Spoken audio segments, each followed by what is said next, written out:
Uncle Sam Seder. Uncle Samothy went and talked to 20 Trump supporters. Okay? Sam Seder went and talked to 20 Trump supporters, and boy, oh boy, this is, I believe, something that's going to make your blood boil. Okay? It's Hogwatch. It's back. It's Unkwatch. Let's take a look. The problem with xenophobic nationalism, don't you think that's better for Americans in general? To be xenophobic nationalism is better? We should have a coherent culture. Everyone. Well, starting off strong, you got a lady who says xenophobic nationalism is good. Weird. That's a crazy thing to just say with your name and face associated to it.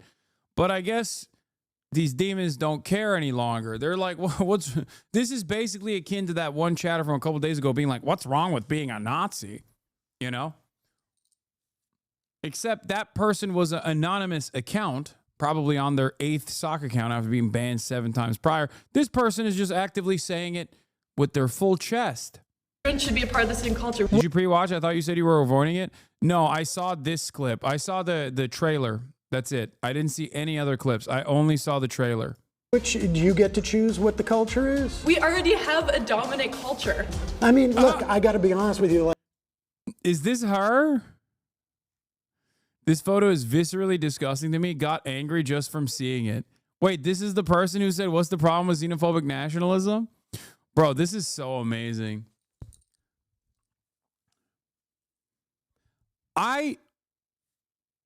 Let's just say, I didn't ever realize that I would get to the point where I would be seen as like a figurehead for all things left. But it is not an accident. There's so many people, no matter how big or small, that want to do commentary or have done commentary or are just conservative in general, have conservative leanings in any issue. It could be even for one issue.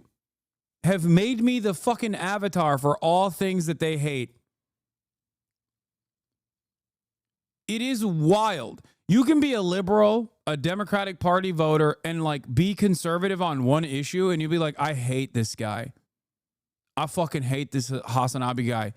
I hate him the most. I hate him more than anything else.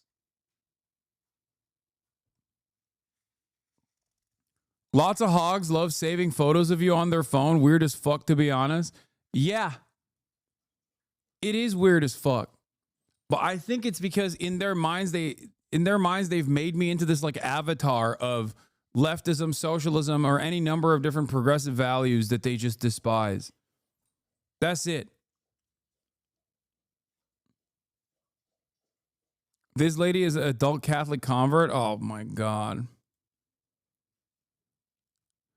Someone sent me a video I'm in of HasanAbi reacting to Canada's mass immigration problems. He blamed the entire housing crisis on landlord greed and denied mass immigration's negative effect on housing. Why is supply and demand such a difficult concept for leftists? Ian Miles Wrong says he is very stupid. She says, like, yes, landlords woke up one day and decided to become more greedy. It has nothing to do with the fact that we let half the population of Punjab in over the past 3 years. Wait, she's Canadian?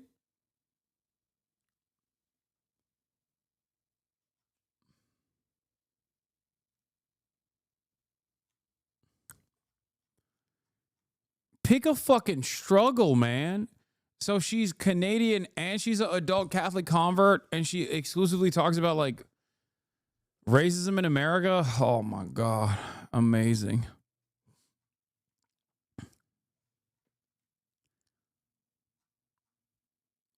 Wow. Wow. Yeah. It's just supply and demand. That's what it is. She's a CPAC supporter. Of course she is. How does this keep happening? Fascist network of like-minded dumbasses. They also stupidly think, I do think that they stupidly think I am like all things left. I found out the leftist I'm debating next week gets his info from Hasan Piker. This should be easy. What? She wasn't talking about Sam Seder, right? It's in front of my school, but will not be live streamed, sadly. Wait, what? Bro, I didn't know who the fuck this person was until this very moment. When she went up against Sam Seder.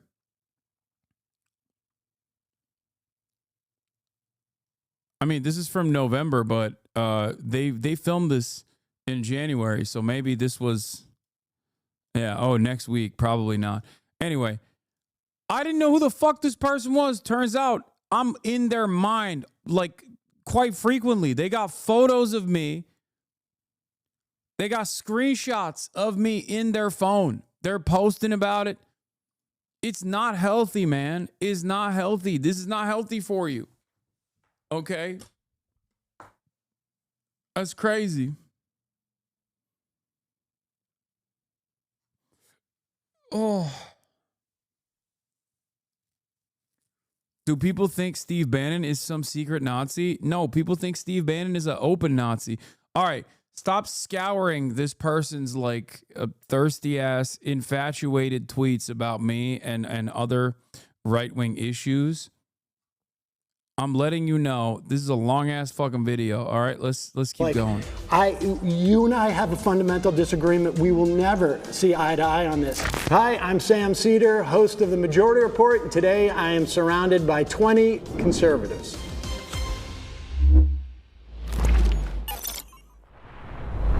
My first claim is Trump's attack on DEI hides his real goal, which is to give corporations more power.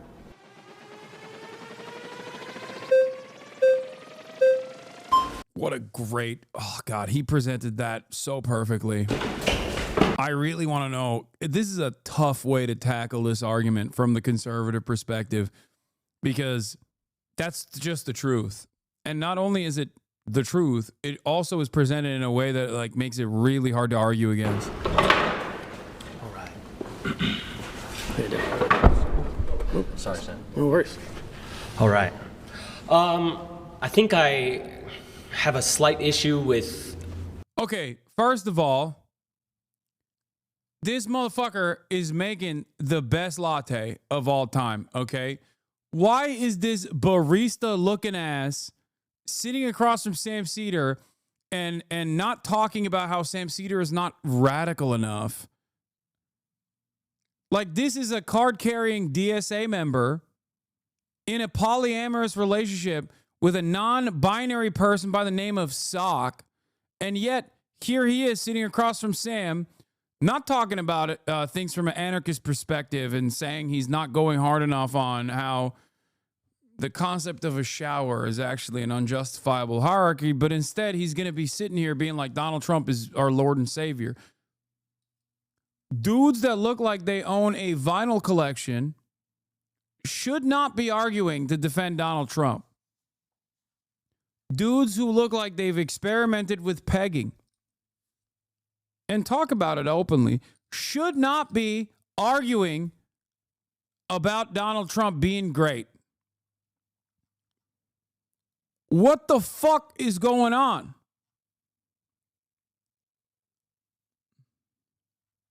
Can you stop commenting on his looks? No one cares. No, these are political markers, or at least they used to be. They used to be. It's not anymore. The back end of the premise, I guess, Trump's attacks on DEI being a real goal to, give corporations more power. I'd rather center the conversation around the democratic, especially as conservatives, the issues that people have with DEI and why I believe Trump would, want to support the issues that, people are voting for him for. I mean, I'm talking about his whole attack on DEI. It's actually DEIA, sure. Right? You know that. Right. In government agencies. The A being for accessibility. Right. Yeah, and I think the attack on DEI isn't an attack on people's protections. It's on the other end of the spectrum, What? right? Wanting to end DEI doesn't want to end protections for someone being disabled, someone being, inaccessible to. Dog, the conservative movement literally is running around saying that accessibility options like ramps are bad. Like they want more stairs, weirdly enough, which is so funny because like conservatives are the ones who are sitting on those fucking mobile scooters going up those ramps. So it's just like odd that they would ever make such a thing a political movement, a formative part of their political movement. But no, that's, that is what's going on.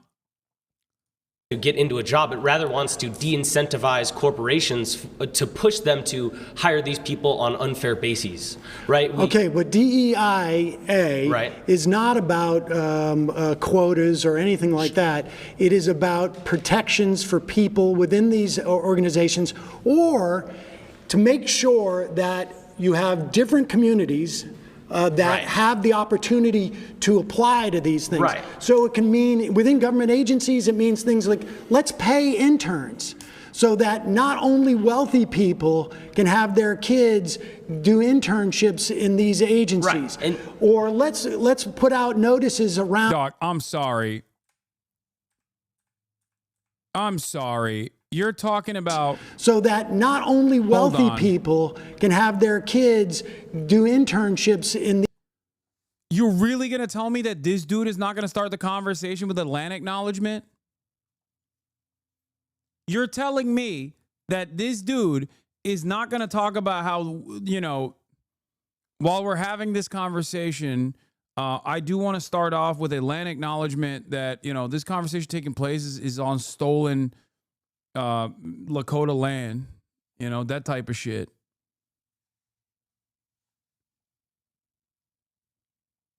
I mean, come on, bro. Anthony Fentanyl. That's so stupid.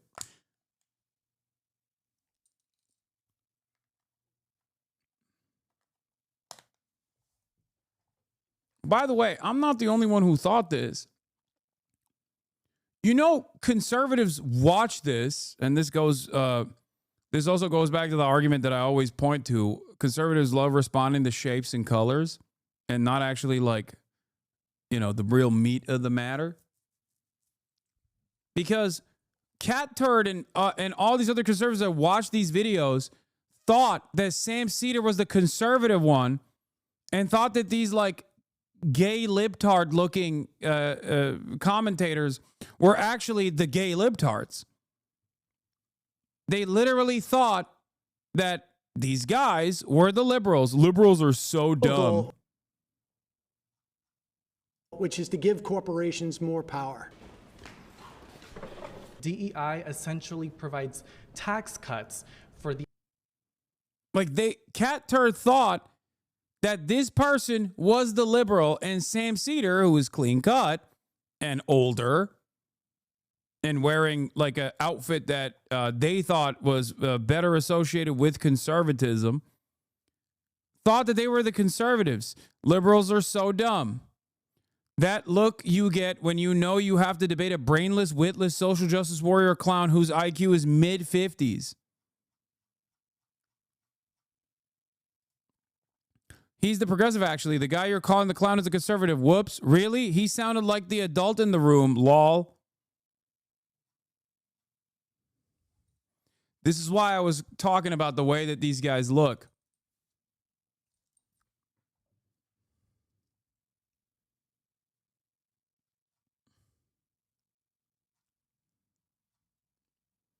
Much to think about.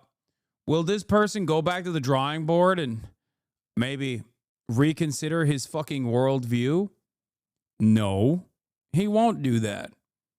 because they're dumb hogs. Anyway, let's continue. These agencies, Right. or let's put out notices around different parts of town, Sure. metaphorically speaking, so that people know this job exists. Right. This is where it begins, but this isn't the ultimate goal that conservatives have an issue with. Conservatives don't have an issue with trying to spread job applications to poorer communities. So Well, then everyone why gets rescind DEIA requirements in government agencies? Because the problem with DEIA is there may not be like perceived actual number quotas, but that's what it devolves into, and especially with corporations, Do you have it the devolves. evidence of that? I mean, sure, we can look at corporations that are government agencies that are hiring people on not true, proper bases. We can even look Well, at. We can even look at. Would you the have DNC's, any evidence that that's happening? Yeah, even the DNC's nomination of Kamala as president this year. There was no reason to nominate Kamala as she wasn't democratically selected. She wasn't. She didn't go through a single primary. Well, None wait of a these second. things. So you're saying that Kamala was the vice president of the United States after Yes. the president drops out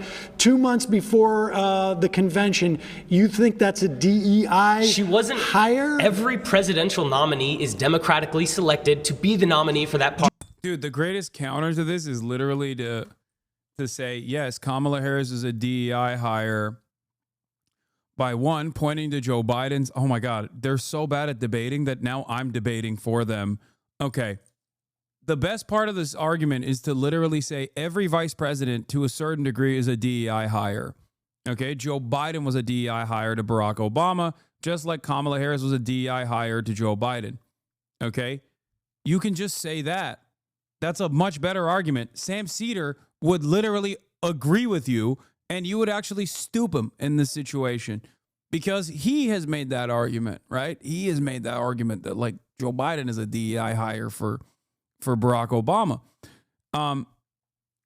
You could say that to him, and then you could turn around and say Joe Biden himself said that he was simply looking for a vice president on the virtue of being a black woman. That's all that he basically ruined that argument by assuming it as a positive. Like you could literally turn around and be like, Joe Biden said he was looking for a black woman. He wasn't looking for competence, more so that he said he was looking for just someone who fits that role. Okay? It's a great counter. Yeah, Lyndon Johnson's Southern DEI hire for JFK. Yup.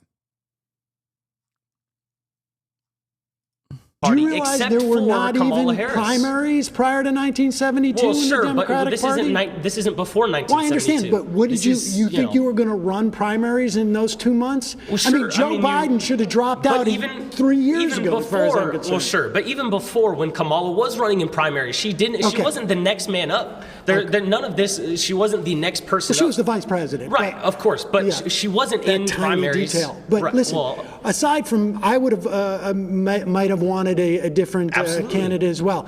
But that has nothing to do with Trump rescinding orders that basically say you need to search for a wide range of candidates, not necessarily give any different benefits, but you need to make sure different communities have access to the awareness of this job.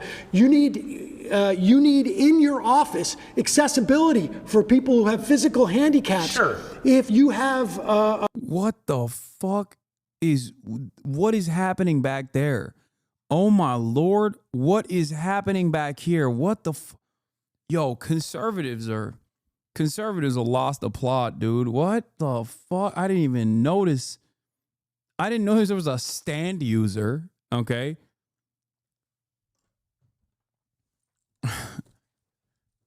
I didn't know there was an enemy stand user in the crowd. You know what I mean? Golden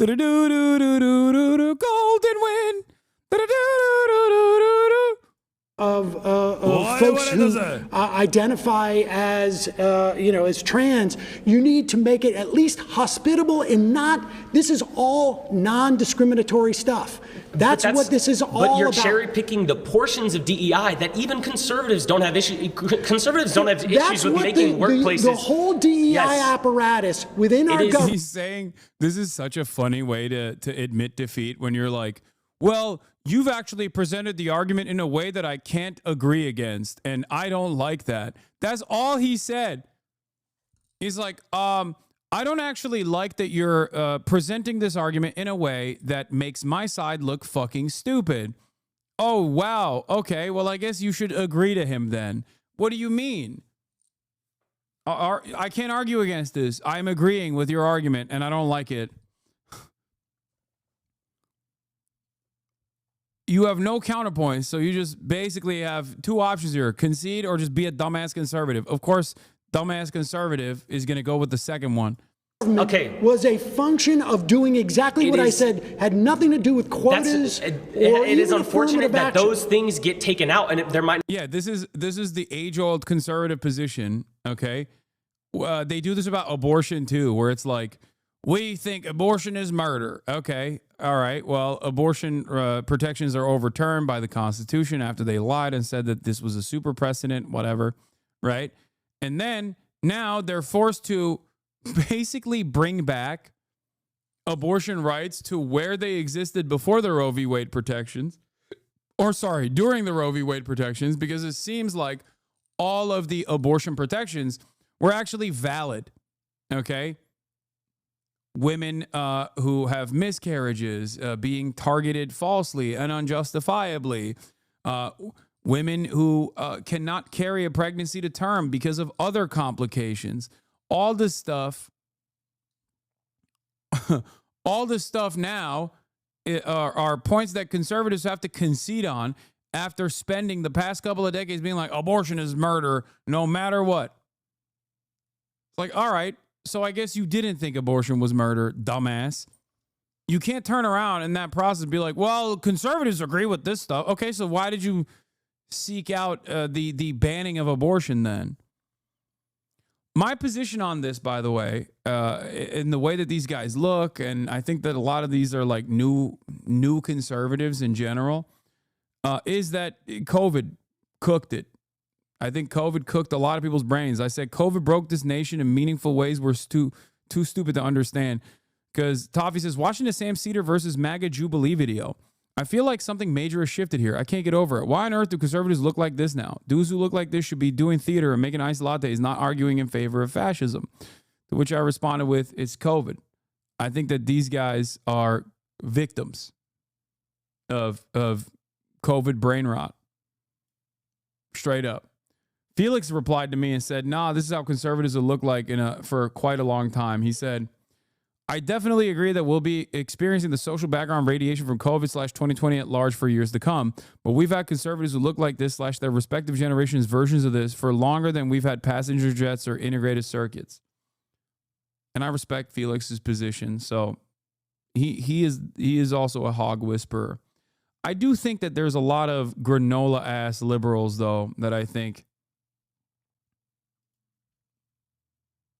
there's nothing dumber than being like, dude, conservatism is counterculture. It's like every 4 years they cycle this out and they test the field. And then like the broader majority of Christian conservatives that vote for the Republican Party reliably are like, no, shut the fuck up. That's not like, what are you talking about? No. Kaya. I don't want to hire you. You have face tattoos. Get the fuck out of my store. Yeah. There's nothing that says punk rock like funding the police more. The conservatives who look like that are just libertarians that call themselves classical liberals. Face tats are not woke. I mean, why camera is so zoomed in? It's because this is the other camera that I have. Because my primary camera is busted right now. It just like has this incredibly blown out image. Look. This is what my primary camera looks like. I guess it's not so bad right now because the lighting changed. But it just makes me look real pale. But you can see Kaya at least. Also, I like being up close and personal. It's great. It's like I'm talking directly to you. I'm in your living room. Anyway, let's get back to the Jubilee video. not have been specific What numerical else was he trying to take out with It's trying to take out people getting jobs that don't deserve those jobs. People getting pushed into positions they have no qualification. There is no evidence of what you just said happening in these government agencies. That's not true at all. I mean, we're not allowed to sit here and have notes and numbers to pull up for you. You can't, give me one example. You can't ask me to pull up numbers when I'm not able to sit here and look on a computer for you, but these are Wait, what? I can't pull up numbers? Then why do you have a firmly held conviction on this issue? Excuse me, if you can't give at least one example, then why the fuck are you even entertaining this? You knew that there was going to be a debate, but that even outside of the fact that you knew that there was going to be a debate and you probably should have prepared for it, this is the thing that frustrates me to no end about how conservatives operate, where they'll just have these like incredibly firmly held convictions, this worldview, right? Where you're like, no, DEI equals die. You don't understand. And it's like, but you don't have a single fucking example that you can bring up. Why do you have this conviction? You can't even point to a goddamn example. At least Charlie Kirk can be like, affirmative action is bad because a black woman took my job at West Point or whatever. You know what I mean? Took my slot at West Point. He's lying, but at least he's lying alongside his worldview. You know? The fact that you can't even come out with like a single lie is shameful. What a shameful way to debate. Holy shit. Problems that conservatives... Sorry, you've been voted out. Please return to your seat. Sam. Thanks, man.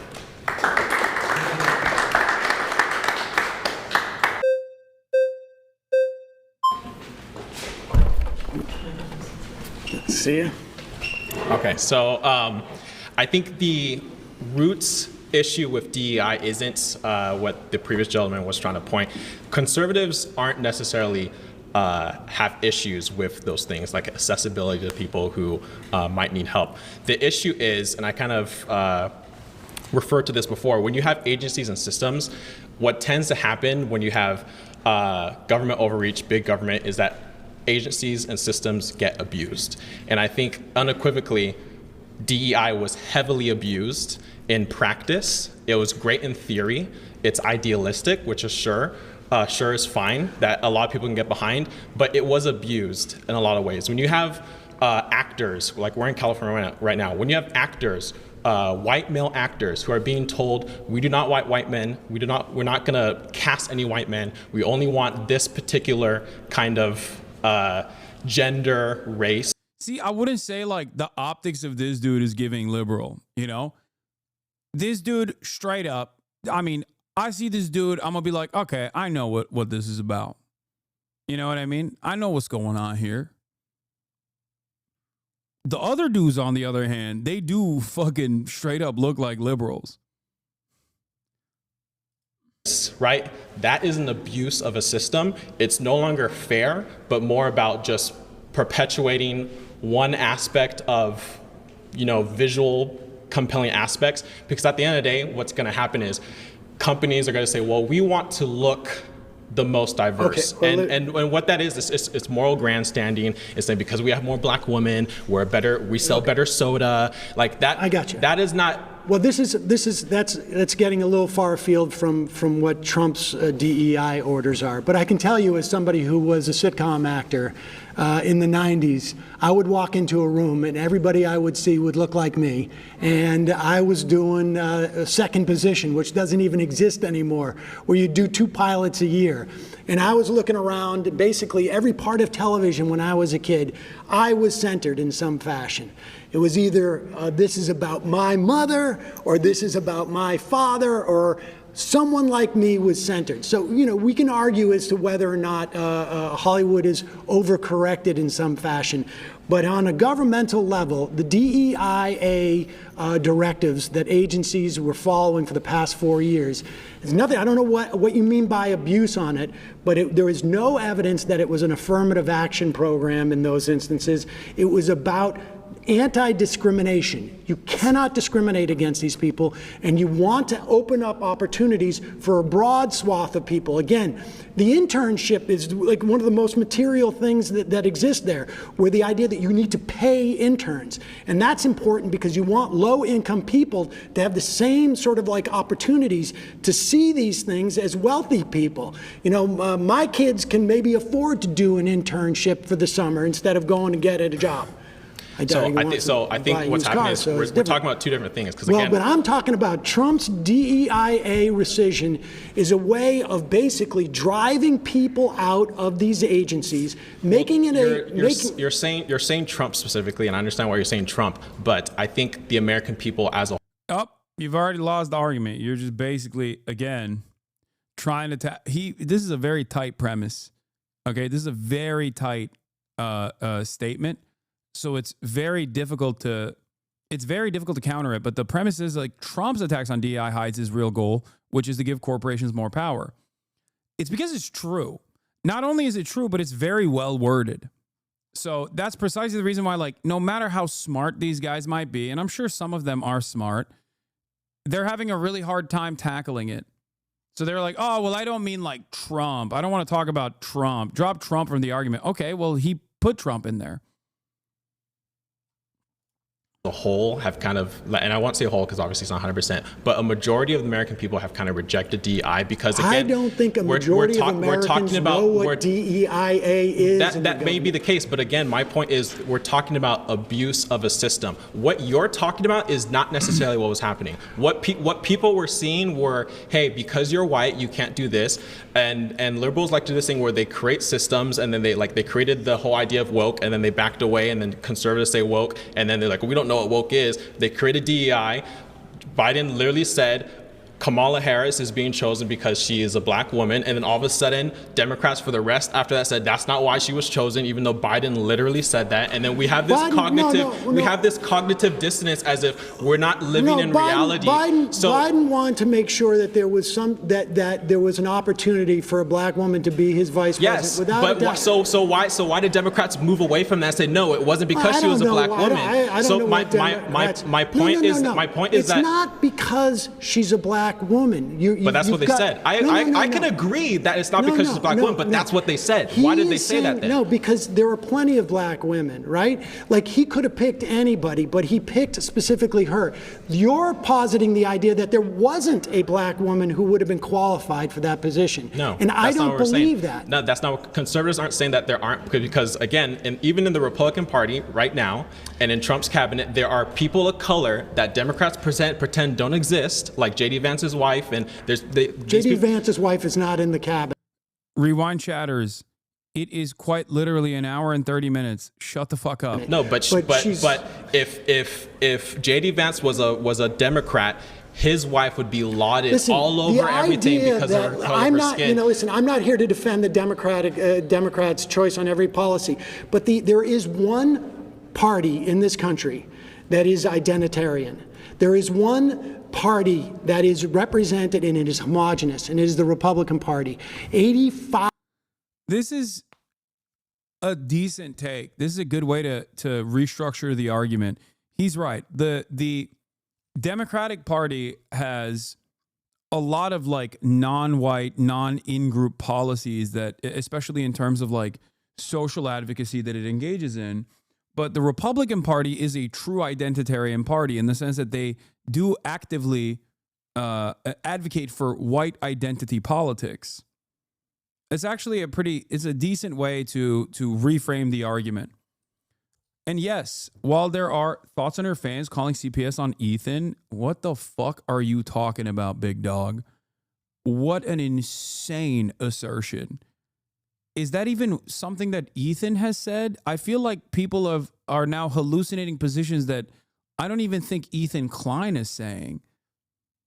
Why in the ever-loving fuck would I ever do that, or even one of my fans would ever fucking do that? He said that? Bro, is there a thing that happens? Is there a thing that happens on the planet to Ethan that I am not responsible for? There is no world in which I would ever fucking entertain that. Okay. That is a psychotic thing, especially because let me tell you why I would never do that. Because I'm not Ethan fucking Klein. Okay. That's right. I would never in a million years entertain such a thing. Never, ever, ever in a million fucking years would I entertain such a thing. It's completely unacceptable. It's completely ridiculous. The fact that people have done that is also insane. I don't know who did it. I don't know what they did. But the notion that like I would ever entertain that is insane. Okay? What's also crazy about this process is like the only thing I've done so far in terms of Ethan Klein's like many attacks against me, which have obviously backfired on him spectacularly, and that's actually caused him to like double down, triple down, quadruple down in very meaningful ways, including like randomly going after Redditors, trying to get Reddit's unbanned or trying to get Reddit's banned, is that it's pure projection. It's quite literally projection. I have not done a fraction of what he has done to me in return. Like not even a fucking fraction. Do you understand? I've also maintained the position that I think snark Reddits are genuinely not good for people's mental health. This is something that I have talked about before, time and time again. I don't think that I don't think it's a healthy thing to do. Hate watching, especially as someone who personally has a shit ton of hate watchers and content creators who are actively engaging in the hate watching and creating communities around hate watching. I know what that does to a person's mentality. Initially, it was Sex Destiny, who has ruined his own life because of his own decisions. And now Ethan Klein is carrying the fucking torch. If his initial argument is like, oh, well, you know, Hasan is doing snark shit to me, which I think is fucking ridiculous, by the way, because the only thing I do is actively defend myself against his many different smears.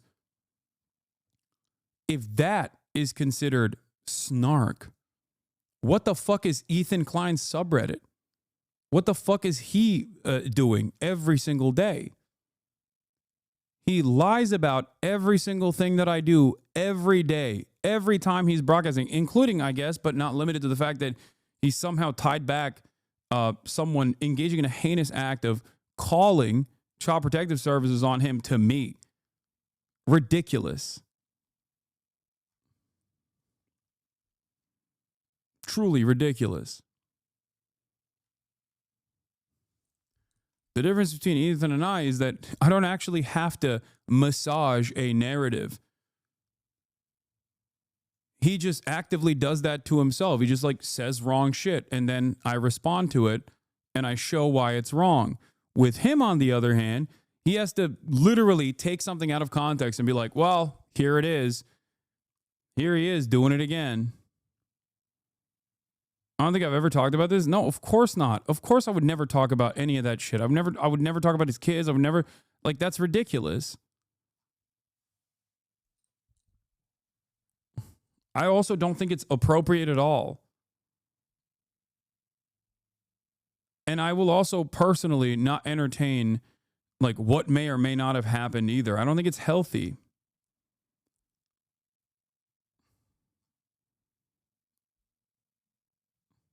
Yeah, I don't do calls to action either. He's the only one with calls to action. He actively tries to brigade everything that I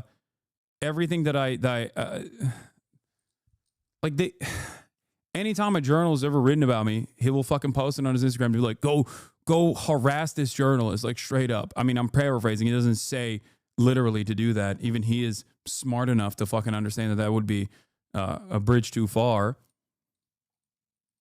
They tried to brigade the Theo Von pod. They tried to brigade the Trash Taste pod. Like every podcast appearance I do, they're like, oh, go tell everybody he loves to do rapes is an insane thing. Go tell everybody he loves when like Jewish women are raped is a psychotic thing to do. And I think that there has to be some semblance of accountability here in terms of not even like accountability enforced by others, but like you got to take ownership over your own actions. If you keep doing this over and over and over and over again, like, yeah, of course, your own fan base is going to fucking develop resentment towards you, especially if you're in the process of like banning anyone who speaks out against it. Here, October 21st, 2024, proof you've never supported Snark subreddit. Snark is not insane though. No, dude. Anyone that is that invested in a content creator is not all there. I'm sorry. You might have been a fucking foot soldier at a certain point and now you hate Ethan. But like going to communities like that, and I repeat this all the fucking time, and I'm saying this at a time when Ethan is basically using, once again, a cyber stalking operation that has been ongoing for 6 fucking years, something that he knows very well, something that he has also been in the crosshairs of as well, to launch ridiculously cynical attacks against me and all of these other people. Something showed up on my TikTok For You page the other day, or yesterday, that I actually retweeted, but someone literally went through the effort of putting together a fucking like 7-minute compilation of me throughout October, in the aftermath of October 7th, with like the actual timeline. Someone posted a fucking 7-minute compilation of me defending Ethan and telling people to fuck off and not to go after him and whatnot.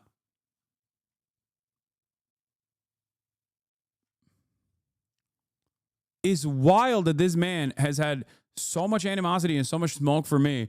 When I kept saying, like, I don't want to turn this into drama. I don't want to turn it into, like, I think that this is the issues that we're talking about are far more consequential. I don't think Ethan's opinion on the matter is all that significant.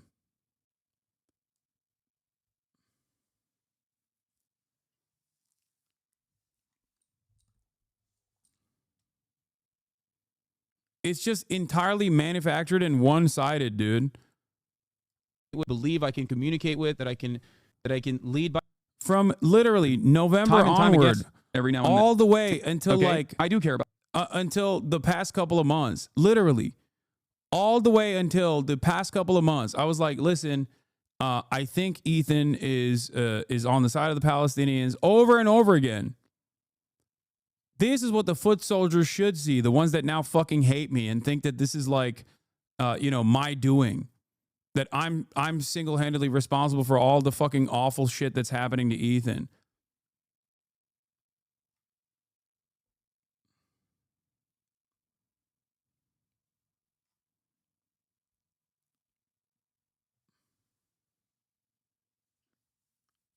Is not who I am. I will always extend charity and grace, perhaps far too long for a lot, far beyond what like other members of this community will engage in. FYI, chatters are saying he's blaming Denims, not you. They're probably drama baiting you. Apparently, he's not blaming you, by the way. That was bait. Oh, great. Oh.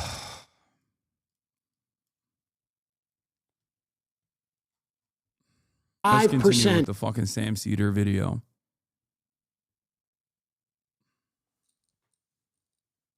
Yes, you're getting farmed, dummy. Yeah, good. Maybe in the process of me getting farmed, if they post that fucking thing on the Ethan Klein subreddit, which has turned into Hasan Hate Hour snark, perhaps they will realize that maybe they were wrong. That's a good starting point for them, considering that they only care about Ethan Klein and like not really any of the political issues that we're talking about here. Okay? I don't know about Ethan, but there's still hope for his relatively progressive audience that think that they're like pro-Palestine. Of Republicans are white.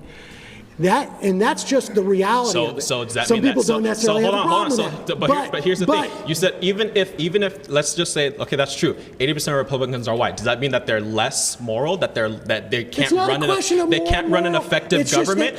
What does race have to do? What does race have to do? Hold on. What does Donald Trump didn't have to say my vice president's going to be a white male. No. Because they all knew it was going to be. No, this is the premise of DEI. What does race have to do with running an effective government? What does race have to do? If let's say DEI on the micro level. I will tell you right now. DEI on the micro level at McDonald's. I'll tell you. Am I going to get better nuggets? I'll ask you a question. If the cashier is black or white, what does that have to do with anything? I'll tell you what it is. First of all, DEIA means that if you come into this agency or corporation, you're not going to be discriminated against because you don't look like everybody else, or you don't have the same physical abilities as everybody else, or you may require handles on the bathroom or whatever it is. That's what DEIA does. But does it make a government better if there's a broad representation of the people it's supposed to govern? Without a doubt.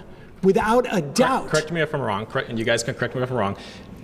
Regardless of DEI, don't we already have things in our Constitution that protect people's rights, protects people? No. We don't? No. Do we or do we not? No, we do not. Tell me what protects people from discrimination in housing and in work and hiring or getting loans. It's all statutes. It's all statutes. And in these government agencies, there was nothing except for that order. That's why Trump just rescinded it. I'm gonna tap out because I think someone else. Oh my God, that is. Ooh, they didn't even flag him. He just tapped out. That's crazy. Oh my God. Oh my God. The conservative movement is taking L after L after L here. God damn. This was one of the most heartbreaking and embarrassing demonstrations of the decline of American education. We used to disagree on points of opinion. Now we disagree on points of fact.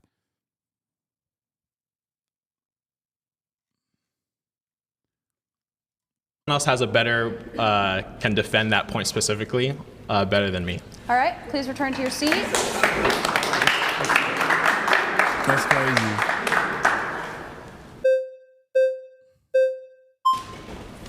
Uh-oh. He's going to do a land acknowledgement. Hi. It's coming. Hey. How are you? Good. How you doing? Okay, when it comes to DEI, essentially, if a person was not racist, he would hire someone regardless, right?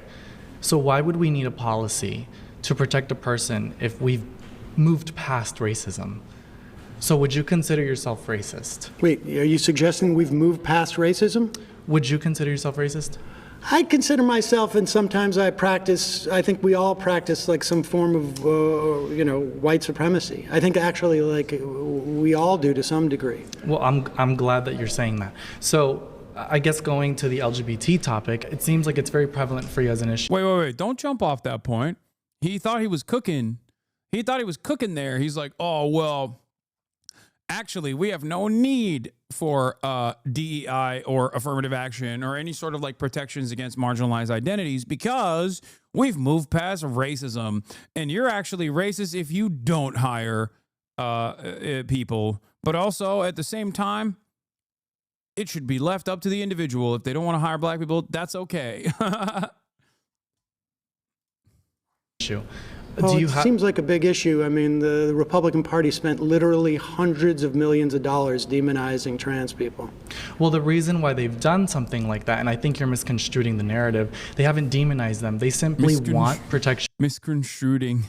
Back for their own children, because children are being stripped away from their parents. Who's their own children? Wait, children are being stripped away from their parents? Yes, due to AB 954, they've now included gender identity as a premise to remove and strip parental rights for children who maybe they are rejecting their gender ideology. So, but you'd be okay with parents who agree with their children's doctors to provide gender-affirming care? I do not agree with that. Do you? I believe that parents and doctors can make those decisions with the kids. If a child can't smoke, drink, or have sex before the age of 18, they should not be able to consent to a sex change. Now, in Well, terms of I a don't know that DEI they can, initiative, the reason why there's military bans on trans women and trans men is because they do not have the ability to cooperate at a mental capacity when they're constantly undergoing hormone treatment, as well as depression pills, as well as different mood stabilizer pills. And so when you go out to combat, do you really think you're going to bring an ice cooler pack with your whether that be hormone estrogen or whatever it may be, while you're about to shoot someone of the opposing war? Well, the executive orders. Oh, brother, this guy is fucking so dumb. Holy shit. It's like obvious that he's trying to come across as like kind of intelligent, where he's like, well, actually, I'll have you know, the opposing side of the other side of war. Yeah. I wish I was this dumb so I could finally be happy. Yeah, he's having the best time. You know what I mean? He probably thinks he's cooking right now. That is kind of like a superpower. When you're that fucking stupid, that is a little bit like a superpower where nothing someone says to you will ever impact you because you're too stupid.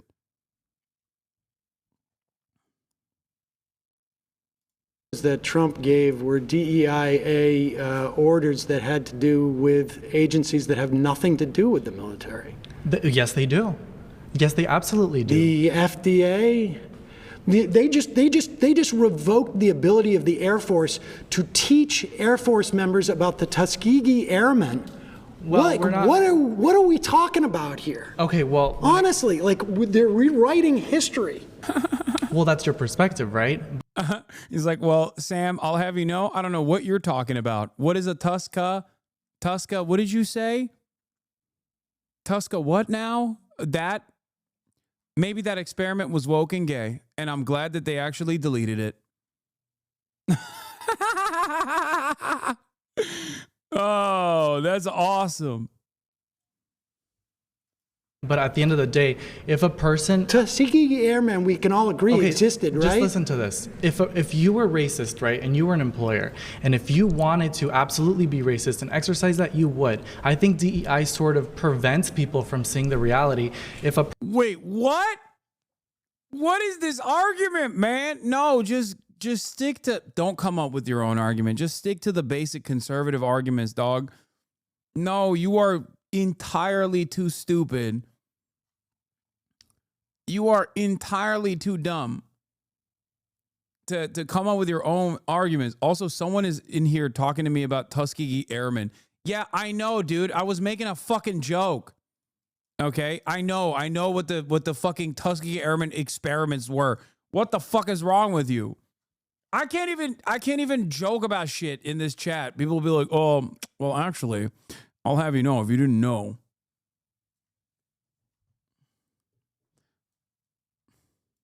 Person truly wanted to hire you based on your intellect, based on your skill set, they would. DEI essentially provides tax cuts. For the end of the year, when you create your tax returns, they give you a tax credit for hiring someone who is black or a person of color. I don't know if you knew that. In these agencies? In agencies and private in government businesses. Agencies, they don't get tax cuts for hiring people of color. And the other thing I wanted this is to, to and I, protect the other people thing I from want discrimination. the other thing I want to kind of state here is that I love giving tax breaks to the Department of Education for hiring DEI candidates. Yeah, famously, this is how things work. We're giving tax breaks. We're giving tax breaks to the FDA. That I've realized that a lot of the times with the liberals is that you guys push for example, for DEI and people of Latino. What do you mean, you guys, bro? You're a liberal. Like, stop.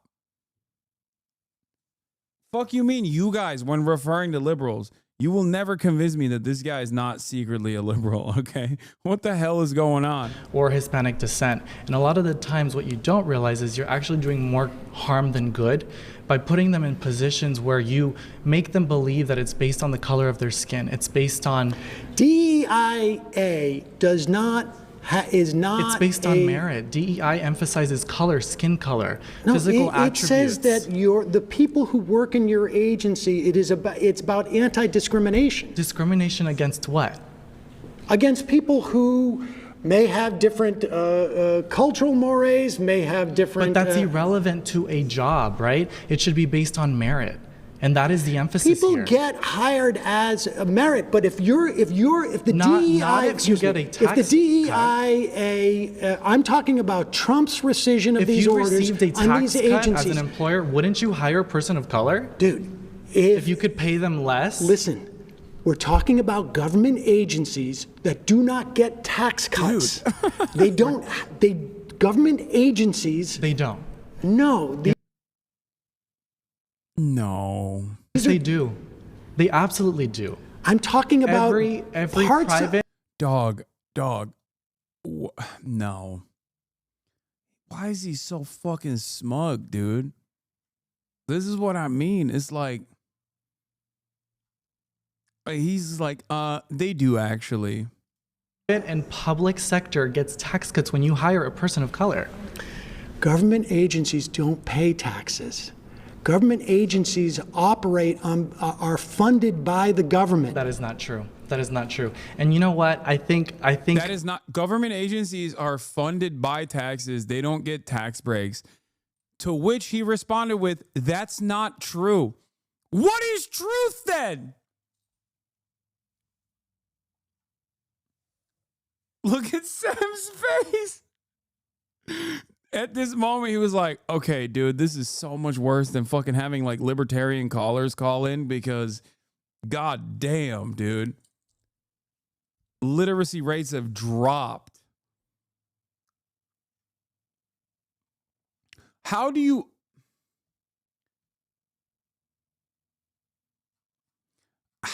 think, how can you argue with a person that just is wrong about everything? Like basic fundamental shit, you know what I mean? Like, how do you argue with a guy like that?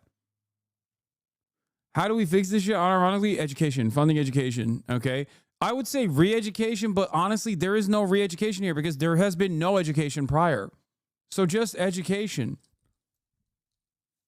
Open the schools. Abolish homeschooling. Bro, what do you mean how? You do this daily? I know. I think I have a much higher barrier where I do entertain a lot dumber statements because I argue with like anonymous people.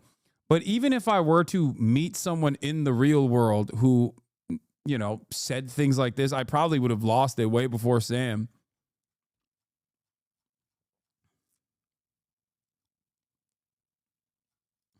The whole juxtapose of this entire conversation. What month is this? This is January. Okay, so we can agree on that. The FDA does not pay taxes. It does not get a tax cut because it doesn't pay taxes. DEIA forces them as an agency to say if you have a job opening, you must do your best efforts to make sure that every I like that. part I love of me a society. buzzword. You must do your best effort. I love that buzzword. Okay, pause. Bro, oh my God, he's so fucking stupid and so condescending. He's so stupid and condescending. That's a buzzword. What do you mean? No, he's just describing what DEI is. A really good way to put it is, and Sam kind of talked about this as well, but this is something I've mentioned before. DEI throughout American history has only existed for one group of people. If DEI in the way that Republicans understand it, which is elevating people who do not deserve that position to a position of power and actively undermining qualified individuals for that role, if that is what DEI means, which is not what it is anyway. It has only existed for one group of people in this country throughout history. And ironically, DEI seeks to address that. And that is white men. Okay? That is DEI in the way that Republicans talk about it. There was a time not that long ago when even white women were not elevated to positions of prominence, the positions that they were worthy of. Okay? There is, for a very long time in this country, obviously, black men and non-white men as well were not elevated into positions of power. There are still remnants of this kind of disproportionate way of elevating people into positions of power that still exists in modern capitalism as well. That is what DEI initiatives are supposed to address. It is not about creating a liberal quota system where like a certain percentage has to be a black or something like that. DEI initiatives are supposed to say, okay, the goal of DEI initiatives are to simply, one, offer additional background, like background education, like affirmative action and whatnot. Is supposed to address some of the systemic discrimination and the systemic imbalance that exists for educational outcomes for white people versus non-white people. All right. But also beyond that, DEI initiatives are supposed to force both government agencies and also everybody else to not overlook black people. Okay? Not overlook brown people, black people, women, trans people on the virtue of their background. And considering that there has throughout American history been a DEI initiative for white men, it's an understandable means of addressing the existing remnants of said discriminatory hiring practices. That's it. And it's not just black, brown people either, it's veterans as well. Disabled people as well. Anyway, let's continue. You feel like you have to, you're pressured to. Yes. You shouldn't be pressured to hire someone based on skin color. No, not to hire someone on skin color, but put up notice about that the job exists. Make sure that you put it in different communities so that you have as wide an application pool as possible. And therefore you get tax cuts. All right, return At to your the seat. end of the year when you file taxes, you get a tax cut for hiring someone. Dude, I don't know how he doesn't understand that like federal government agencies don't pay taxes. They are funded by taxes. They don't get tax breaks because they don't pay taxes. Why would they pay? How? This is like, I feel like a fourth grader understands that, right? I mean, am I crazy? Like, don't Americans have like civics class or some shit? I don't know. I didn't go to school here, but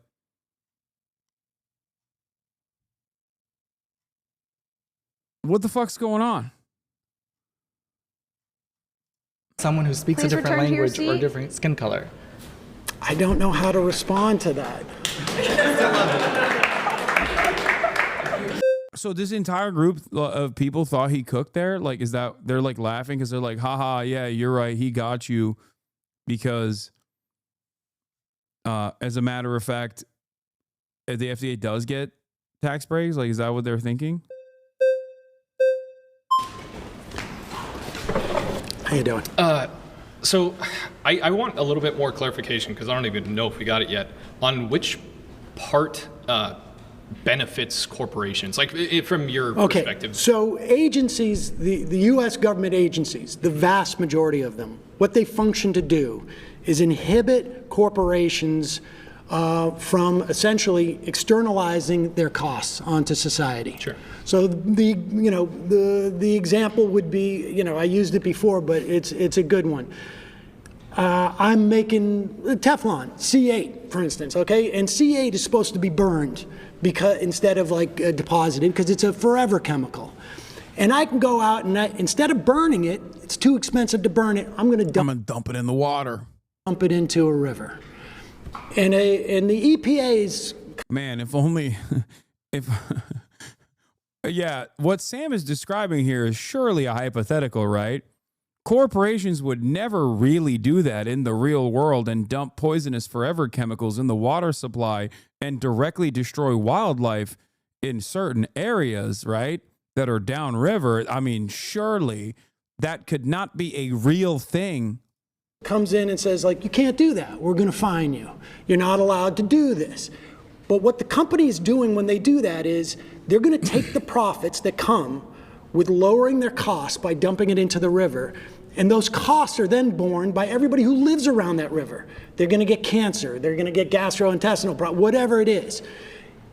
And society bears the cost of that. Can you connect the dots for me, though? Because it sounds like we're talking about something completely different. No. And so what? The DEIA stuff is just the beginning of demoralizing these agencies and trying to wreck them from the inside. It's all part of like Russell Votes thing, the OMB, the whole Schedule F, where they get rid of civil servants and they demoralize people. And The American government works at the behest of corporations in perpetuity with some limitations. The federal regulatory agencies try to do their very best. There's still obviously a lot of stuff that happens that undermine the regulatory agencies, like the revolving door between agency versus public sector jobs versus private sector jobs.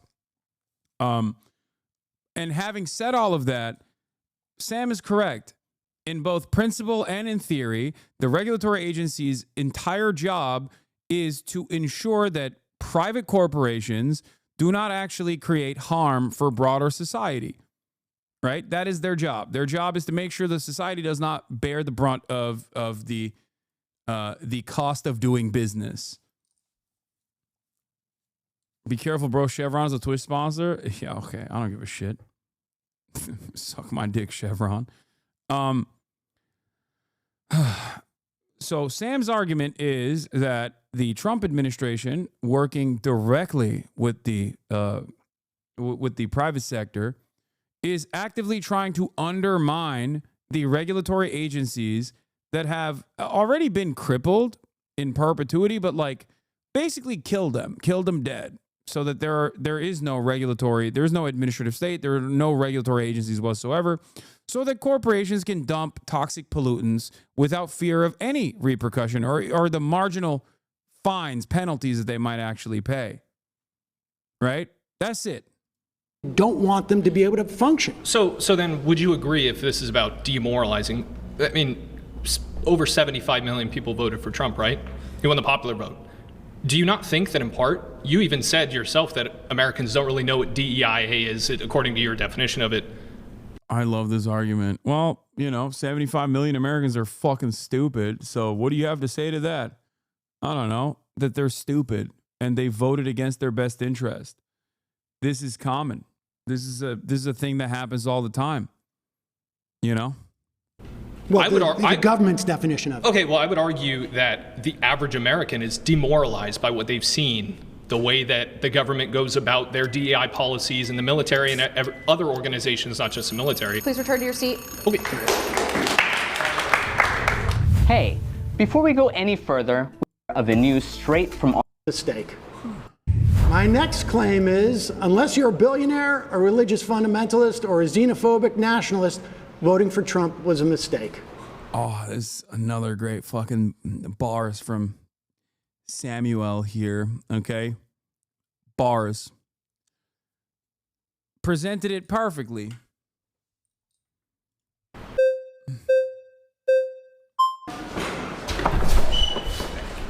Okay, so let's tackle one aspect, religious fundamentalists. What benefit would religious fundamentalists get? And also, can you define what is a religious fundamentalist? And maybe you could say, I mean, bro, you subbed out last time. Why are you, I mean, come on. You really want the smoke again? You want the 2-time? You want back-to-back? That's crazy. That's crazy. You can't, bro, you can't say, all right, I'm tapping out last time around and then come back hot. more of like a Christian nationalist. Okay. In this instance, but things like the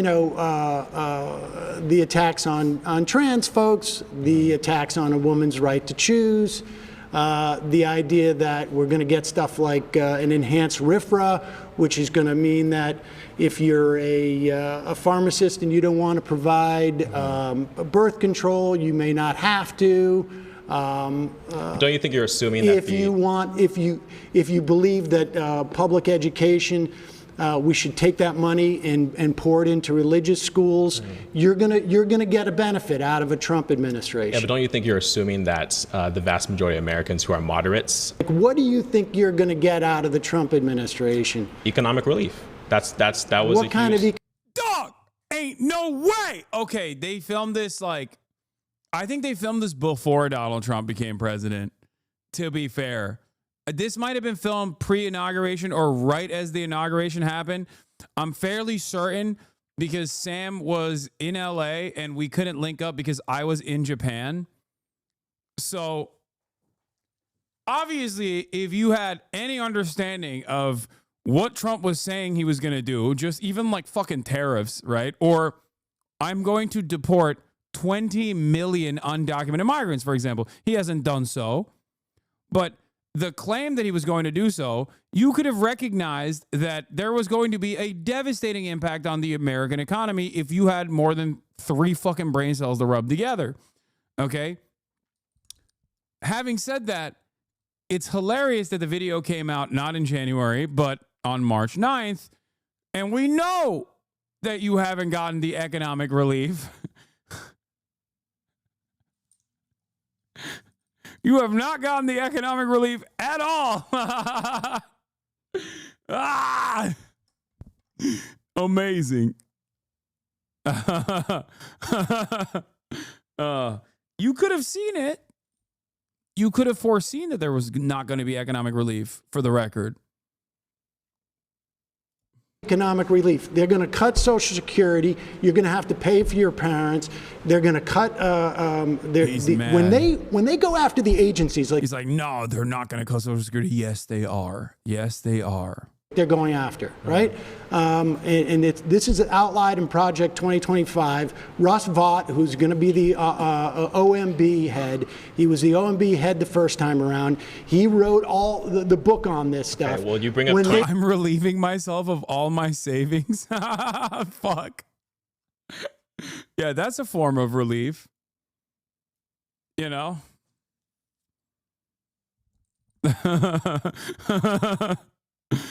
When you cut agencies and go after them, and you fire all the inspector generals so that they're not being able to make sure that the agencies are working, who do you think profits from that? It's corporations. They're going to go after agencies that make sure your food is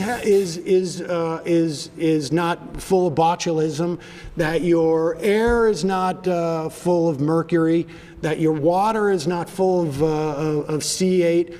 This is what they're going to do. Agencies exist to curb corporations from externalizing their costs and privatizing their profits. So it may be cheaper for a company to dump their chemicals into a river than it is for them to dispose of it in a safe way. And so they get the profits from that, but the costs are borne by society. They're borne by society in the form of like people get cancer. They're borne by society in terms of like we've got to do the cleanup. That's what agencies do. Pause. You've been voted out by the majority. Please return to your seat. It's good. He was doing too much listening.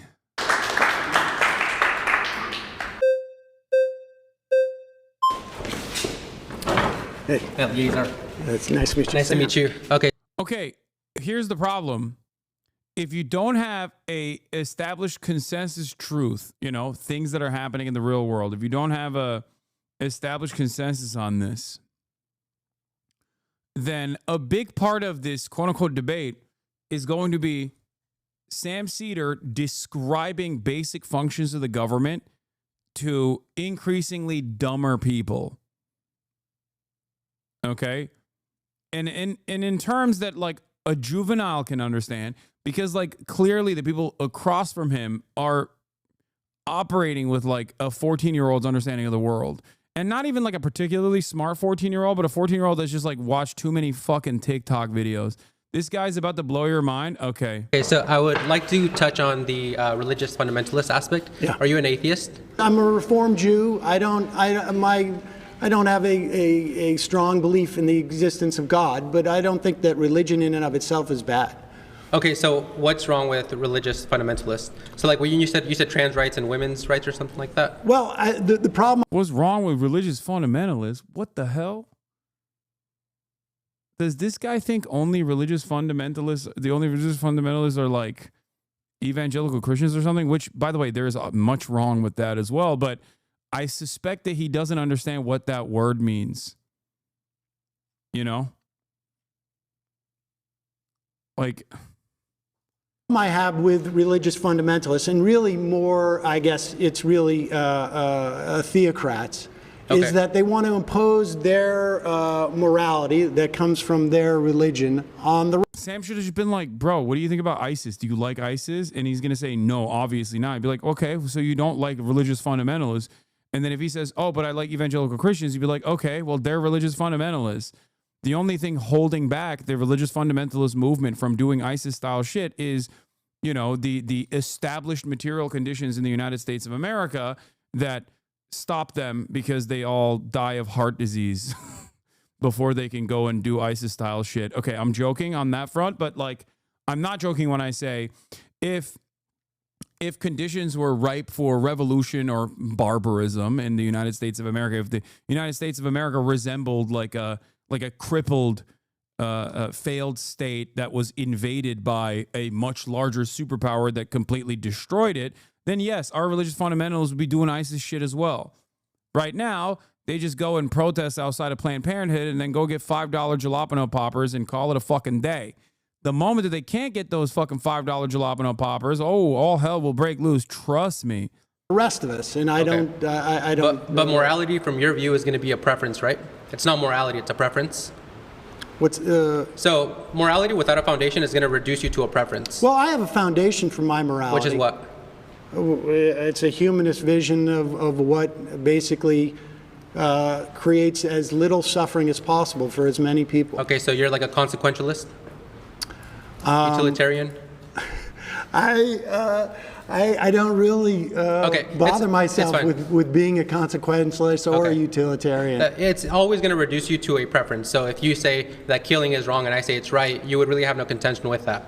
Well, no, I don't base my understanding of civil society on religion. And so we have a civil society. We have. Oh my God, this is a TikTok debate guy, 100%. Here we go, dude. We're doing. You know how back in the day, there was an era of like pop psychology, and that never really went away. But now there's an era of pop philosophy, which I think is even worse than pop psychology. It's people. This is 100% one of those like TikTok debate guys, okay? All they do is not really understand dense literature surrounding philosophy and just like kind of abide by like the meme-ified versions of it. And that's it. That's like they just operate on like false understandings, false philosophical understandings, and try to argue simply on the basis of their false interpretation. Charlie Kirk tweeted about how this guy destroyed Sam. Nice to meet you. Okay, well, let's see how Sam gets destroyed. We have here. laws that we have decided as a society in a democratic way, and for some people it's okay for it to be informed by their religion. That's okay. Okay, perfect. So if tomorrow society comes together and we say, hey, trans folks don't deserve rights, you would be okay with that? No, I would be against it, but I mean it would be. It would be morally right under your not view. Not morally right. No. I'm not talking about morals. Okay, here. so here's where I'm getting to, right? Religious foundations provide an ethical framework for one to live their life off. I believe you can have an ethical framework without religion. And if we take the leftist view to its logical tail end, to its extreme view, you have low reproductive birth rates. You have a reproductive dead end, so two men together can't reproduce unless they have to take from a healthy. Wait, I don't understand. So, like, does he think that if unshackled and unrestricted by religious boundaries, we would just be doing butt sex? Like, I don't get it. Like, taken to its logical conclusion, there is no logic behind assuming that devoid of religion, we would literally just only fucking have gay sex. Unless in your mind, you're constantly thinking about just dicking down a dude. You know what I mean? You're just constantly, and the only thing that's holding you back from entertaining the act of sweet, sweet butt fucking is the fact that you're going to go to hell. And that's the reason. That's why you're holding back. You know? What a strange way to address the importance of religion in civilized society, to be like, without religion, everyone would be gay. Nah, I think that's just a self-report, big dog, you know? Like, I don't think Sam is particularly religious. Sam is a straight man, you know? The straight couple, religion provides this foundation where you do prioritize the nuclear family. So do you have a problem with gay people being married? It's not that I have a problem. I just don't see a justification for why they ought to be gay outside of it just feels good.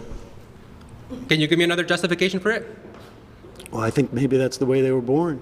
Okay, what about pedophiles? Are they born that way? They may be, yeah. Okay, so... Okay, why are debate lords so bad at debating is a question that always comes to mind.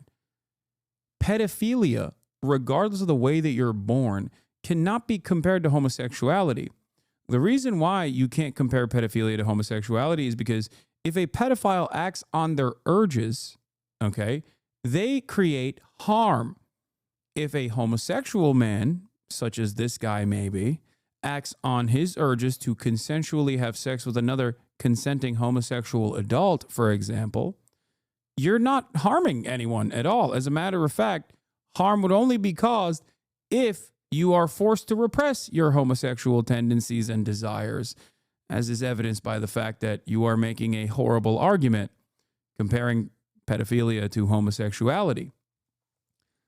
I don't understand why people spend hours and hours and hours on fucking TikTok debating back and forth, and they're still so unimaginably bad at fucking arguing.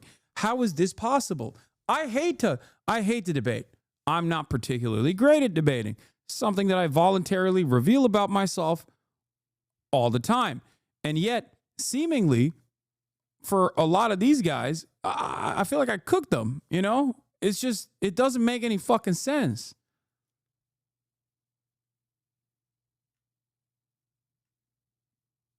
It really, that's why so many of Divorcelli, or Epstein, rather, with his new name, when his fans come in here and they try to do a watered down version of his arguments, they fail spectacularly because there's not really a good argument there. And people who love debating or watching debates don't necessarily have the same rhetorical skills.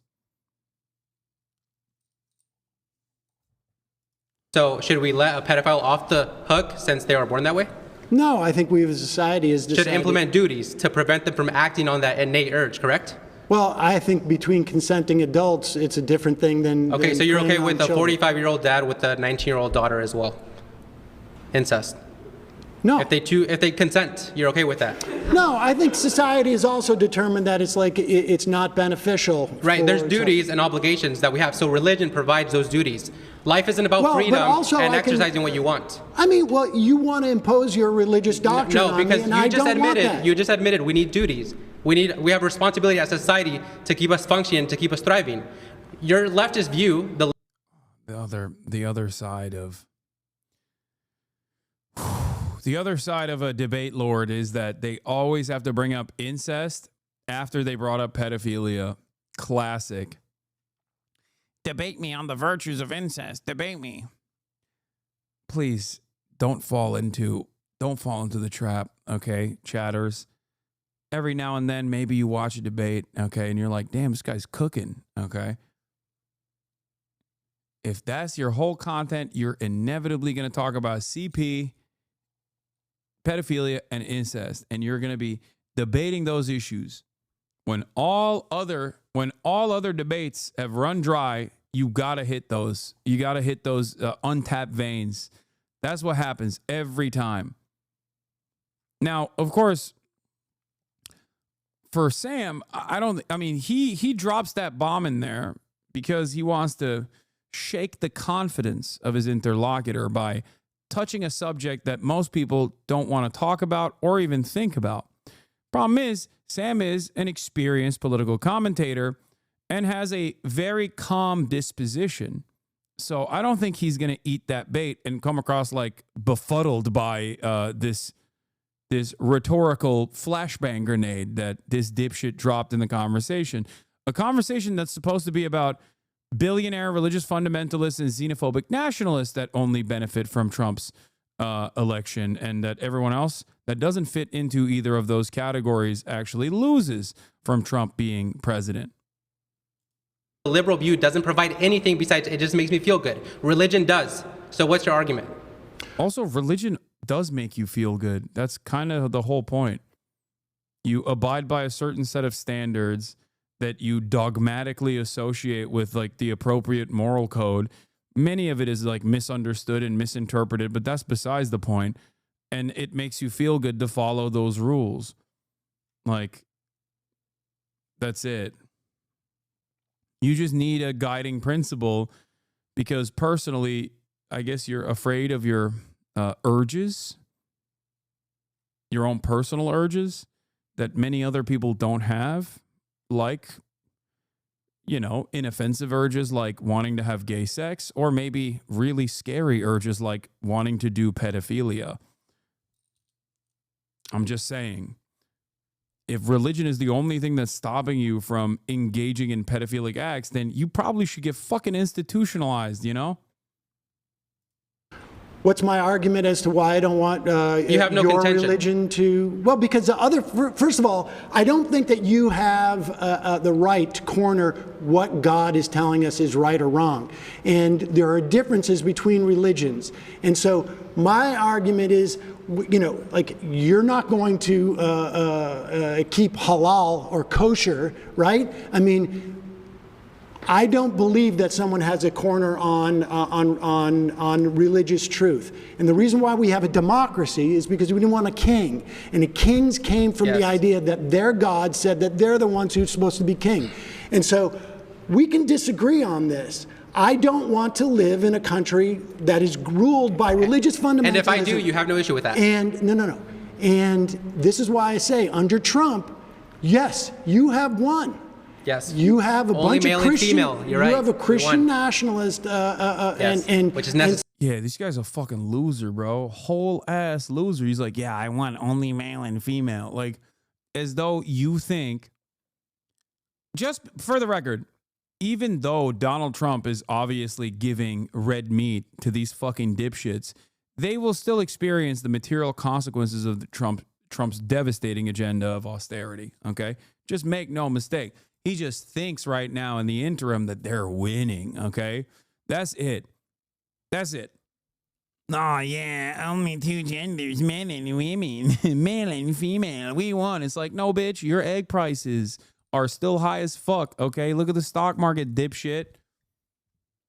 You are not BlackRock, okay? You are not a fucking CEO overseeing dumping toxic pollutants in the fucking natural water supply, okay? You're not going to see the benefits. You're only going to see the fucking harms. Oh, but yeah, you'll just go male and female, two genders, all the way into your demise, okay? You'll feel like things are good because Trump gave you that red meat because you're a dumb fuck. So I concede the point that under Trump, your Christian nationalism has gained an advantage under this. Sorry, we're going to have more kids. We're going to have less abortions. We're going to have... Sorry, we're going to have more kids, less abortions. Oh, my God. Yeah, it's sick, man. Hey, good luck paying for your fucking childcare, by the way, dumbass. First of all, you are not having more kids. Who is fucking this man? Please. Ain't no way Big Dog is getting laid, all right? That's number one.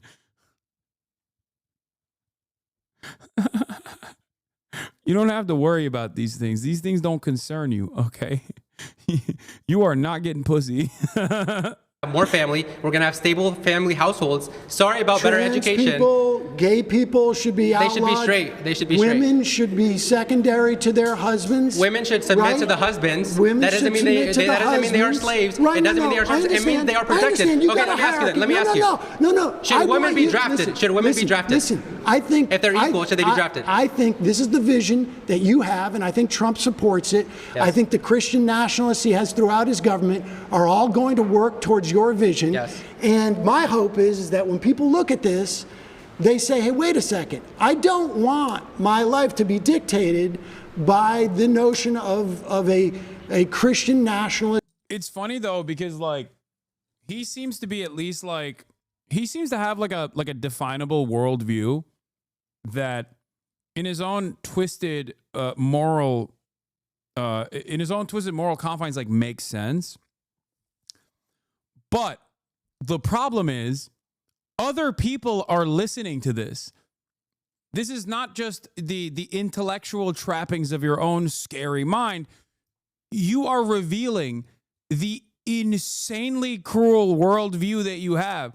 So in some ways, I respect conservatives for the brutal honesty, but in other, but also I can't help but notice that like when you are an intellectually honest conservative, most people are going to look to what you're saying and go, oh my God, you are a fucking monster.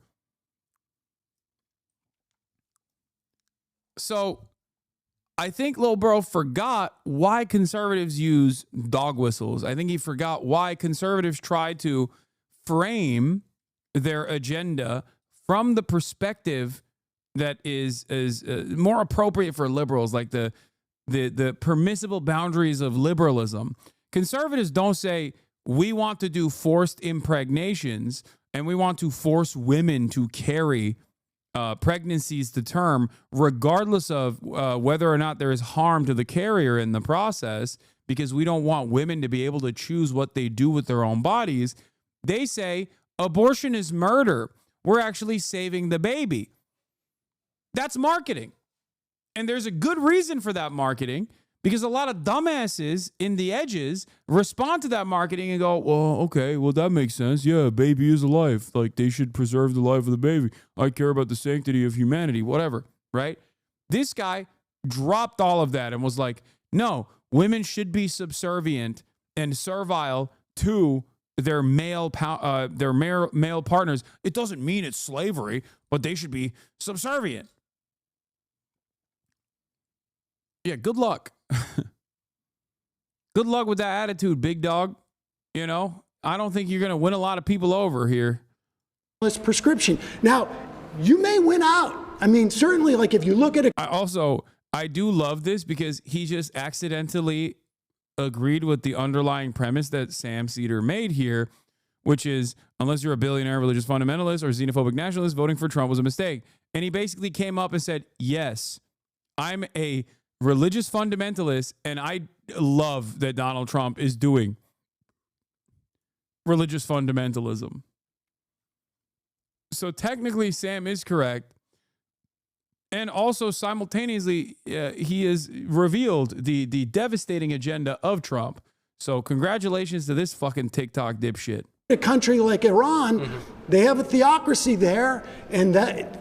And apparently that's, you know, good for them if they want it. My final point is whenever but I don't want to live in a My final point is theocracy. whenever we see people live out Christian values to its full extent, we see a great society. When we see people deviate from that, that's where all the problems arise. All right. I think you are at home in the Trump. Trump Thank you world. very much. You've been voted out. Please return to your seat.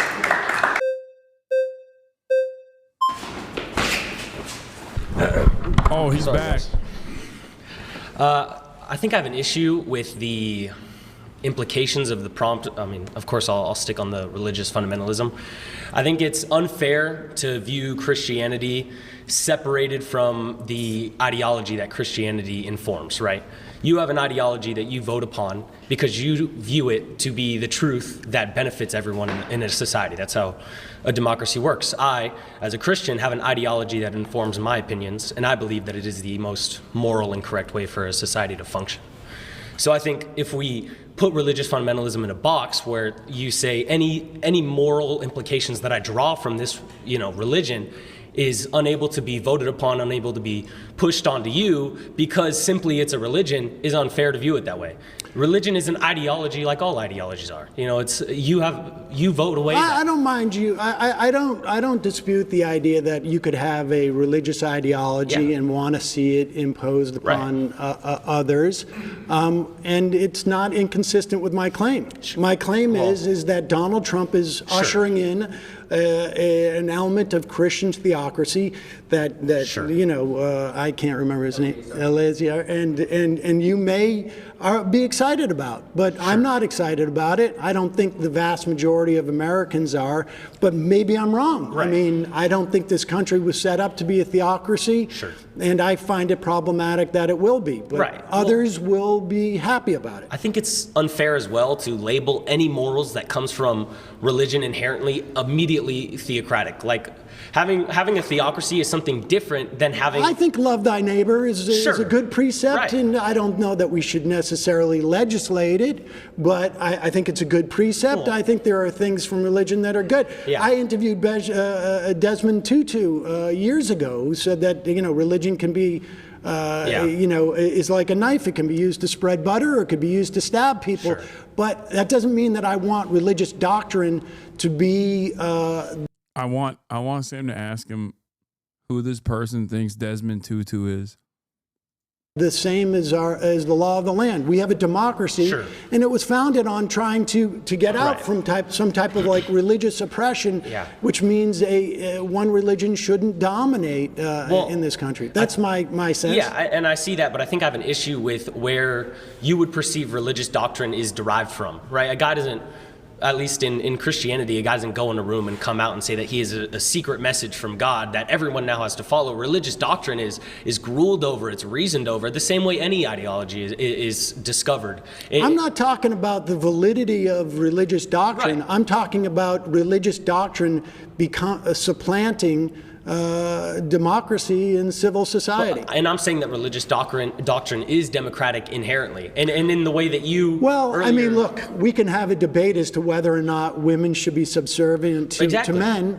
I don't think they should be, and in a democracy, I don't. How do these guys look back at like thousands of years of religious history and unironically look at like the most secular era that we live in, at least since like the invention of Christianity, and go, we got to go back to the old ways, Whoever said this is Timu Nandre, fuck you. It's Nandre with a wig. You can't fool us. You can't fool us. You thought, oh, I'm slick, bro. I put the fucking wig on and no one will notice that it's me. Lud's the bald asshole now. Yeah. You know what I like to think of when I like to think of religious democracy? The Inquisition. Like how wonderfully democratic that process was, Great stuff overall across the board. Yeah. Great. Thank you. Let's go back to that. They would fucking melt you, dog, for looking this gay, okay?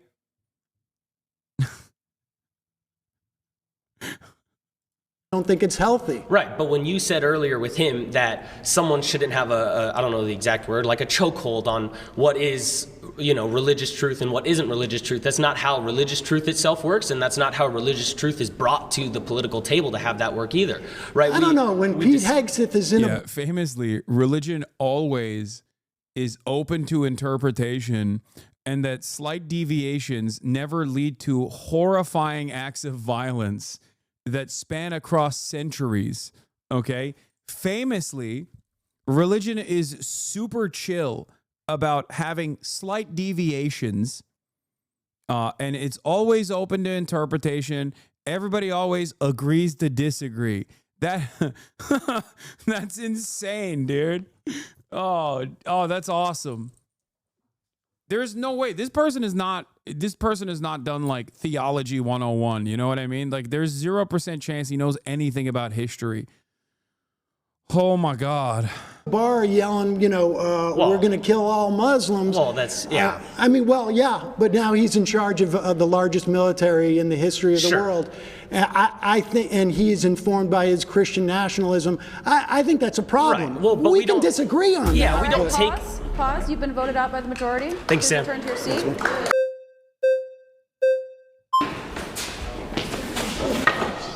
Oh my God.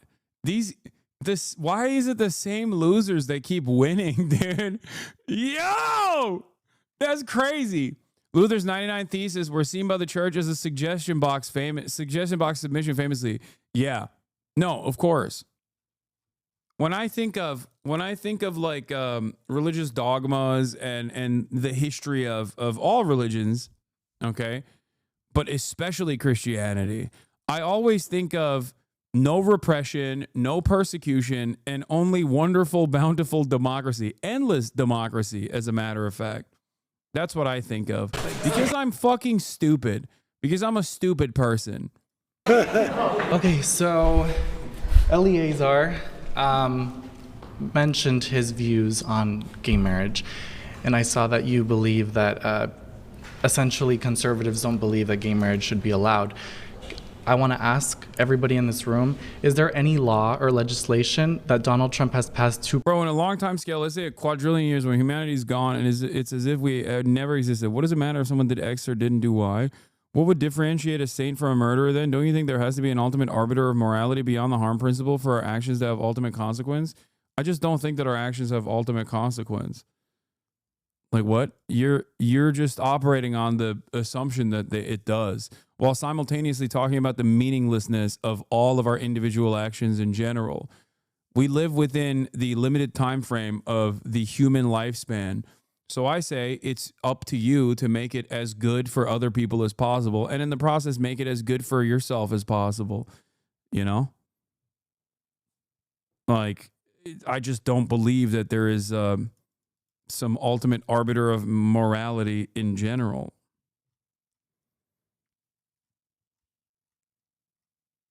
Like, why does there... I think it's inherently selfish, narcissistic for humans to assume that our lives are meaningful and consequential in the grand scheme of things. And I just don't agree with that at all. Beyond the confines of the human lifespan, it is utterly meaningless, which you also come to that recognition by expanding on history and just like removing ourselves from the equation and saying like for a quadrillion years after mankind has existed and has ceased to exist.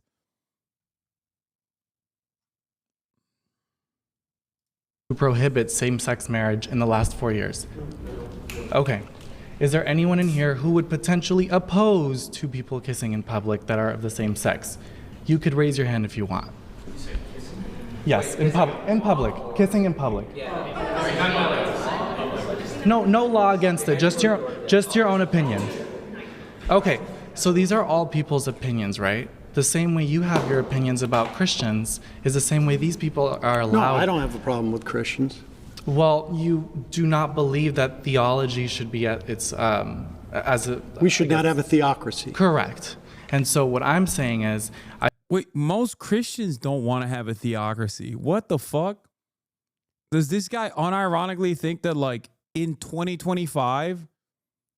The overwhelming majority of self-identifying Christians are like, we wish we could go back to like a fucking, I wish we could go back to like a world that is guided exclusively by church.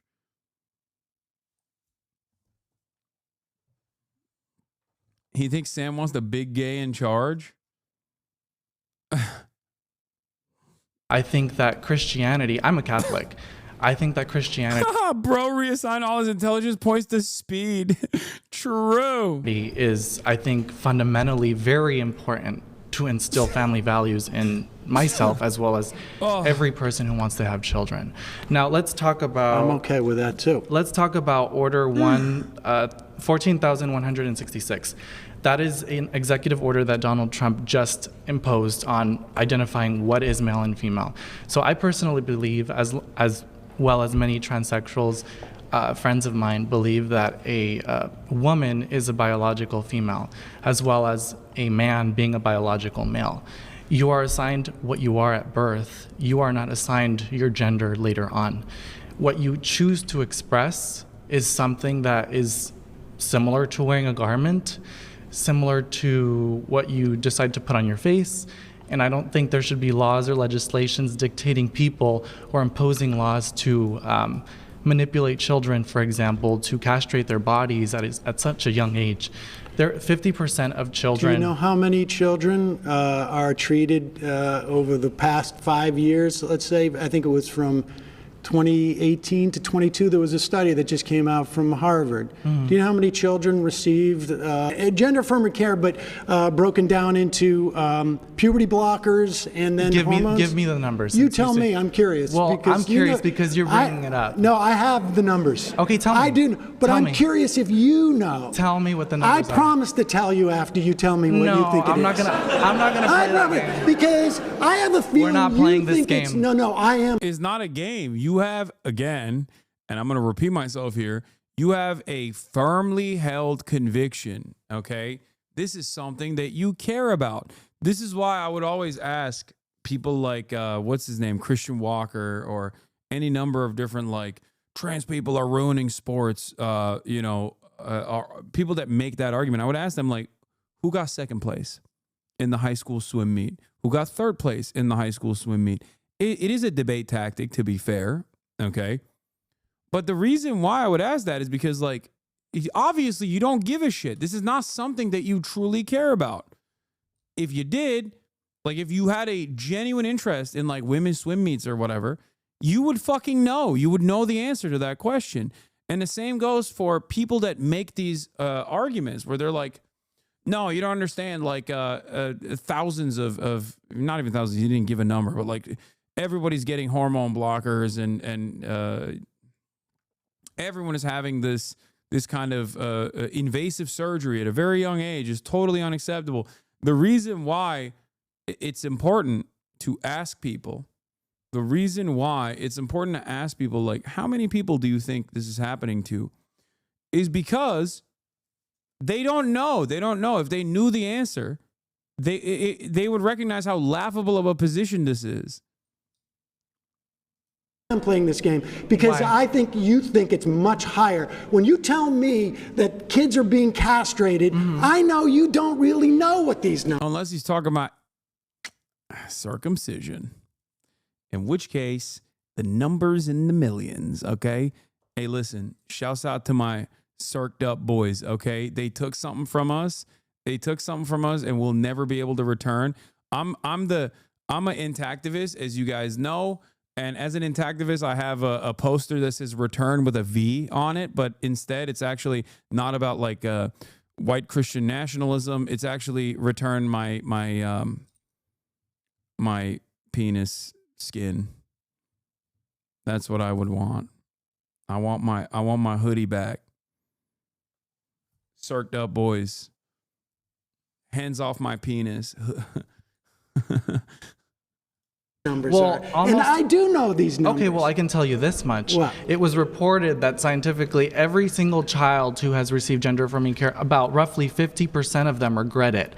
And 50% of them are suicidal because of it. Studies on the subject often suffer from researcher bias and methodological errors, including inadequate follow-up, imprecise measurement, poorly chosen sample bases. Doctors agree more research is needed. Wait, what? That's the fact check? That's a terrible fact check, dog. He just straight up lied. Why would you? I don't even think that there is a single study that says that. As far as, like, surgery regret goes, surgery regret is really fucking high for procedures that are absolutely necessary for survival. Okay, we're talking hip replacements. Even that has a higher surgery regret percentage than any sort of, like, HRT, any sort of, like, gender gender confirmation surgery.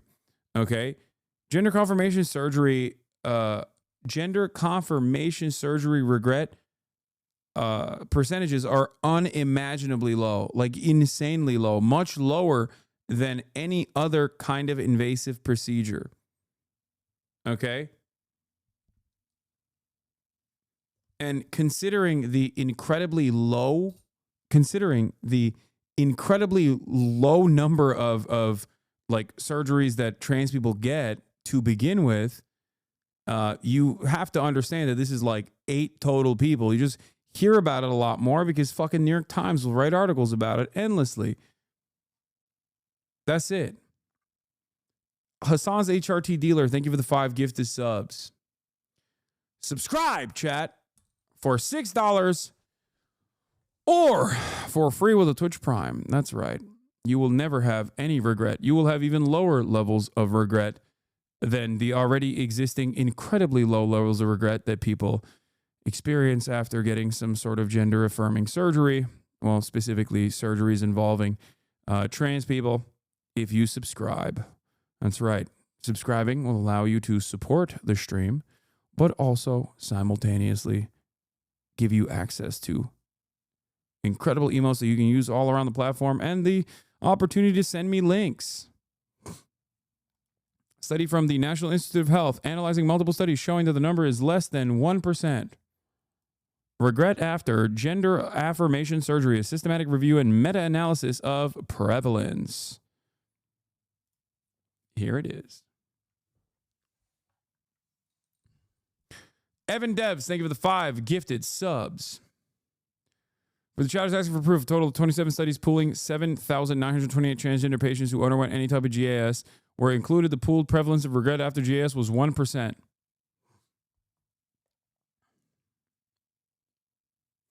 That fact check is wrong. Minors don't have surgeries. Yeah, that's true. Well, no, minors do have surgeries. Minors have gender affirming surgeries as well, like rhinoplasties or breast reduction surgeries or breast enhancement surgeries, as a matter of fact. That is infinitely more common. That is infinitely more common than minors getting any sort of trans medical care, as a matter of fact. So the idea that minors don't get any sort of gender affirming surgeries is wrong. It's just overwhelmingly cis minors that end up getting said surgeries.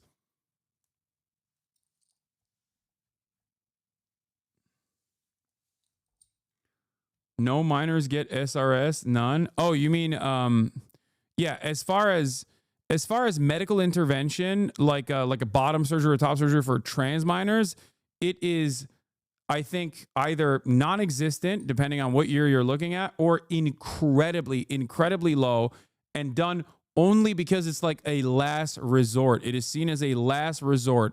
Medical intervention that is not reversible is not often done to trans minors. It's not done to trans minors at all. It's like very, very, very, very few instances, and only seen as a complete last resort. Yeah, knee replacement surgery is a 30% regret rate. Gender affirmation has like a 0.3%. Exactly.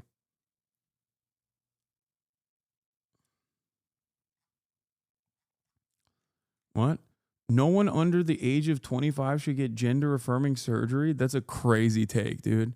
Like, not even once you're legally seen as an adult can you get gender affirming surgery. You can only do it at 25.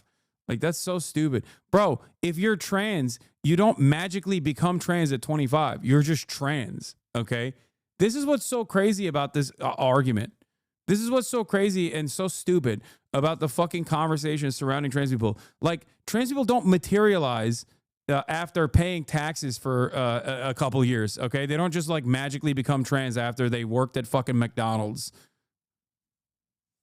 They were just trans always, okay? This is what's so annoying about having back and forths about this conversation instead of just like letting the medical community find through research what the best possible ways of going about this is. I hate it. Keep that energy with hair plugs. Okay, chill. Calm down now.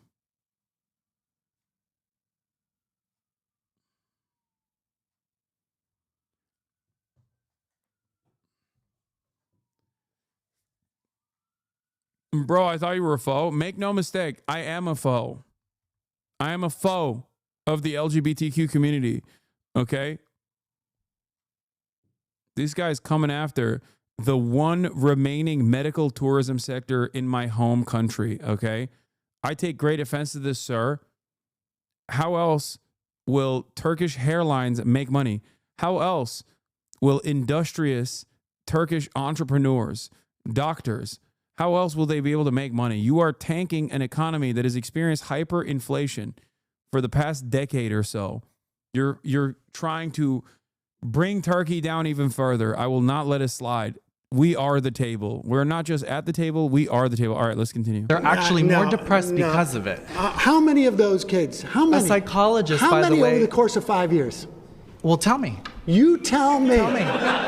Just give me I know a what you're trying to ballpark. do. You're trying to put me in this chokehold of like, No, I'm I not trying to gotcha put you in a moment. No, this is definitely in a gotcha No. moment because I'm suggesting to you that you think this problem is much bigger than it is. It is a huge problem. I was one of the 530 trans minors around the age of 15 plus to get top surgery in the year 2018 in the entire United States. There are tens, if not hundreds of thousands of us in the U.S. I needed over 3 years of maintained diagnosis and 4 referrals from doctors and psychiatrics.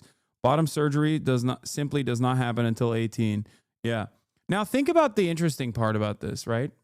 By the way, shouts out to Catboy Collector. The interesting part about this also is that there are definitely more than tens of thousands of people that do get top surgery as minors in the United States of America, except that is seen as gender affirming surgery that is appropriate. Why? Because it's cis minors that get it. That's the difference. It only becomes an issue. It only becomes a real issue when it's actually trans minors. Okay.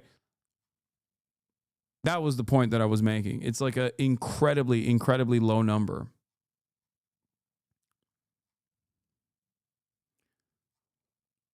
Let's continue. Medi-Cal, you know, Medi-Cal covers inmate trans women. I understand that, yes. And I know one person has had that. Bro, can you explain how people regret surgeries like knee replacements, like you said? I mean, I can give you an example of this. I have a little bit of regret myself from my knee surgery. I had a laparoscopic surgery, which was like not super invasive, right? But in the process, like my knee never fully healed. Some people have chronic pain, you know? I don't fully have regret over it because obviously the alternative I understand was far more damaging, which is like having a fucking piece of cartilage just like flowing around in my knee freely, inevitably getting stuck under my kneecap and then causing permanent repair, a permanent state of disrepair, sorry. But like I had to get it done, but yeah, it didn't, I still can't dunk. And it hurt for a long time. I never actually got back to the same level of strength that I had in my legs since that surgery. And it's been years and years at this point. You know, there are plenty of instances where people regret surgeries. And it's significantly worse than my situation, which is why I don't even like bring it up that much. I'm 26 and I had to get multiple letters from multiple doctors and mental health professionals to get gender affirming surgery. It is insane. They think minors are just getting it on a random Tuesday just because. Yeah, that's the other side of this, that like conservatives are not known for critical thinking in general, but this is an area where they certainly demonstrate their lack of any sort of logic, right? Where they think that you could just like get HRT over the counter. You just walk up and you're like, I'm trans now. Give me some fucking estrogen or testosterone. I wish it was that simple, by the way, because I'd be getting that fucking tea, all right? I'd be spiking myself with Anavar on a daily fucking basis if that was the case. Probably would be a little damaging to public health overall. They think that there is no like mental health professionals checking every step of the fucking process. That's number one. Number two, they do this with everything, okay? It's the same principle behind claiming falsely that Gavin Newsom has let 75,000 rapists roam the streets. Why are they saying that? Because Gavin Newsom said we need to lower the number of prisoners in the California state penitentiaries because there is a real crisis of overcrowding in California state penitentiaries. That process is infinitely more complicated than the way people think it is. You don't just like walk up to the worst rapist you know, okay, who's like an Olympic level rapist. Like he just raped for fun, but also as though it was his own profession. And you're like, well, Gavin Newsom said you can get out now. And he's like, oh my God, I've only been in prison for 1 year so far in my, triple life sentence. Oh, thank you so much. I can't wait to go out and do rapes again. That's what conservatives think is going on. It's like, no, there's a fucking parole board. Like you have to go in front of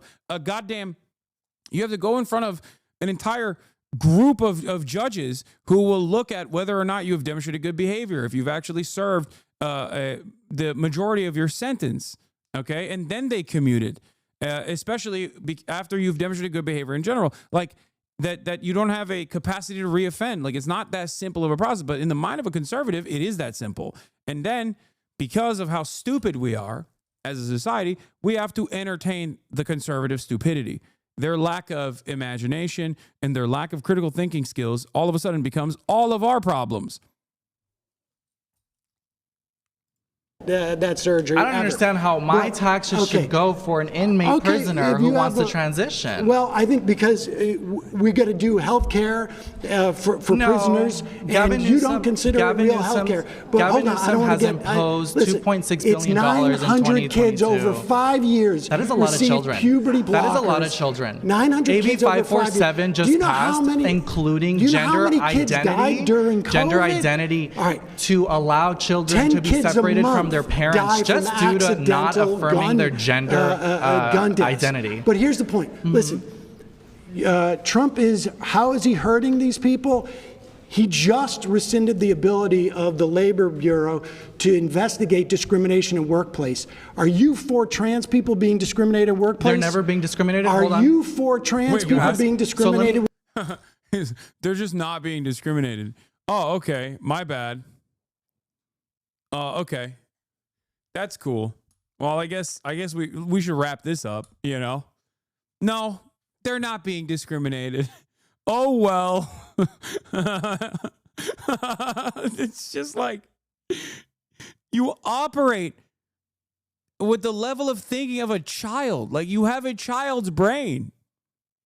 What the fuck do you mean they're not being discriminated? What an insane thing to say to begin with, but also what is happening? Like you're like, no, it's not happening. Okay, I guess we should move on to a different point then. I'm very passionate about that question, and can I answer it? Mm-hmm. Okay, so he's passionate, so he knows better. I believe that affirmative action should be. It's not affirmative action. Oh, then what is it? It's anti-discrimination. It's not saying that you have to hire trans people. Okay, it's saying you can't fire someone when you find out they're trans. Okay, well, hold on a minute. So when you hire someone or when you interview someone, for example, you are supposed to interview them based on their knowledge and their work ethic, not based on sex. I'm not saying affirmative not based action. On their sexual Are orientation. you allowed to fire them if you find out they're trans? If you need to, then you should. If you need to, then you should. So we have a disagreement. Right, I don't believe people should be discriminated against. Pause. And that's not. Wait, what do you mean? If you need to, you should. Like you have a competent employee. You like the employee. The employee is doing decent output. You find out that the employee is actually trans. You fire them because they're trans. What do you mean? If you need to, you should. Some needs are not valid and in the past were considered illegal. And the reason for why this was a restriction enforced by the federal government was because people were doing it. Okay? And you're also in the process of arguing that they should be able to do it. What is happening? Not discrimination. It's based on your knowledge, not what you sleep with, not who you sleep with. Just saying. They're clapping for that? Oh my God. Bro, they don't understand. They don't understand anything. What the fuck is going on?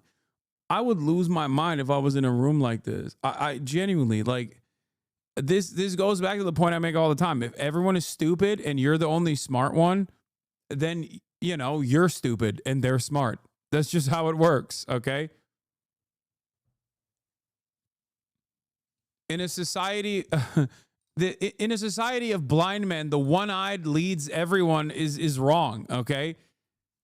In a society full of blind men, the one-eyed person is cast aside and ostracized as their vision is now no longer a benefit. It is actually a point of discrimination because everyone's like, fuck you. What do you mean you can see? Get the fuck out of here. They'll kill you. You're a witch. It's awesome.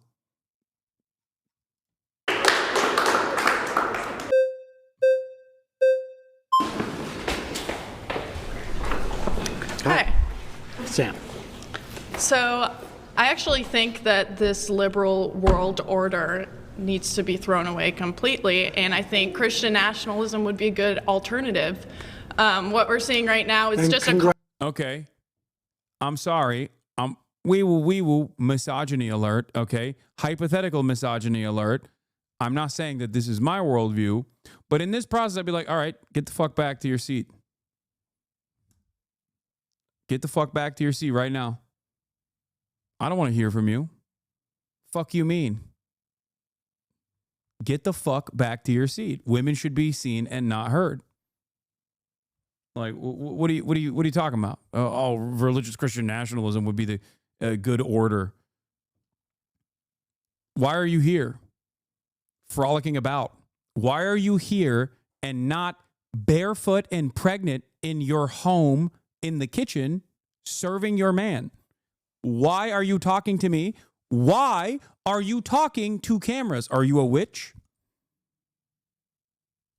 Are you a witch? What is this? Yeah, shoulders uncovered? Frolicking about like a harlot? What is this? Fuck you mean you want Christian nationalism? What are you talking about? The fuck is this? Well, what is this? Congratulations. Yeah, and thank you. And yeah. No.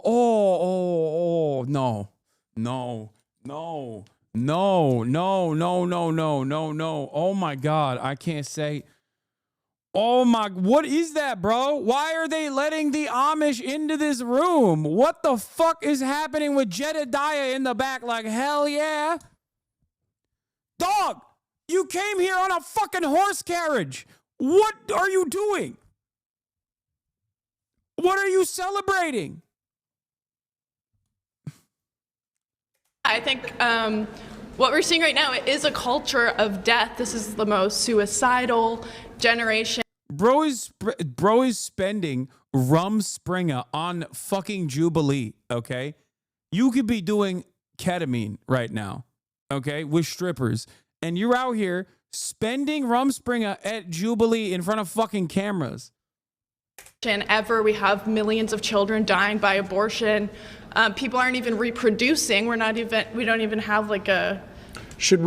Are you reproducing? All you're doing is reproducing dumbass talking points. What are you reproducing? I don't see you reproduce. Are you pregnant right now? Why are you talking? We mandate people reproduce? No, I don't think we need to mandate. We can just stop them from killing their kids. You want to outlaw abortion? Yes. Yes. I mean, we have a fundamental disagreement on this, and my claim was that if you voted for Trump, it would be to your benefit if you want to outlaw abortion. I think it would benefit everyone. Yeah, I disagree. I think that women should have the right to choose. I think that it would benefit everyone to bring back the family unit, to stop having women just thrown into the workforce. Maybe we shouldn't allow women to choose to divorce unless their husbands say it's okay. I mean, I don't really believe in divorce in general, so like, sure. All right. I mean, this I think though reinforces my point that if no, you don't believe it. You don't believe in the things that you're saying, or it's the second thing, which is even funnier. You're too stupid to recognize that you are actively spelling out your own demise. Like, you want society to be organized in a way that actively harms you. Okay? The fuck do you mean? Oh, I don't believe in divorce. What do you mean you don't believe in divorce? She's like, yeah, I would rather murder my husband secretly by poisoning him with fucking Visine, by putting Visine in the soup slowly but surely, just drip feeding it. day in, day out after he beats my fucking ass every night until he finally fucking coughs blood and dies in his bedroom. This is my alternative vision for divorce. Insanity. If you are But it would be better for society. It would be better for everybody in society. And same with Z. That's my argument, by the way. Like, yeah, back in the day, women couldn't get divorces. So they just fucking killed their husbands, dude. Technically, divorce is not just good for women. It's good for the men, too. People just don't understand that, though. You know, we can't even have that conversation. It's for male preservation. I promise you. Okay.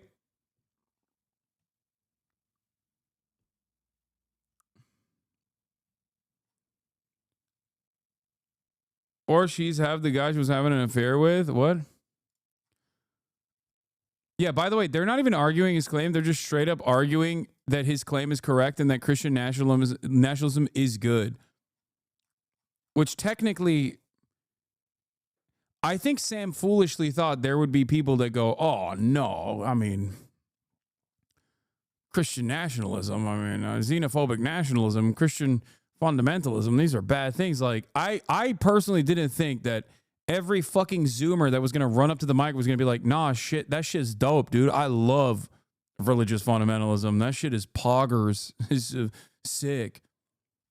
I'm so skibbity. I'm so phantom tax on fucking Christian nationalism. You have no idea. Like, I don't even think he was baiting. I think he wanted to entertain a good conversation amongst people who don't fit any of these categories because he thought that the average Republican Zoomer that wants to go on a Jubilee video was probably going to have some semblance of normalcy, some interest in at least maintaining decency, and that they wouldn't have fucking said those things. They'd be defensive. And then Sam could just like cook them up. I didn't think that every single person that comes up was going to be like, actually, the three things that you mentioned are awesome. And that's why I voted for Donald Trump. And you're totally right about your premise. Xenophobic like, what's the problem with xenophobic nationalism? Don't you think that's better for Americans in general? Stop! Like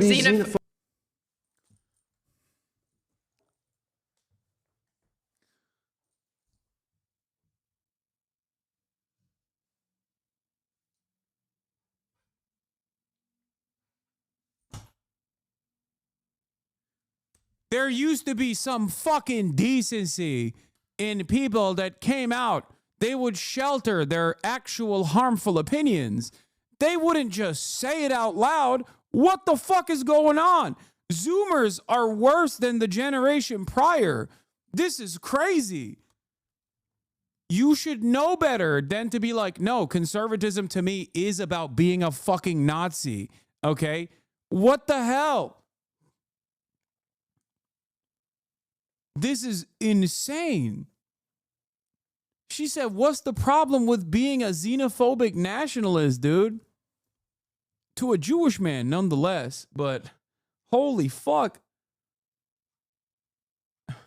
Yes. Nationalism is better. We should have a coherent culture. Everyone should be a part of the same culture. We should have assimilation. Which, do you get to choose what the culture is? We already have a dominant culture. What is based the dominant on culture? European and Christian values and identity. That is the dominant culture. White Christian, it's rooted in European identity. White. So your argument is that has been the dominant culture. Just to be. This is also such a funny thing to say for like Americans especially. Ask the average European person how they feel about American culture, okay? Like, I doubt that they're like, oh yeah, those Americans, they're just like us. Hundreds of years of history and culture versus Amerifat dipshit eating burger. Yeah, just like me. Amazing. And we're not letting people assimilate to that. We're saying you should keep your culture, and this is why our culture is so divided. Your argument is that Trump is good for those who want a dominant white European culture. I mean, that is what America is. It's rooted in European identity and Christian values. That's what it has been. Would you really disagree with that?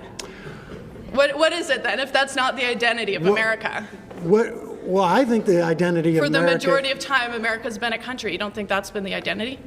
Well, actually, no. I think actually the identity of America has been, for better or for worse, a melting pot. Yeah, it's an amalgamation of all of the other, ironically enough, countries that America dominated that then bring those people over here. And actually, that amalgamation is one of the best aspects of America, if not the only good thing about America in general. She's not wrong. America has been very racist historically, Law. I know, but the inverse of that, the other side of that, is also the fact that, not having a singular focus on, I guess, like defining and maintaining some kind of like European colonial mindset has caused, or rather, as a consequence of maintaining some semblance of white supremacist European colonial mindset, America has become an amalgamation of all these different cultures. It's not a bad thing. It's actually a good thing. Part of the reason why America is also not run into the same generational trappings of other more xenophobic nations is directly a consequence of waves of migration. That's it. No, lib speak. It's not lib speak. There's obviously the bad, but there is a silver lining to this as well.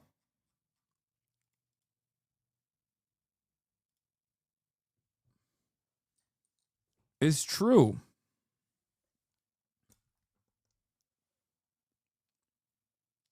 The Daily Wire does not disappoint.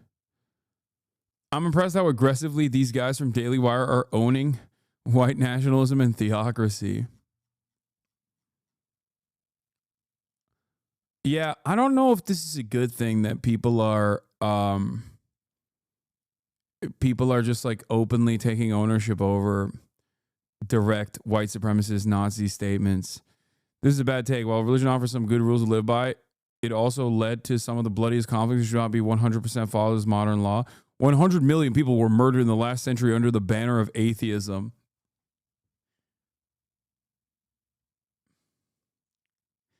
Black Book of Communism.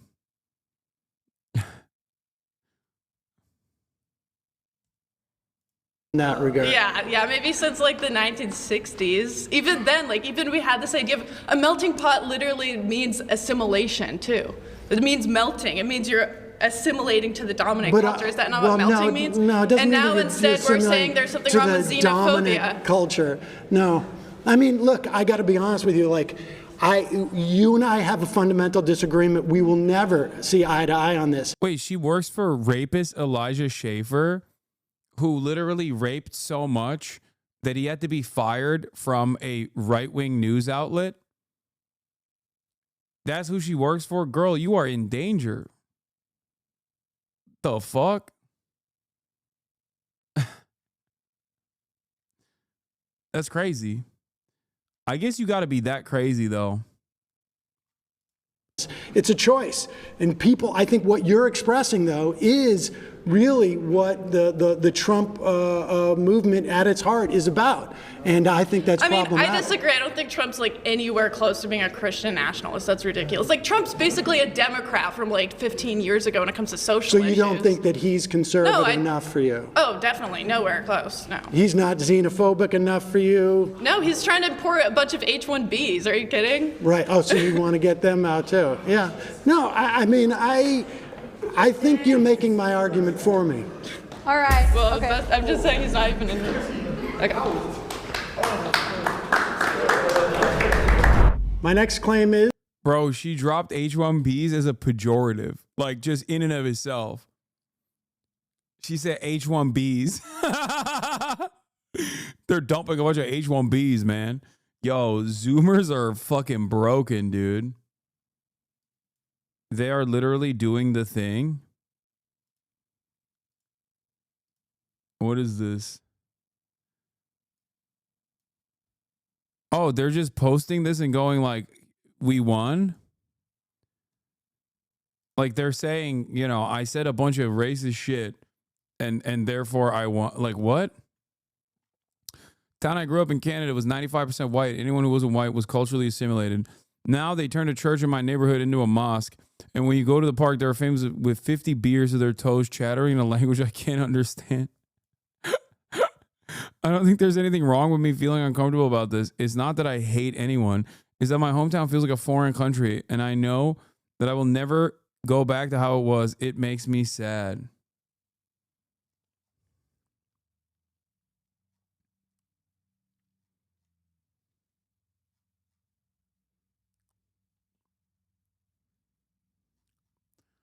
I hope they build more mosques in our town, honestly. I don't get it. What's the problem? Like, you said the fact that there are mosques doesn't mean this does not imply religious fundamentalism, but maybe you can get religious fundamentalism if you would like, you know? That's right. I'm an advocate for Sharia, baby. That's right. No white Sharia. I'm an advocate for brown Sharia. You feel me? More mosques, and she should not be out there showing her shoulders, okay? Sounds like Islam is the dominant culture where she's from. Yeah. Yeah, maybe you should assimilate to the dominant culture.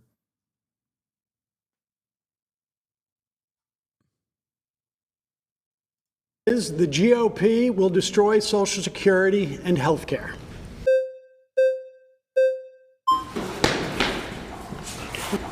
Nice to see you. So, what if Social Security should go away? That's my question to you. Ben, you are so cooked, dude. I mean, it's probably going to go away if Republicans get their wishes across, and your ass is cooked. You are never going to retire. None of you dipshits are ever going to retire. I swear to God, you can't. You're going to fucking die on the assembly line as a Amazon ordained like Autobot is whipping you in the back. Okay. You're going to be like, oh, at the age of like 73, you're going to die to a communicable disease because like it's illegal to get healthcare now. Dumbass. God, these people are so stupid. The thing that really pisses me off about conservatism in general is just that they actively champion causes that will fuck them. Okay. It's so dumb. The smug nature of just like defending the worst positions that will destroy your life, your future. I will never understand it. It makes me so angry. Because Social Security keeps 2/3 of our elderly out of poverty. And not only does it keep our elderly out of poverty, it's essentially a social insurance program that protects you if at the end of your life you don't have enough money to survive. This is my king's bread and butter, okay? You're talking to a guy who goes to tort conferences for fun. Social Security is his fucking bread and butter. You have fallen into the intellectual trappings of a Samuel Seder, okay? For right now, do you know that it's also the albatross around our generation's neck? No, it isn't. Okay, so let me just explain this. Well, you're going to go back to lecturing me about Social Security. Well, that's what we're talking about. Social Security. Yeah, Social Security is one of the top 3 funded. Social Security is almost the biggest thing that our government does. Exactly, and we are more than $30 trillion in debt. Well, first of all, Social Security cannot contribute legally to the deficit. Because they don't even account it in the federal deficit every year. That's correct. We have 30 years more self-funding. When Social Security started in 1936, you have more workers than retirees because people haven't entered into retirement. By 1970, it was at 3.5 to 1. Now it's at 2.5 to 1. But productivity has increased during that time, so the amount of money paid into Social Security has been up there. The reason why we are running out of money just for the trust fund, not for Social Security, like I say, if we do nothing with Social Security now, it is statutorily unable to contribute to the debt. The math is right there. The reason why the trust fund is running out is because wealth inequality has hoarded so much money above the cap. You don't think it's because the government does a terrible job managing their money? They have a huge spending problem, and they go, oh, look at all this money we have for Social Security that's earmarked for 60 years from now that we're just going to spend on something right now. 40 years ago, they predicted this. This is an actuarial table. Accountants sit there and look at it. This is a very easy math problem. Accountants in the government are always right? That's totally the thing that you're saying? That they're always correct about money, right? That's why we have a $40 trillion debt problem. The problem isn't the math with the $40 trillion debt problem. It's you have tax It's cuts. the spending problem. I totally agree with you, which I would argue is part of why Social Security's gone in the hole already. That's simply not true. Oh, okay. So we're out of money from the Social Security bucket. No. Statutorily, by that I mean by law, Social Security pays for itself. If we do nothing, the 6.2% that your employer and your employee pays into it will pay out 78% of benefits starting in 2033. And why is it going down? If everything's so much better, why is it only 78%? If we raise the cap, there's a cap right now at $176,000. So for instance, if you make $100,000, you pay $6,200 into that. A year, a year. But if you make $4 million, do you know how much money you pay into Social Security? $6,200. And so why should wealthy people hang on? Why should wealthy people pay more? I don't know. That's just how progressive taxation works. It's like kind of the entire point of our tax structure. It's a good thing because they have more money. What are you going to do with the money when you fucking die? Wealth inequality is a major problem, don't you think? I thought these guys were populists.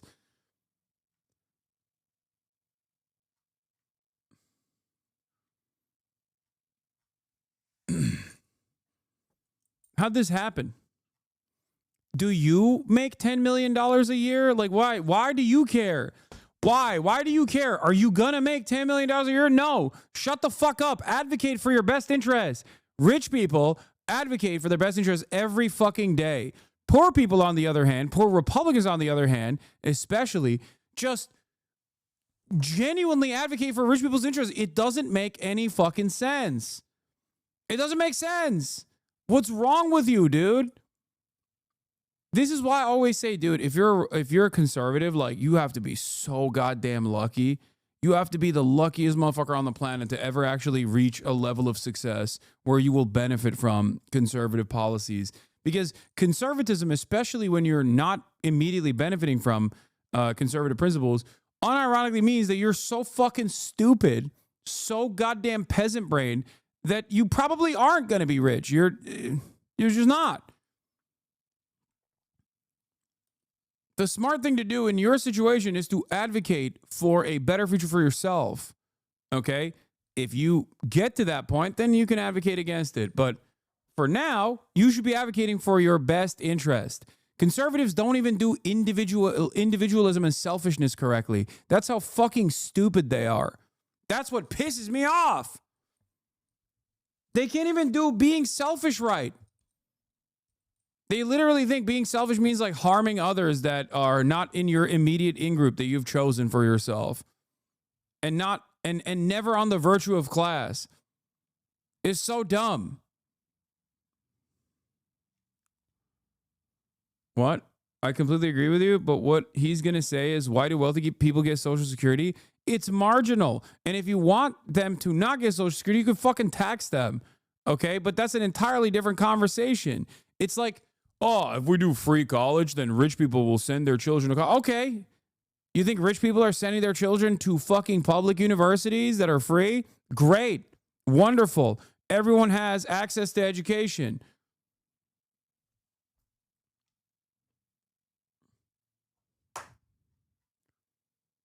It's so dumb where people are like, oh, I don't want there to be any publicly funded programs because rich people will take advantage of them, is the most idiotic argument of all time. Okay. One, they don't.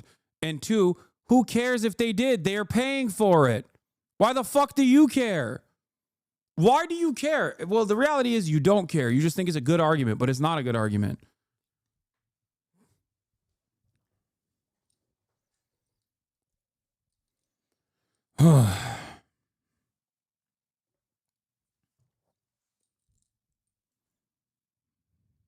it's additionally funny because they don't even benefit from it. Do you see what I'm saying? They do not benefit from the things that they're advocating for. They're advocating against their best interests, which means they're stupid. Okay. And if you're a stupid person, you probably are less likely even to make it out the cut. Why should wealthy people pay a higher percentage? No, they should pay the same percentage. 6.2 on $400,000, 6.2 on $1 million. Yeah, I don't think this person also understands that what lifting the cap means, raising the cap means. Like, he doesn't realize that after $172,000, everyone pays the same. So if you make $172,000 or you make $172 million, you're paying the same into Social Security. Why should they pay even more money at all? Because they make more money? Again, you fundamentally have this idea that because somebody... Okay, you have an idea that because somebody makes more money, that's fundamentally wrong, right? No, I don't think it's fundamentally wrong. I think that they should pay more taxes into it. Now, I do think as a society... We should not allow billionaires. So, for instance, they can pay more taxes generally, but why should they? The highest tax rate was and the greatest expansion of our economy. Hang on, does a billionaire get more money from Social Security if they went to go take it than I would? No, of course not. So why should they pay more? I'll tell you why. Because it is a social insurance program that keeps you from being in poverty when you're a senior. And the reason why I think billionaires should pay more taxes than other people, even a higher percentage, is because it works better for society. The greatest expansion we've had in this country in terms of economics and the least amount of wealth disparity was in the 40s and 50s and 60s in this country. Do you know what the top marginal rate was? It was high. Do you know what it was? I don't know the exact number, but if you made over $470,000 in 1955, every dollar you would make above that was taxed at 90%. So I have a question. 90 cents on every dollar was taxed above 470. So if we had today's dollars, which is wild, by the way. But it's also the greatest expansion we had of the economy. Yeah, you can expand for a time, and then you see places. You see like Nordic countries that were like, oh, let's tax the hell out of our rich people, right? And then they go, whoops, we messed up. We can't actually live off of our terrible. We basically are able to live off our economic boom that they had between like the 40s and the 90s, and then we have to revert all of that because we made a terrible choice and we were able to have a party for 50 years until we realized we ran through all the money that capitalism got us. So let me ask you real quick. So the average person, right? Right now they fundamentally look at Social Security, young people like me, and they go, I'm going to have that money sitting waiting for me when I retire. Since your opinion is whatever works best for the average person is better, wouldn't you rather shift towards something that I would agree with, which is getting people that are 19, 20 years old into funding their own retirement rather than relying on other people to fund it for them? You're talking like the 401k. Sure. Dude, why didn't I think of that? Yeah, that's an incredible idea, man. Okay, I have another one. Okay, how about instead of taking a percentage of your income and putting it into your 401k, you put it into like this holdover in the federal government, okay? And instead of getting fucked over by market volatility, considering that many chatters are probably currently checking their 401k accounts and seeing all red at this moment due to Trump's insane nature and his back and forth attitude on tariffs, a real will they, won't they. Instead of that, how about we just give it, I don't know, we just like put it in an area, we just put it in a space, let's say. I don't want to say anything else. We just kind of give it to a holdover area that and then you can collect it back because it's actively being refunded by other people that are paying for it. You know, like a trust of sorts. What's a secure place that you could do that with that is not subject to like the volatile market conditions? Like maybe, I mean, it could be like it would offer security, right? It would offer like a lot of security because like this is very important.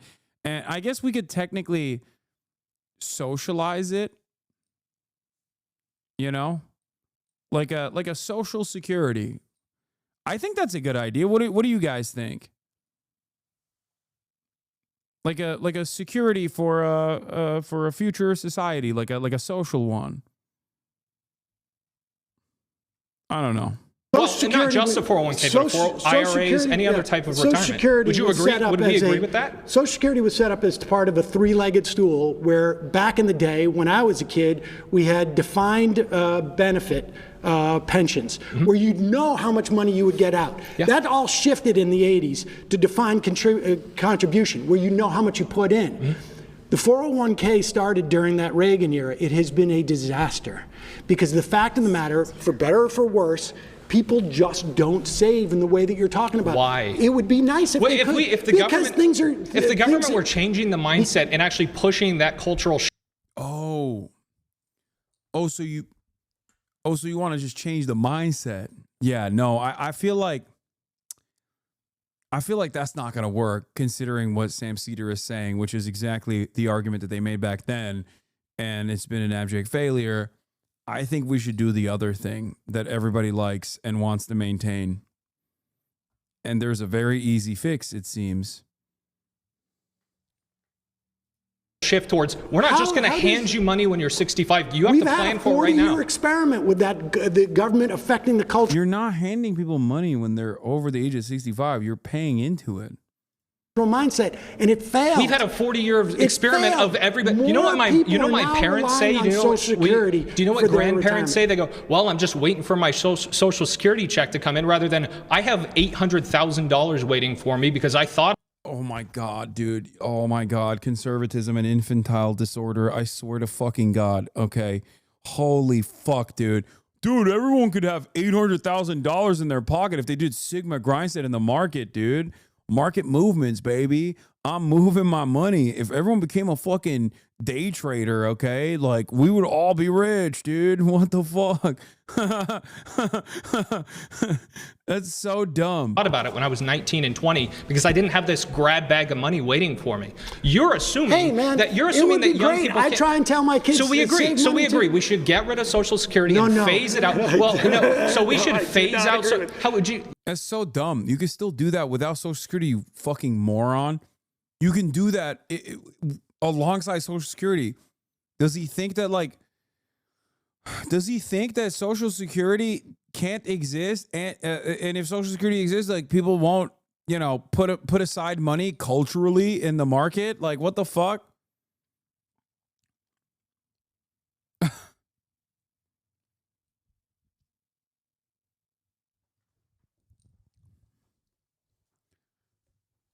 This is not a mutually exclusive concept. You're like, is you one or the other? Can't do both.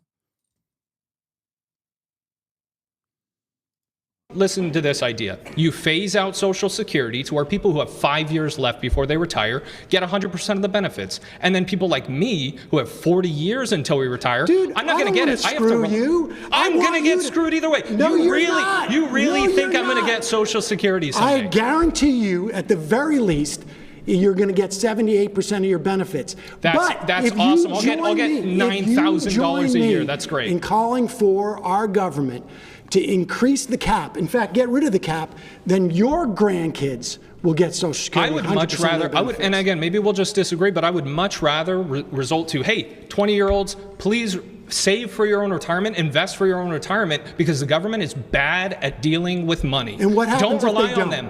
What happens if what? What happens if those 20-year-olds don't listen to you? The same thing that happens if a 20-year-old just doesn't go and get a job because I tell them to. No. They're going to have a problem, but that's not my fault. No, I got news for you. It's not your fault, but there used to be in New York City 30,000 people sleeping on the Bowery. No one in this room was alive before Social Security. We've all lived under this, just like the and income tax. And it has been the most successful government program in the history of our government Things programs. that are successful don't just start to die out and end up in the dying out. It's the grab bag of money, the massive. Once again, the conversation is so stupid because there is no, he is just refusing to recognize key parts of it, right? Like he refuses to recognize the solution for funding Social Security further, And he also acts as though it's going to go insolvent, like it's just going to go bankrupt at a certain point when that's not the case.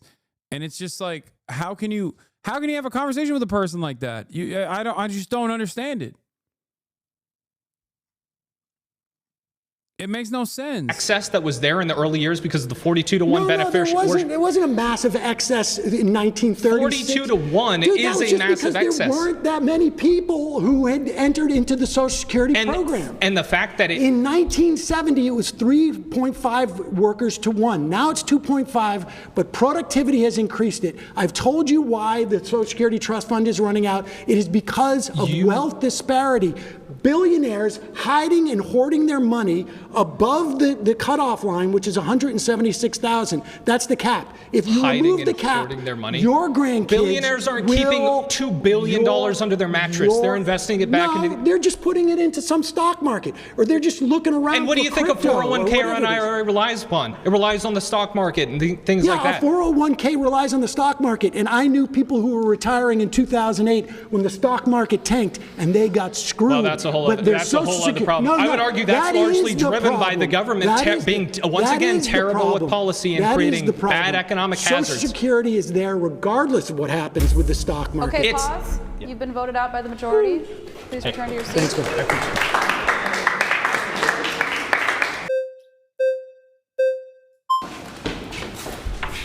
Micah. Hey, Micah. Good evening, Sam. Nice to meet you.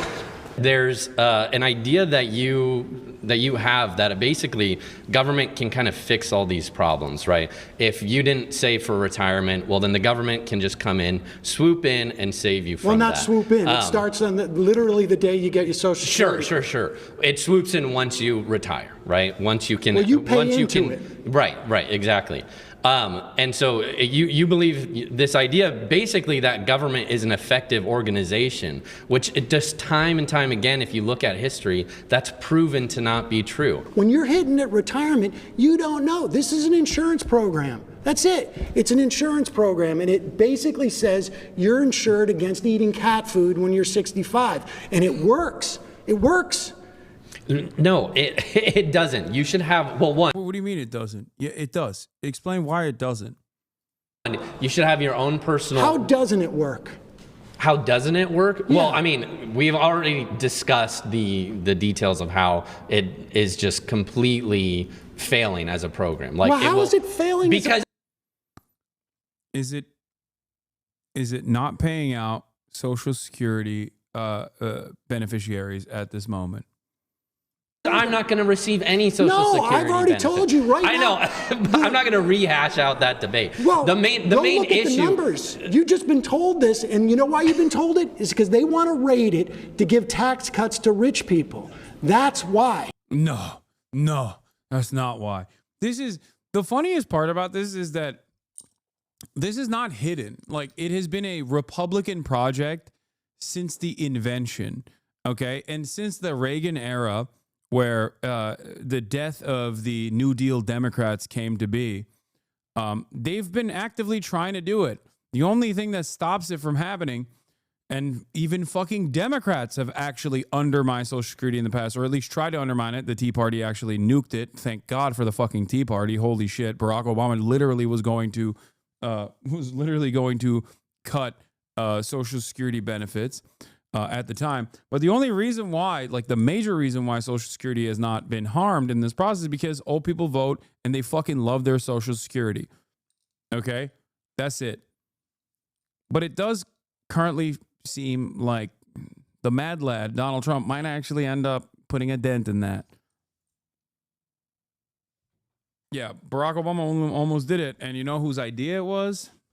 Joseph Robinette Biden. That's what. Okay, let's get So are you saying there are the Trump tax cuts were only for rich people? You're saying No, people... I'm not saying they're only for rich people. Oh, okay. Then how could rich they people only... benefited more from it than low-income people. And I like it literally sunsetted. It's supposed to sunset this year for you.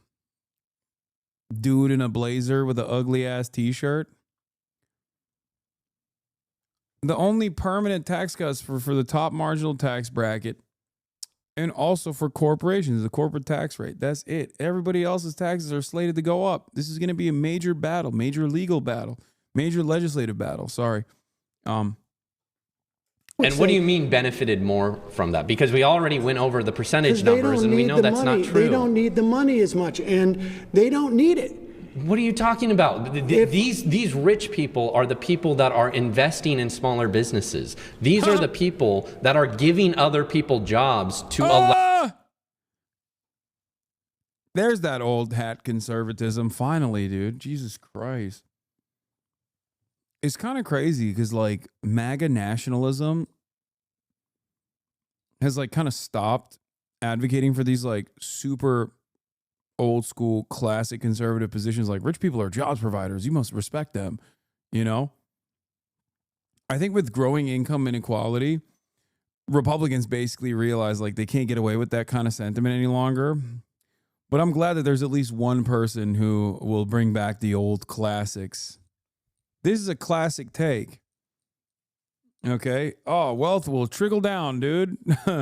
Rich people are glorious. They're the jobs providers. They're the jobs creators. Excuse me. Put some respect on it. What do you mean they don't need the money? Yeah, rich people don't use money or bring it back into the economy in the same fucking ways that poor people do.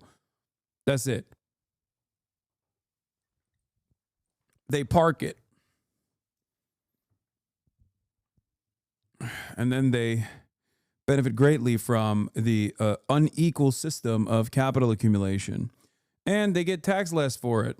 And there's also on top of that additional methods of simply borrowing against your pre-existing assets, loans with even lower interest rates. Instead of a tax at that point, you're just offering a incredibly low, depending on how wealthy you are, an incredibly low interest rate.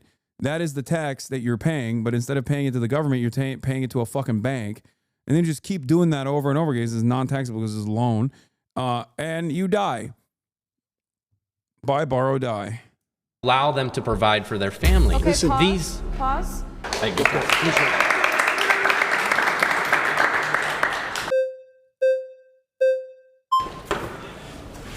What's up? Hey. Good to be back. Nice to see you. Okay, yeah, nice to see you too. I want to zoom out a little bit. Okay. So obviously you're pinpointing on Social Security, and there's a reason for that. And healthcare too. Oh, okay. But Social Security is the program that you're very concerned about, and that Medicare. I'd love a Medicare for all program, but go ahead. Yeah, so I think the reason you're focusing in on Social Security precisely is because Social Security is the most successful in a shadow of social welfare programs and government spending. That it's like the Democrats. It's also the biggest bucket of money. Sure, it is the biggest bucket, but the Democrats have these social programs and this deficit spending, and it just never ends. It's never enough money. So you're focused. Oh no, we got a deficit hawk in the building. Oh, this is another old school conservative guy. I like it. I like it. Focusing on Social Security because it is the one successful child, but you're ignoring all the social welfare state that we've become. Social Security and Medicare and Medicaid make up the majority. Over like a right. So 70% of our budget. 70% of our federal spending is mandatory, and that you're right. It's Social Security, Medicare, Medicaid, interest on debt. 8% of we're paying for that. So the Democrats run on this. Essentially, they want a welfare state. So yes, Social Security might help a lot of people, but it's like we're closer to a welfare state than we've ever been. 38% of the GDP in the U.S. is government spending. That's the highest since World War II. So us conservatives, we're trying to tell you, like, you guys are fiscally really irresponsible. So are you worried about the tax cuts and what that does to the debt and deficit? The tax cuts increased revenue. No. Yes. I want to tell you about Kansas. Okay, tell me about Kansas. Sam Brown back in 2012 brought in Arthur Laffer. You know the Laffer curve, right? That's the argument that if you cut taxes, you're going to get more revenue. That's exactly what happened. Kansas. No, that's exactly what happened It to TCJ. destroyed Kansas. By 2016, a Republican legislature raised taxes again. They destroyed their education system. Reality is against you, my friend. Look up the Kansas. The In numbers. fact, The numbers during say the Trump administration, they sent Sam Brown back. They made him the ambassador to faith because they didn't want this guy around because it was a disaster. If you want to tax the rich, you should vote Republican because they pay more in taxes. Under Republican, it was the same as Reagan. It was the same as Trump. Look at Wait, what? Both Reagan and Trump lowered the top. What? Reagan and Trump both lowered taxes for the wealthy. What the fuck? What is he saying? Is he trying to argue that like when taxes are lowered, wealthy people are more productive and therefore end up even with a lower taxable income or a lower tax rate, they end up paying more in taxes overall? Is that what he's trying to say? Like what? That's what he's trying to say, right? That's the argument that he's making, which Sam directly contradicted because with his Kansas argument, Sam directly undermined the point that he was trying to make, which is that in practice, that's not how that works.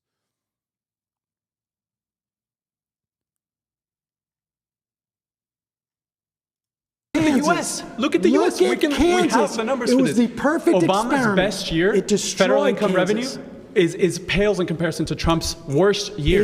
Do you get what I'm saying? Does more taxes necessarily equate to more revenue? Yes. No, that's where you're wrong. So if you look at TCJA, and I'll say the numbers again, the top 1% paid more into the system. GDP grew, wages grew 3% year over year under TCJA. So when you're saying tax the rich, it sounds like you're actually a Republican. You just don't know it yet. You're confusing causation with correlation because Obama's economic recovery was way too slow, and I agree with you on that. Way too slow. Way too slow. When you have tons of stimulus, what you're doing is you're creating the Great Depression for the bottom 90%. All the assets inflate. So who does that benefit? Your policies benefit the 1%. Inflation disproportionately benefits the 1%. It's an immoral tax on the poor. Listen, and that's exactly what happens when they stimulate. Inflation was not a function of monetary stimulus. It absolutely was. They increased the money supply by $6 trillion. No, I understand they did that. I understand they did that. And they could pull it back on taxes with the wealthy if they wanted to. You're making an argument for higher taxation. Do you think taxing people makes the country wealthier? Is that what you think? Does it make the country wealthier? Do taxes make us wealthy? Is that government increasing taxes? Are we now more wealthy? Do you think that the only way you create wealth is by producing? If you tax and spend, government stimulus can increase GDP, of course. Is GDP wealth?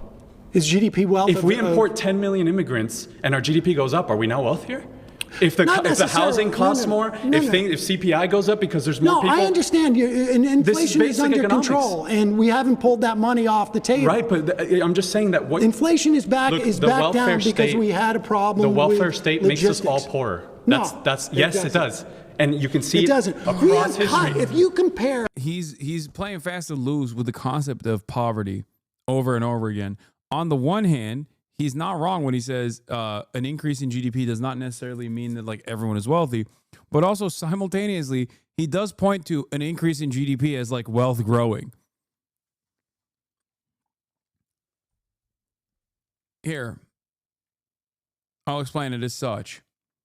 In the K-shaped recovery after COVID, the wealthy put billions of dollars of wealth directly into their fucking pockets. Okay, their net worths exploded. Their net worths grew. That, especially if they're American billionaires, means that the overall American wealth grew. But that didn't necessarily trickle down to the fucking American poor. Redistributive tax policies are supposed to literally take the money from the tippy top and give it back to the working poor in ways that meaningfully improve their lives. That's it. He starts the argument with taxes are bad because it decreases revenue, but then says stimulus is bad because it increases revenue. Yeah, I'm saying that he on the one hand says that like the overall wealth growing is good, but then simultaneously says GDP with the overall wealth growing is actually bad because it doesn't yield any sort of material benefits for the 99%.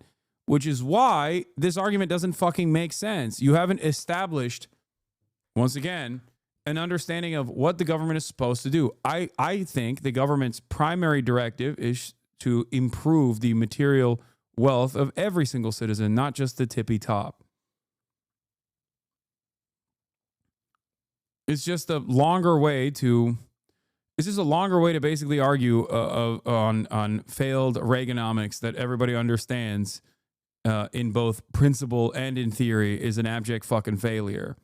People want to come here for economic opportunity. We don't want handouts. We want opportunity. That's why, as an immigrant, that's why my family came here. We left the socialist paradise. It's garbage. The people that come here want... What socialist paradise did this motherfucker leave? Where is the socialist paradise? Vuvuzela?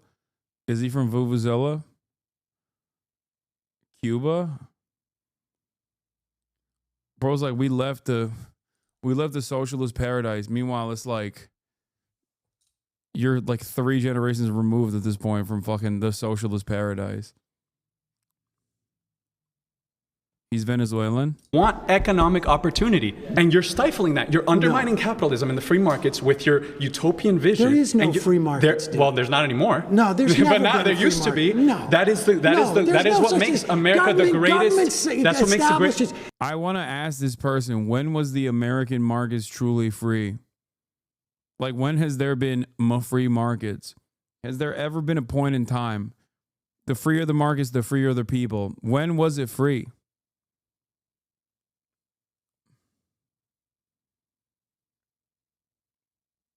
Like, I guess pre-New Deal, maybe? He's like, they were so free during the Great Depression. Let me tell you a thing or two about robber barons, okay? The freer the market, the freer the people. America is the greatest economy in the world because of the free market. The greatest free market capitalism is the most ethical and moral. America had was when we had 90% tax. That's not true. The numbers are against you. 1940, 1950, 1960, the highest top marginal tax rate was 90%. So what happened in the 70s? And when Milton Friedman predicted stagflation in the 70s with your social welfare. We had OPEC. When your welfare Milton Friedman predicted the oil shock. That drove inflation way up, and that was a function of OPEC. But in the 1940s, 1950s, and 1960s, highest top marginal tax rate was 90%. We had wealth inequality shrink. We had something called the Great Compression, and more people enjoyed. Damn. He said we had post-World War II Industrial Revolution. Seems to me like you want centralized planning, incredibly high rates of taxation, and to get dumb bitches like you back to fucking work, okay? Because guess what, dude? If you say, oh, it's the fucking post-World War II Industrial Revolution, guess what, dude? That is America at its closest to the USSR or communism. Obviously not entirely, but if you're talking about like the war economy or post-World War II economy, yeah, that is literally the closest we were to a centrally planned economy. I would love to get back to that. And instead of, building war machines or whatever, I would like to, build things that matter, build things that are good. Free markets. I mean, wait, is he also a free trade advocate? Like, I don't understand. I wonder. Post-World War II Industrial Revolution. We were producing more than every other country. It's because we were producing more than every other country. That's what creates wealth. And production. We were doing that with a 90% tax rate on the wealthiest individuals. When Reagan came in and brought it down, the top 1% paid more. Can you believe that? No. Do you know that federal income tax? Wait. You know federal income tax? I don't get it. Like, he keeps talking about the benefits of manufacturing in the United States of America. But also then hypes up Ronald Reagan. I mean, is he like a anti-NAFTA free market person? Like, what? Why are you giving Zio liberal Sammy screen time on the show? Are you a leftist? Isn't there more important things to talk about than this spectacle? That's the easiest ban of my life. 6-month subscriber. Insane statement. Okay, fuck yourself.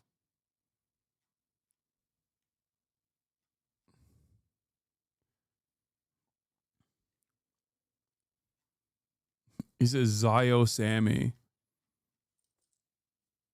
Just call him a Jew at that point, you know?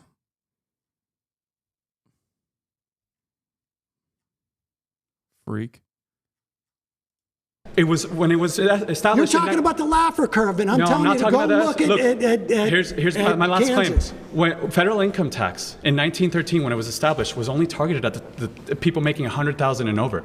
Now we don't even know, most people don't even know that. It's just a base tax. Why? Because the project. Did that chatter hurt your gringo sensibilities? Okay, I'm gonna give you a week off for that one. No, he did not. He was being a fucking freak.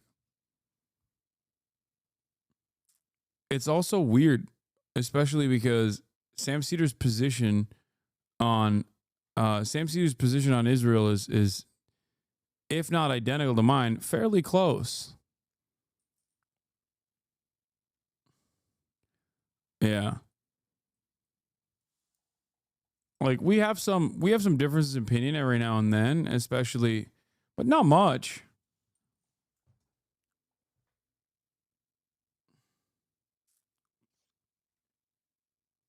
Groypers are out of school. No, I don't even think these are Groypers.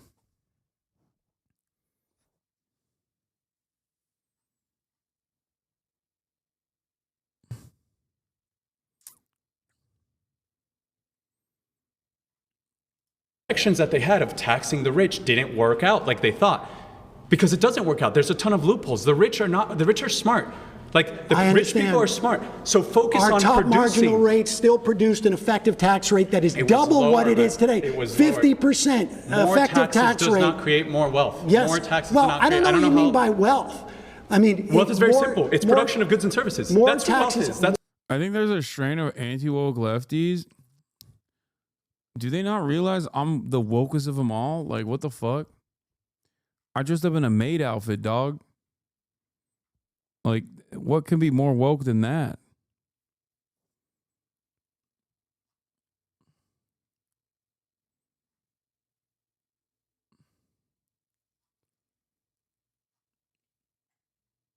More taxes. Money. People think money is more wealth. Taxes money buys wealth. Creates less wealth inequality, and then you have wealth that is shared by more people rather than being in the hands of a plutocracy or a plutonomy. And then you get stuff like an oligarchy. We've seen what happens when you punish your top producers over and over again. They leave. They stop producing. The government, capital flight's a myth. No, it isn't. You cripple the economy. Guess what happens next? Wait. When did this happen in the country? When we had a 90% tax rate? It happens in every socialist country. This is the socialist playbook. They come in and they're like, guys. This is not a socialist country, and I'm not calling for socialism to have higher tax rates. It is more socialist than ever before. No, we have more social welfare span. The United States of America is more socialist than ever before.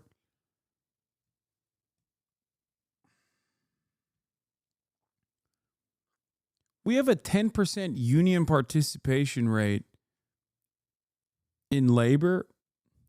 And not only that, but also those numbers are still dwindling even after fucking 4 years of Brandonomics. The fuck do you mean, dude? And labor unions aren't even socialism to begin with. Jesus Christ, dude. No. GDP, I'll say it again, 38% of government spending, of GDP is government spending. We have more social welfare programs. And look at what happens, but how come we have all these programs and the black community is still living in poverty? What programs are you talking about that are geared towards the black community? We, during in 2021, what do you mean, what programs? we expended, hold on, in 2021. What do you mean, what program? How much money is enough? When is it enough? You have the richest country in the world.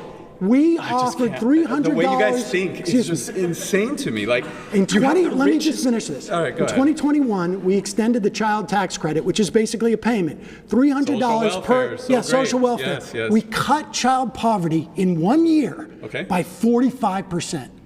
by 45%. But because no Republican would join the Democrats, and Kristen Sinema and Joe Manchin voted against this provision in Build Back. I'm talking 2021. From 2021 to 2022, we cut child poverty in this country by 45%. Look it up. I feel like when I look at it, I guarantee you, I will give you my phone number. You call me, and if I was wrong. All right, we'll call. I'll do it off camera. And you will see that we cut child poverty in a year by 45%. I'll look into your claim. All right, guys. All right. And we'll talk after. Wait, he doesn't know. He didn't know that. Like even if you're a little bit interested in undermining the benefits of the American welfare state, as he claims, like that's a basic fact that you should know, that you should have a counter for. I mean, that's like,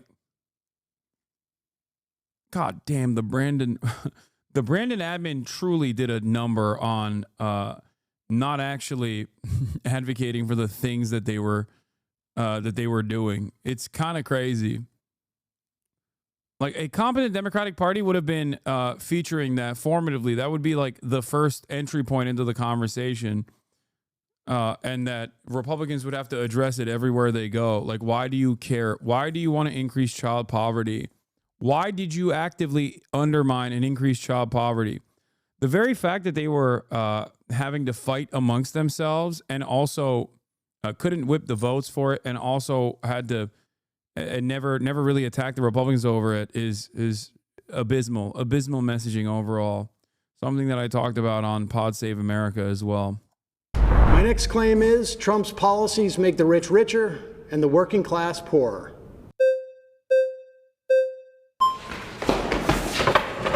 Hello, sir. Hey, Hunter Howell. It's nice to meet you. Nice to meet you. Okay, so do you mind if I ask what policies in specific are you referencing to?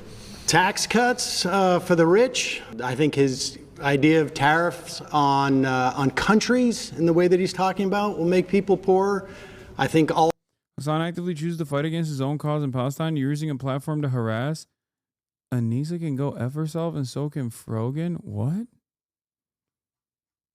What are you fucking talking about, dude? I'm pretty sure Ethan exposed you as a radical and you're doing damage to your own cause. Hi, Hasan. Would you like to build a friendship instead of harassing? You're a sad story. When you apologize, you can come back. Anissa should apologize. Y'all don't know how to be friends. This is why war exists, Hasan. You're not a peacemaker, bad friend, bad hombre. You are isolating yourself. I'm pretty sure Ethan exposed you as a radical and you're doing damage to your own cause. You're scared. Huh?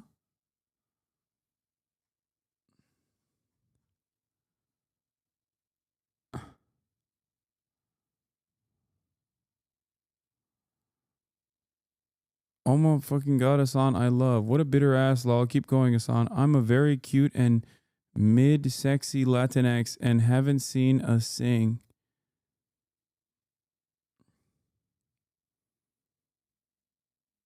What the fuck?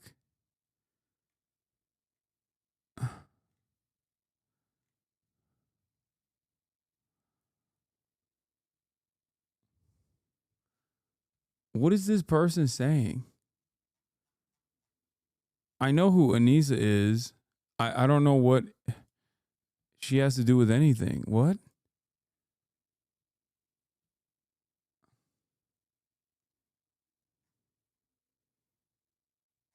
What happened?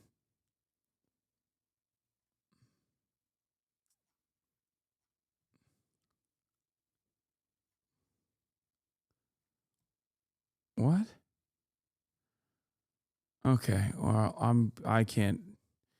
I've already expended too much of my mental bandwidth on listening to fucking broccoli haircut Zoomers talk about being white nationalists and stuff. I don't know what that person is talking about. God damn. All the work that they're doing in terms of attacking the government agencies will make people poorer because, you know, when you get agencies that are supposed to protect us from corporate interests, They will externalize their costs, those corporations, instead of actually assuming themselves. So their profits are made on the backs of all of us, whether it's our health, our protection from consumer rights, worker rights. His anti-union policies will make us poorer. So real quick, I'm going to touch on one of the things that you said. Now, there was a lot to unpack there, but there's a lot of policies. We'll start at the very beginning. You talked about taxes. Let's talk about, in his first term, the Tax Cut and Jobs Act of 2017. There are a couple things in that specific policy that actually do benefit the middle class and the lower class more than the top 1%. So you mentioned taxes, right? But in that, from the IRS data that came out, the middle class and lower class got affected. I think they ended up saving like 3 to 4% on their taxes, on their tax cuts, whereas the billionaires only saved 2%. So if we're talking an actual dollar amount, sure, the billionaires saved more, but they also make a lot more, right? Also, the billionaires don't really care about an extra grand or two. In that specific policy, the child tax credit doubled from $1,000 per household to $2,000. No billionaire cares about an extra grand in their pocket, but I can guarantee you the working class does. So how would you rebuttal that? I would say, in terms of the taxes themselves, well, the policies that Trump wants to pursue this time are to expand those taxes for wealthy folks. And over time, what starts to happen is you have this wealth disparity, and as the wealth disparity increases, it becomes harder for working people essentially to keep up. Things become more expensive. You get inflationary pressures when you have people with more money.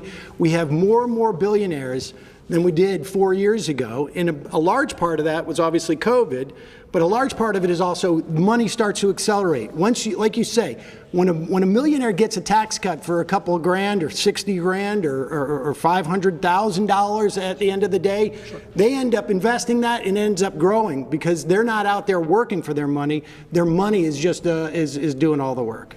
Okay, so yeah, I mean, I think we can agree with you on that when it comes to, billionaires and millionaires and there being a wealth gap in our country, right? I don't think Republicans or liberals would disagree on that, but I think where we will fundamentally disagree is under Trump, right, the stats show that take-home pay was higher for the middle class and the lower class. Inflation was down. They weren't paying as much on taxes. Inflation was down, but wage growth was actually greater during the Biden administration. Well, I mean, good thing that Trump is here on a second term on the heels of an inflationary crisis. So now they don't have to compare it to an economy that actually was doing comparatively better after 2 terms of Democratic leadership, and they can actually see how Donald Trump manages that situation. As a matter of fact, he is managing that situation currently in the worst ways possible. So, it's neither here nor there. I feel like one of the biggest advantages that the Republicans have is that when they make these tax code changes, the impact of that is not seen immediately. So they'll just keep harping on how wonderful everything is. Meanwhile, things are just getting marginally worse. And the only direction that we go towards is more tax cuts for the wealthy. It's like the problem that wealth inequality, mass layoffs, an affordability crisis is born out of all of these regressive policies that the Republicans and also sometimes liberals both implement. And then the solution to that problem, more of the same thing that caused the problem to begin with. Good stuff. I guess overall the question is, like, since the Reagan era, have Americans actually been better off overall or not? Sure, American productivity has skyrocketed. Sure, the GDP has grown. But is the 99% doing better overall? Or is the bottom 80% doing better overall than the top 10% of the wealthy in this country? The answer is no. Quality of life is down. Everything sucks. People don't have any confidence in their own futures. And there's got to be a reason for that. And the reason for that, Republicans look at that anger and resentment born out of this volatility and say, oh, it's because the federal government is funded too much. We should undermine it further. That's because due to COVID, when a lot of people lost jobs. No. I mean, I'm talking in percentage comparison between those 4 years and these past 4 years, wage growth grew, not from as a baseline on 2020, but I'm talking as a baseline from 2016. Interesting. Okay, well then another point that I want to talk on with you real quick is you talked about slashing government agencies, for instance, the Department of Government Efficiency. I'm sure you've heard about that a lot in the news. That's not a government agency. That's just some committee. It actually an executive order was signed to make Doge an official government agency as of less than a week ago. So yeah, It is an official government agency. It's not. Doge is not an official government agency. It just operates as like, it operates under a Obama era agency. It's like supposed to be, what is it, like the digital thing? So Doge is not a full government agency. Yeah, it reorganized an existing group within the executive office of the president to form Doge. Yeah. The U.S. Digital Service. Thank you. Obviously, we're talking about money. We want people to be able to afford a house. We want them to be able to afford to raise a family, right? As a young man myself, I want to be able to grow up in America and be able to afford food one day, right? I mean, I can now, but continue that. And at the way things are going, it's unsustainable for people on the left, people on the right, people in the middle. So we have to come to a common ground on how to fix that. What's unsustainable? The fact that cost of living is increasing year after year. What does Doge do to inhibit cost of living? Yeah, absolutely. So what Doge is going to do, the Department of Government Efficiency, is slash a lot of the federal spending, right? So what happens when the feds... What spending is going to get cut? So I'm getting there. One second, sir. So what's going to happen is the Department of Government Efficiency is going to slash a lot of federal spending. What happens is the government, Republicans, Democrats alike, spend a bunch of money that, excuse my language, but it's nonsense, right? They spend it out here, they spend it out there. Be more specific. Here or there, are you talking about cutting defense? Because they're not going to cut defense. Well, for example, wait a second. Well, no. Let me finish. Okay. $175 billion to Ukraine, first and foremost. That was a bunch of nonsense. So we're going to talk about that, but we also have a bunch of other things in the Defense Department, as well as a bunch of DEI departments. Well, they're not touching, first of all, there are no DEI departments. Yeah, that's completely false. Listen. Defense spending is not going to be touched by Doge. Ron. And when you talk about the government, what's the biggest expenditure government has? Our military and Social Security are our top two. And Medicare and Medicaid, right? Now, they're not going to touch the military. Are they going to cut Social Security? Do you think that's going to... You're asking me like I'm part of Doge. No. Well, you're telling me that Doge is going to help everybody here. And I'm telling you, if they cut Social Security, everybody in here is going to get hit. Because these folks are going to have to pay for their parents because Social Security keeps 2/3. I think like being a leftist or even a liberal, really, and being surrounded by conservatives is like a nightmare where you're just like, dude, they're going to kill you. Like, don't jump in the fucking hot lava. And you're just like surrounded by people who are like, no, you don't understand. Like, they told me the hot lava is actually like a molten lava cake. And it's delicious. Like, I'm going to jump in the lava. Fuck you. And you're like, no, don't do it. I know people that have jumped in the hot lava. They've died, okay? And it's a really gruesome death. Like, their body starts melting in real time. And you just have to sit there and watch them melt. And you're like, nah, lava is actually yummy. I think you're fucking stupid. And I've heard other people jumping in the lava and eating a delicious molten lava cake before. And I'm going to do it. Fuck you. Like, that's what it feels like. You're just like, no, dude, your life is going to be worse. And he's right. He's like, they're actively destroying your future. Like, what remains of your future. The reason why you talk about the cost of living crisis and all this shit, like all these things that are harming you is directly born out of deregulation and causing so much wealth disparity. And you're just actively demanding more of it. Nope. I'm going to jump in the fucking lava. Shut up, bitch.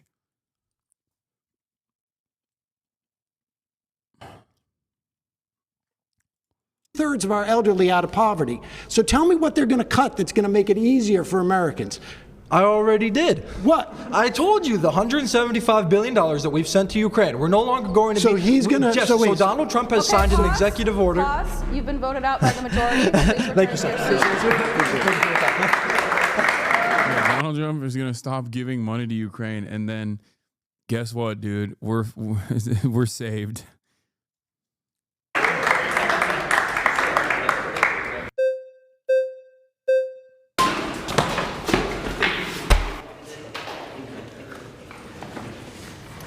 Okay, so why did we see a higher increase in the top 1% paying as part of federal income revenue under TCJA?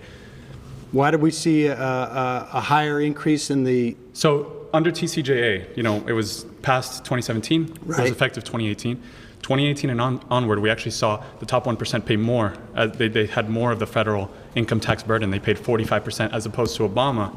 During Obama's tax plan, they only paid about 40 to 42% of the federal income tax. Because they got more money. Right, okay, so they got more money. They got richer. But why are they paying, and why did they get richer? So this goes on inflation that... I mean, that's my point, is the rich are getting richer. Right, but you mentioned, why would you say that they're getting richer? But you mentioned inflation? Or? No, they're not, well, I mean, I think that I do want to mention something, but like, Sand Fact Check is owned by a wealthy billionaire, if you're feeling some type of way about some of the fact checks. Anyway, in the first term of the Trump administration, the share paid by the top 1% ranged from 39% to nearly 46%, as opposed to under the Obama administration, the taxes paid by the top 1% ranged from 35 to 39.5%. Okay? That is because the wealthy, the top 1%, accumulated more wealth in the process. That hasn't even changed really. And that's probably going to still continue. If the bottom 99% have more wealth overall, they would contribute a higher percentage to, this is not individual tax burdens. Okay, this is not an effective tax rate. They're not talking, don't get tricked by these percentages. They're not talking about the effective tax rate to the individual in the top tax bracket. What they're talking about is what the 1%, the top 1% of wealth, and how much they paid in taxes overall, as an overall percentage of income tax. Okay? This is not an appropriate metric of the overall taxes that were accumulated in the process, and it is a very deceptive, underhanded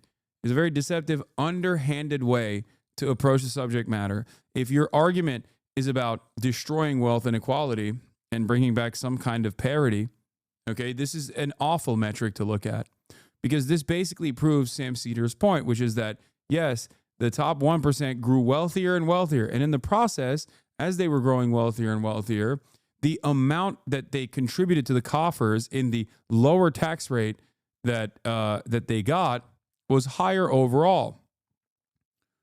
But the reality of the matter is, in terms of the effective tax rate at the end of the year for a wealthy person, that percentage is incredibly low and gotten even lower. The effective tax rate for you as the average American is like close to 50%, whereas the effective tax rate for someone like Warren Buffett is like what, 0.06 or some shit like that. So overall, this number doesn't mean anything other than the fact that, yes, the top 1% became wealthier overall and therefore contributed to the overall sum in a higher percentage. Having said that, if there was more wage parity, or if wages that actually adjusted across the board alongside productivity, for example, and there was less income inequality, then the top 1%'s contributions to the overall taxes, the overall taxable revenue coming from federal income taxes would be far smaller. Yeah. The easiest way to debunk this figure is to say if the top 1% had 100% of the wealth, then they would pay 100% of the tax burden. Thank you. Exactly.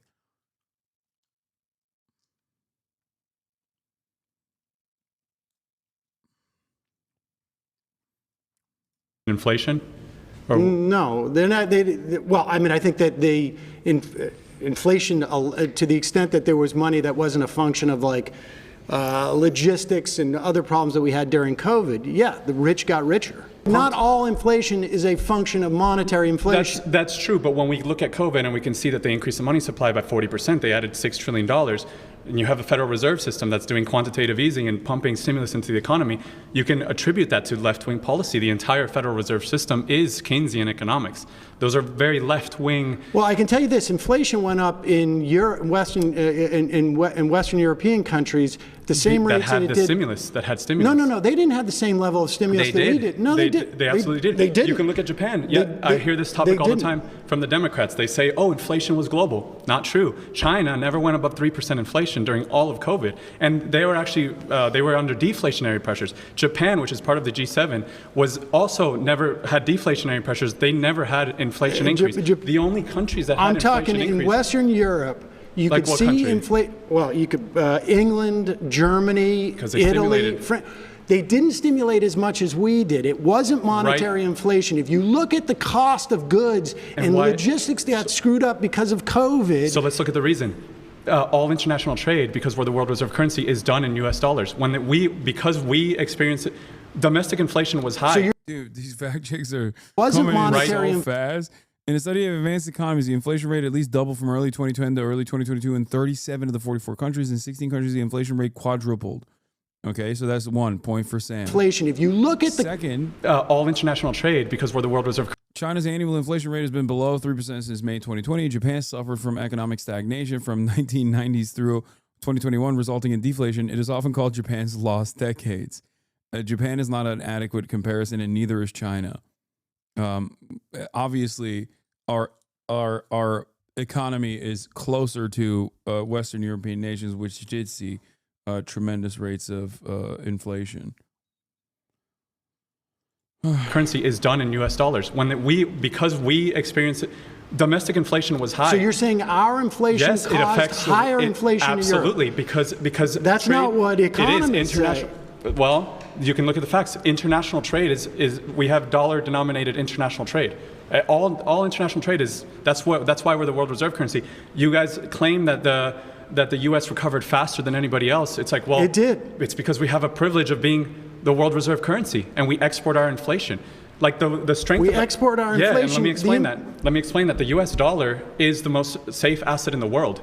In times of great crisis and great volatility, like COVID crisis, everybody turns to the dollar. Sure. Many currencies are tied to the dollar. So it's like when the euro is not tied to the dollar. The euro is not, but international okay. trade. So if the euro actually crashed against the dollar during COVID. The euro used to be above the dollar. I'm unclear what your point is. My point is that the inflation is caused by left-wing policies, and so inflation was caused by, you're saying, supply shock and pumping trillions of dollars into the economy. First of all, you understand that the Federal Reserve. Inflation is never caused famously by any fiscal policy, because the only fiscal policy that ever happens is not leftist fiscal policy, but right-wing fiscal policy, which is tax cuts. Inflation can only be caused by monetary policy, which this guy is saying is leftist, okay? Printing money is a leftist principle. That's it. Tax cuts are also inflationary, but of course he won't recognize that, or he won't mention that, because that would undercut the point that he's trying to make, which is that leftist policies are what is causing inflation. Yeah, famous socialist Jerome Powell and his fucking and his inflationary policies.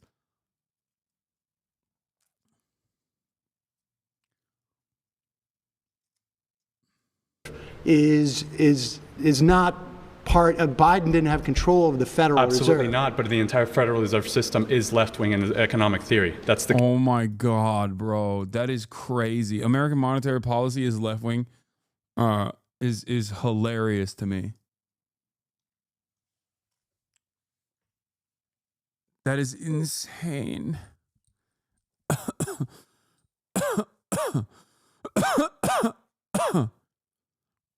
JD Powell equals JD Pond.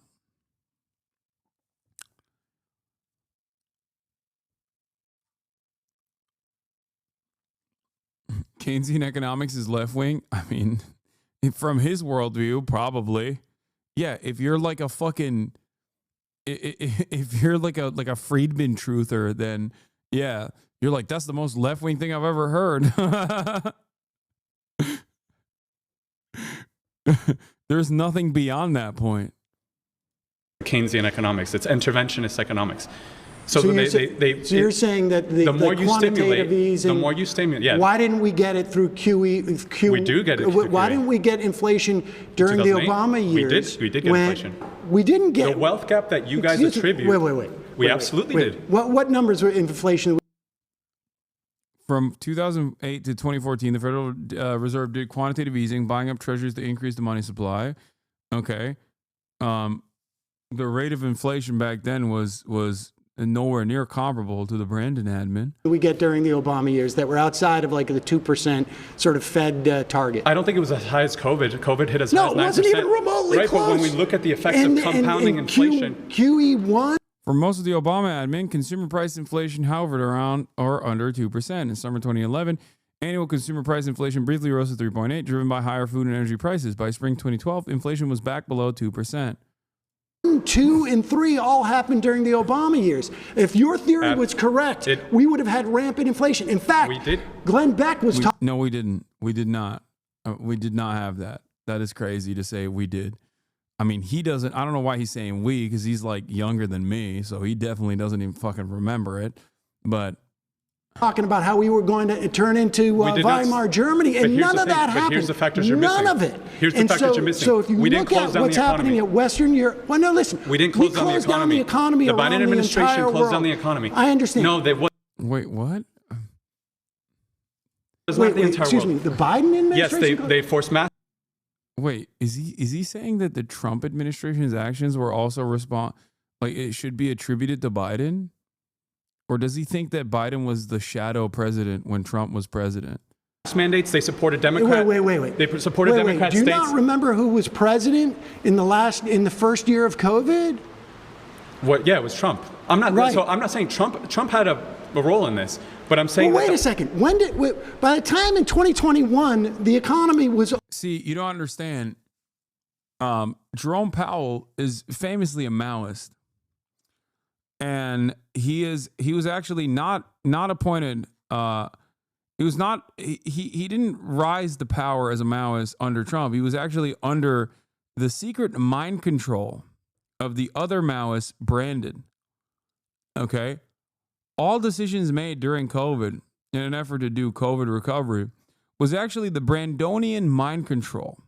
Okay. All the printing, all the money printing, all that. That was actually Brandonian Maoist mind control. This is Mao Zedong thought. Mao Zedong Brandonist thought. You understand?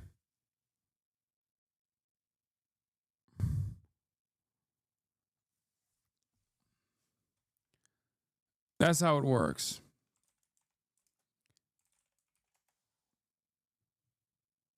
That's it. Also, Jerome Powell is a Republican, a registered Republican. But that's besides the point, I think. You know, because that's a secret. That is actually to cause you, a simpleton, to not realize that he's actually an Irish Republican and a Maoist. And the appointment was actually Trump that was also under the mindset of Maoist Brandonist thought when he was doing shutdowns. Opening back up. Yes, the economy. All of what you're talking about. No thanks to the Democrats. Well, okay, the Democrats wanted to keep it closed. Okay. Okay, you can talk about hypothetically what the Democrats want, but it's not hypothetically. We can look at we can look at their mandates. We can look at them closing down. The economy closed down in 2020, March of 2020. Well, okay, sure. Donald Trump was president. Pause. You've been voted out by the majority. Please return to your seat. Good job.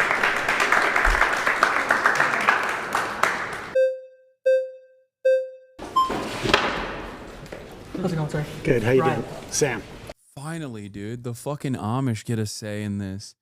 That's what I want to hear. I want to hear an Amish person's position on Trump's policies making the rich richer and the working class poorer. Good to meet you. Nice to meet you. When you're talking about like inflation, in Talk to me, Ezekiel. 2021, Janet Yellen said it would be transitory, and then again in 2022 she said it would be transitory, and it turned out to not be transitory. And then one major thing happened in 2022. I think we all know what that was. That was the war in Ukraine. And I believe, and I can explain, that the war in Ukraine was explicitly caused by Joe Biden's bad. Oh my God, I was wrong. This dude is just from Dagestan. My apologies. I thought he was Amish. It turns out he's Dagestani. He's going to connect it all to Brandon undermining Russia and also Dagestan. My mistake. Foreign policy, and that shot inflation up from, like, there was already pretty bad inflation in early 2022 and in late 2021. Yeah, his parents sent him to Dagestan for 2 to 3 years and forgetti. Yeah, that's what happened. He learned how to grapple with the best of them, okay? He's back, and he's grappling with Sam Seder's mind right now. One phone call, brother. Brother, one phone call. Send him to Dagestan for 2 to 3 years and forget. But it shot it up from the low kind of margins in like 3 or 4% all the way to 9% in 2022 of July at the peak. Jedediah Nurmagomedov. Yeah. Inflation is now down around 2%, around where in between 2.5 and 6, where they're looking to get it, and we have really close to record unemployment that we've had over the past 4 years. But how does this have to do with Trump's policies not making the richer richer and the rest of us poor? Okay, so what I was just explaining with, I was going to get into oil prices. So oil prices skyrocketed in 2022 because in 2021, when Biden got into office, he shut down our Keystone pipeline, shut down all new oil and gas leases in America. Then he took the sanctions off. We are producing right now more oil in this country than we ever have in the history of any country everywhere. Yeah, I know. On top of the fact that Biden is credited by oil traders, and this isn't something that I am terribly excited about. What did he just do on the East Coast? Apparently, What did he just sign? what Biden did during the past 4 years is he used the strategic oil reserve to drive down oil prices and essentially broke and it's filled back up, and he filled it back up, and he broke the negotiating power and the price setting power by oil countries across the world. Really, I mean, oil traders hail him for doing this, and frankly, I don't think it's that impressive. But let's talk about what Trump's policies are. We only have a little bit of time left, but I was getting to that. So oil prices in 2021, Biden took all the sanctions off of the pipeline in Russia, and then the pipeline in Russia ran straight through Ukraine originally, and he knew that if he invaded Ukraine would destroy the pipeline, and his economic success would be destroyed in Russia. And then when the sanctions, Biden or Putin knew that would occur in Russia if the sanctions were taken off of that pipeline. And Biden took all the sanctions off of Nord Stream 2 in Russia, like the second week he was in office. And then a year later, Putin invades Ukraine. Sanctions happen all over the world, and inflation rises within 6 months all the way up to 9%. Trump is going to do great things with oil and let us drill, and what that actually...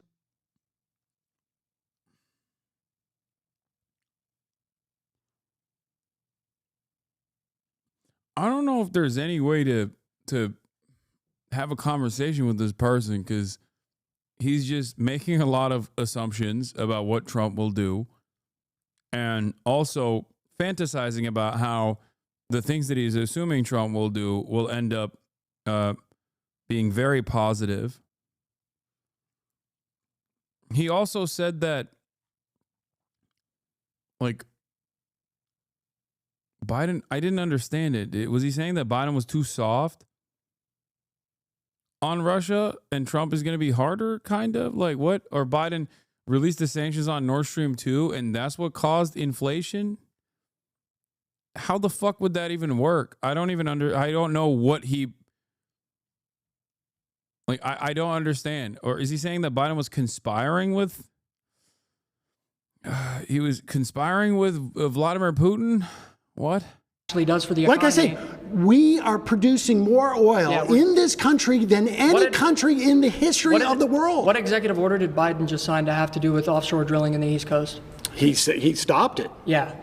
Really dumb idea. We're about to begin a new... Well, so you want to go beyond even the record-breaking thing? Yes, I want to become energy independent. Climate, and that lowers inflation. We're going to sell this oil. Better. We don't use the oil. We sell we sell getting money in the pockets of American citizens. We sell it. Well, how is that oil getting to the pocket of American citizens? Because when you lower the prices of oil, that lowers the prices of all products. I understand that the inflationary prices effect of energy, but the fact of the matter is, they're just going to sell it.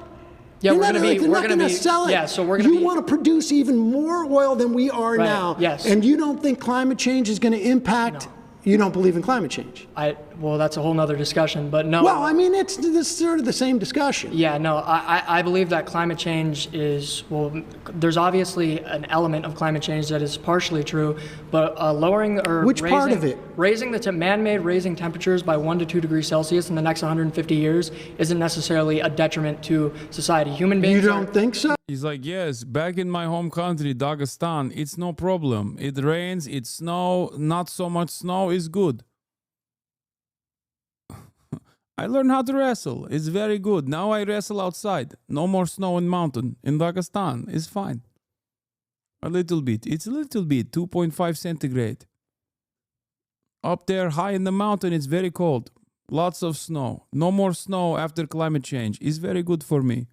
No, human beings are very good at innovation, and we can build seawalls, and we can create carbon technology. What kind of seawall are you going to build? What the fuck? Oh, that's amazing. Conspiring with Vladimir Putin to drop sanctions and invade Ukraine, to goad Ukraine into blowing up the Nord Stream? Yeah, no, you don't understand. His mind works in a mysterious way. He has gotten... Now I do believe he got choked out in Dagestan far too much and lost oxygen to his brain for far too long. And that's why he's making up these insane statements. He's also popped off so hard, people aren't even hitting the red flag right now because they're just like, where is this gonna go? Amazing. We wrestle bear, brother.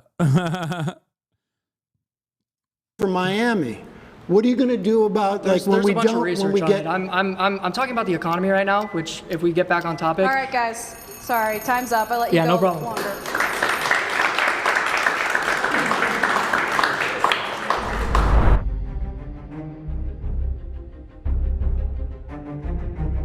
Amish Dagestani.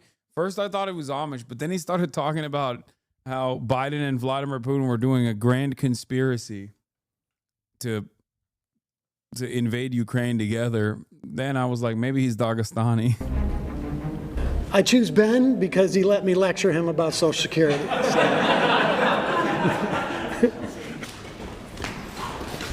My claim is that abortion is immoral and should not be legal. Abortion is immoral and should not be legal. Dude. Are Zoomers whole ass gone? Like, are they done? Is it over? Is the project over? No, right? Like there's polls on this stuff, right? Like this is far from the average Zoomer thought, right? That's not. This has got to be like unique. This is a self-selecting group of Zoomers. I don't want to think.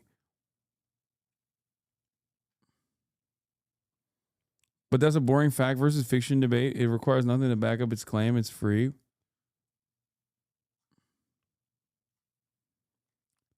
Zoomer here, bro, is mostly the men.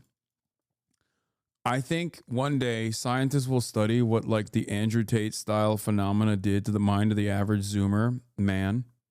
like the podcaster, the state of podcasters and what it has done, like the permanent damage it has caused to the collective psyche of Zoomer men. Also on top of that, I think COVID too. If there are scientists that remain at that point, because I feel like they're all going to be underfunded, they're going to cut science in general. No more scientific discovery. No more of that. That's woke and gay. So if there are any scientists that remain,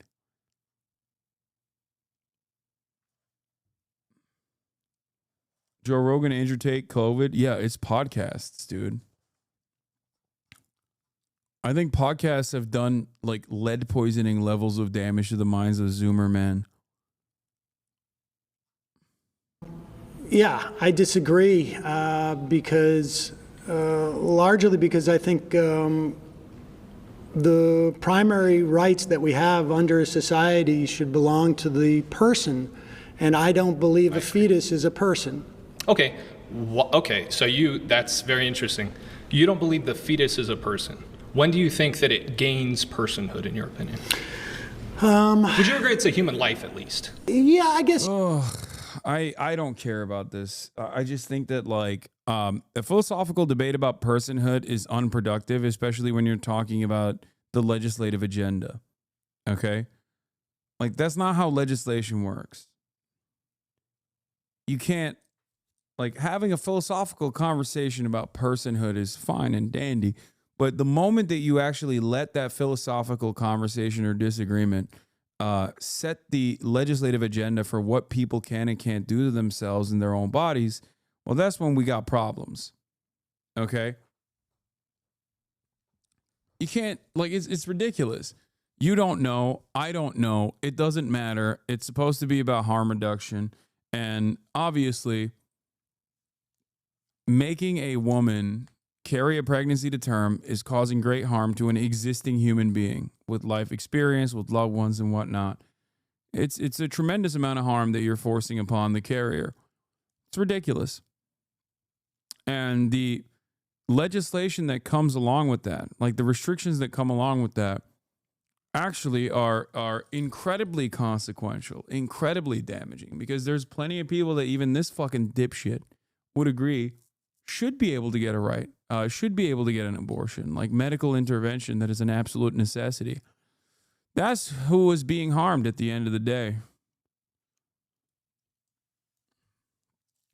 I also do think, jokingly, that if a little pill can fucking X out the fetus and you just like kind of pee it out, you know, you just kind of bleed it out, then, you know, that's not a life. I'm sorry.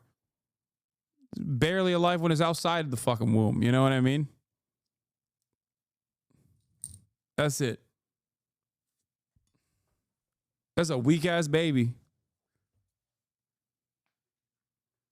Skill issue.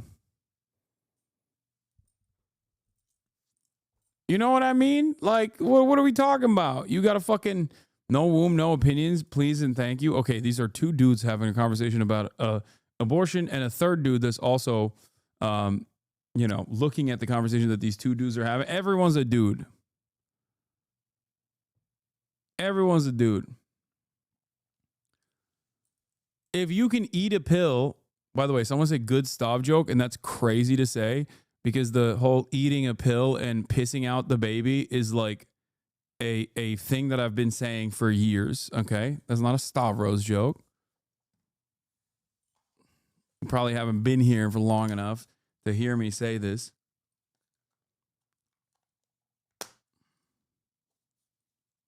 Here come the motherfuckers that say abortion pills are not benign. Okay.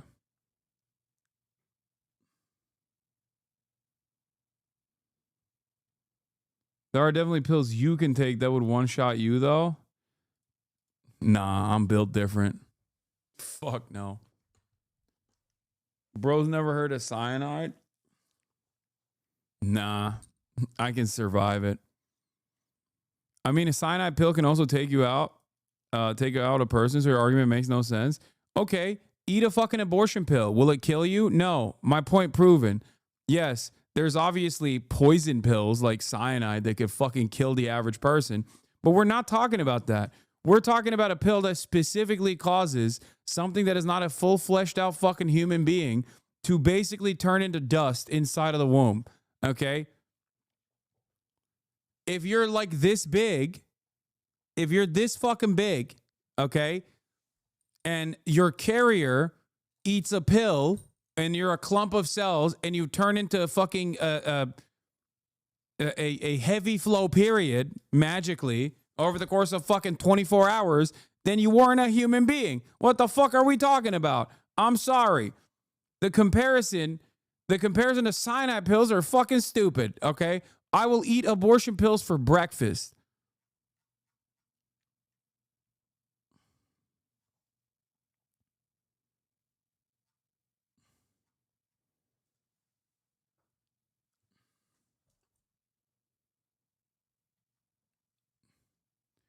There's no other process in which, like, you take a pill and then someone else dies. What are we talking about?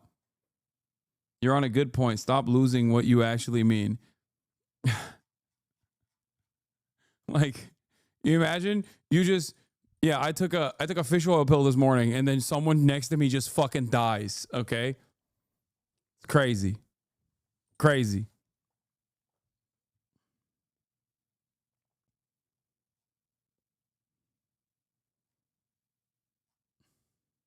You could say that. I mean, yes, I think that's, I mean, largely, I think that claim is largely like, it's not relevant to the way that I think about it. I think about it in terms of personhood.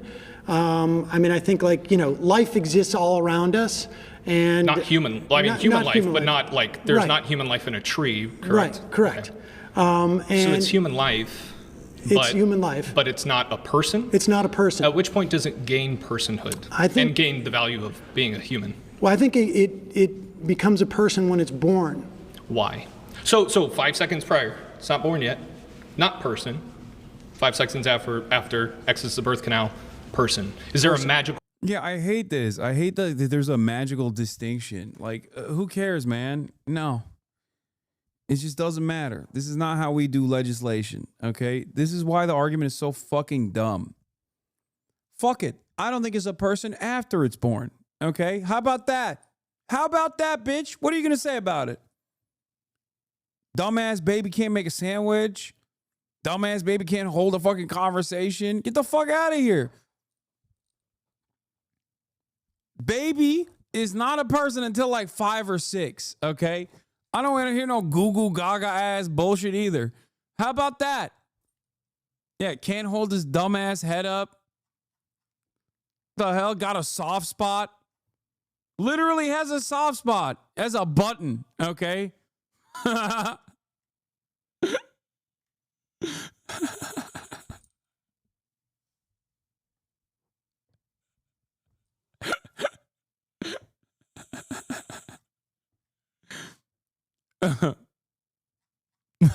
right, let's keep going. Quality to the birth canal? What is that? The person becomes separate from the host that has been that it's been growing inside. Okay, so would you assign that to other human beings that are attached to things? Like, for instance, if I'm attached to a machine, am I a machine now?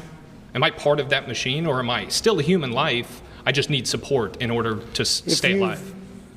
If you've never been born, and you're growing in, let's say, a test tube, for instance, then yes, I would argue you're not a person yet. Okay, so then, but it's not really the disconnected part. It's the being born part. Well, being born means being disconnected from your mother. Okay, so you're specifically aligning having the quality of being birthed as what makes someone a person. Person within the context of like our society. I mean, yeah, that is the legal definition. That's why your fucking fetus doesn't count as a person. You know what I mean? Until it's out of your womb. So yeah, Sam is taking a legal position here. That baby ain't nothing until it's got a social security number. Okay? Sorry, I don't make the rules. You know who does? The federal fucking government. You feel me? Yeah, no, your votes don't count as 2. There's no babies being counted in the fucking census. Get the fuck out of here. Yeah, no certificate, not a person. That's it.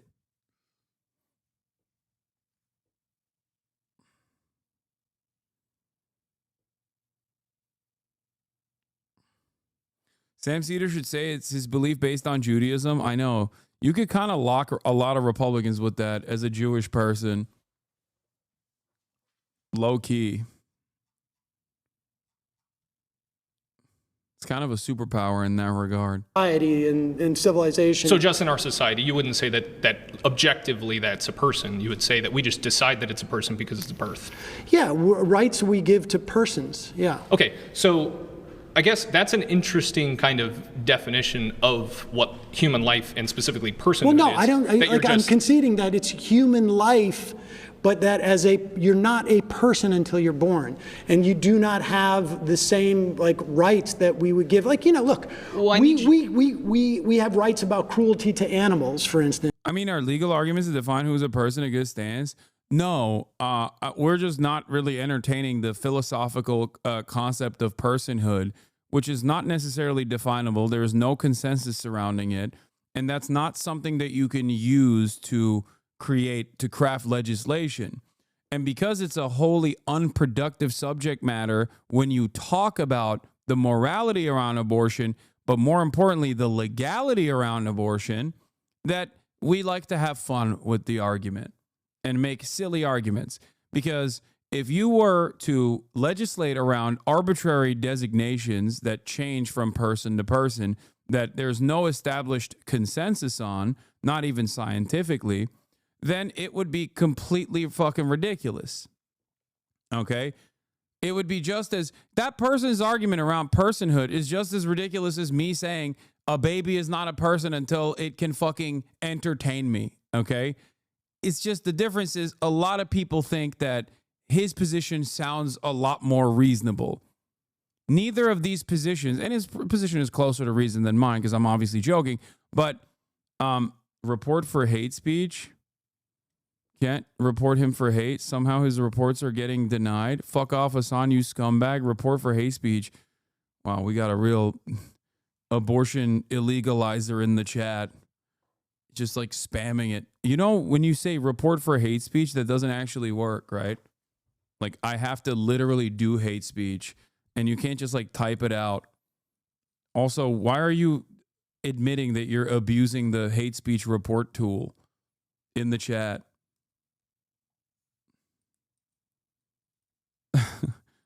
Are you a baby? Am I doing hate speech against babies? You might be mentally stunted like a baby. Did somebody poke your soft spot? Is that what happened? You did, and it refused to report. Wait, what was my hate speech? Report for hate speech, XXX.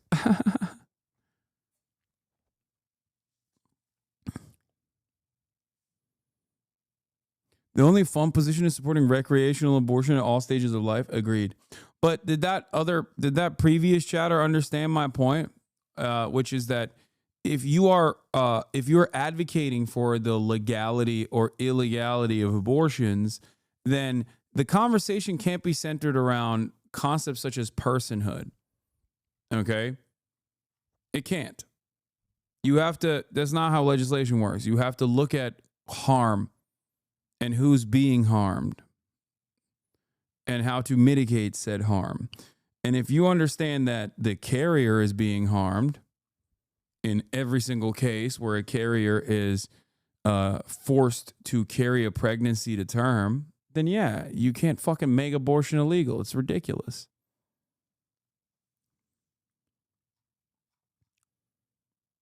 I asked this person what my hate speech was, and he just said, you did, and it refused to report. I want to know what he thinks I said that was hate speech.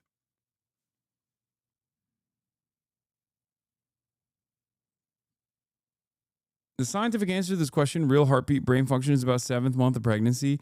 Yes. Or viability outside of the womb is another argument, but it doesn't matter because ultimately then you arrive at, I'll show you, what the fuck? Then you arrive at like, okay, if scientists can like carry a pregnancy, if scientists can offer viability outside the womb at like fucking 2 months, then is that appropriate?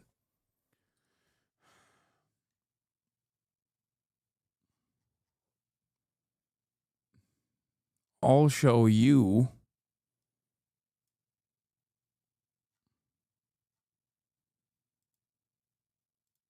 Right? But they're not persons within the context well, yeah, of our I'm not saying that they are, but specifically, it seems like you're just kind of saying, oh, it's a person when it's born, but you're not actually providing any consistent reason for that. You're just saying it just is a person. I'm saying that on some level, there's a certain amount of like arbitrariness as to when we give rights. Like one could say, like, do you say it's at conception? Sure, yeah. So IVF, in other words, would have to be illegal under your principle, because I mean, I'm not sure that I would agree with IVF in that case. It really depends on the particulars in that case. But I believe. Well, what do you mean? Why? What do you mean? It depends on the particulars. What the fuck? What particulars? IVF is a literal fertilized egg.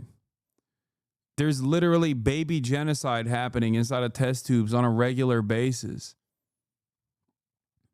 Hello? You can't. Like, what? This is the problem. These guys don't have any sort of fucking moral consistency anyway.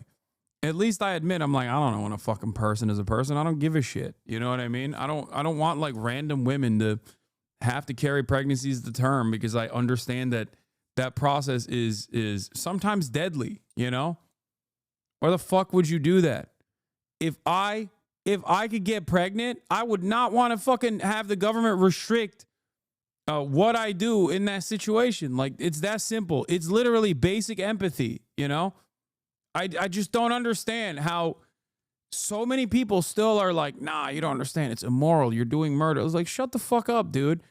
You're the one who's advocating the murder migrants coming into the country without proper paperwork. And you're over here talking about having a whole ass thing inside of you growing, sucking up your life force and shit. Because that's the difference between someone who wants to have a pregnancy versus someone who wants to have an abortion. That's the difference. It's up to the fucking carrier. The moment that they don't want to have this fucking pregnancy, it's literally an invasive force on you. It's so stupid. It makes no sense to me. These guys literally are like, oh, if someone breaks into my house, they're about to suck lead, okay? Meanwhile, you're literally also simultaneously advocating for the government to be like, not even like someone breaking into your house, someone growing inside of you, and you just have to fucking possibly die in the process of giving birth to this thing. Like, get the fuck out of here. Yeah. This guy, by the way, instead of showing me, just said that I agree with. I think they meant I agree with your statements about abortion. We're slowly bringing this chatter back to life. He's slowly recognizing that I wasn't doing hate speech. I was really excited to see what he considered to be me doing hate speech.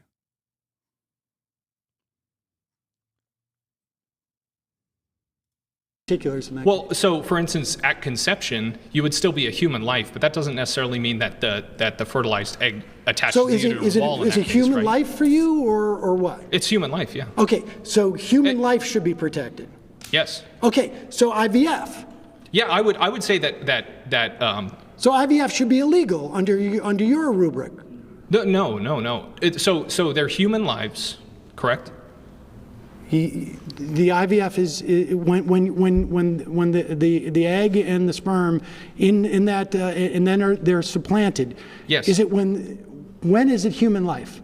As soon as it has unique human DNA. That's a human life. Okay, so it's a new human, correct? Now in the IVF process, there's stuff that gets thrown out. Like, yes, you would consider that murder. I'm not even defending IVF or going against it. I'm specifically saying abortion. That was my claim, right? I'm not going to argue IVF. But isn't that abortion under your principle? I would say if you get rid of human life after conception, I don't think that's moral. I'm not going to argue the IVF particulars because that's not what my claim was, right? When we're talking about laws, right? Because you want to outlaw abortion. Yes. Correct? Okay.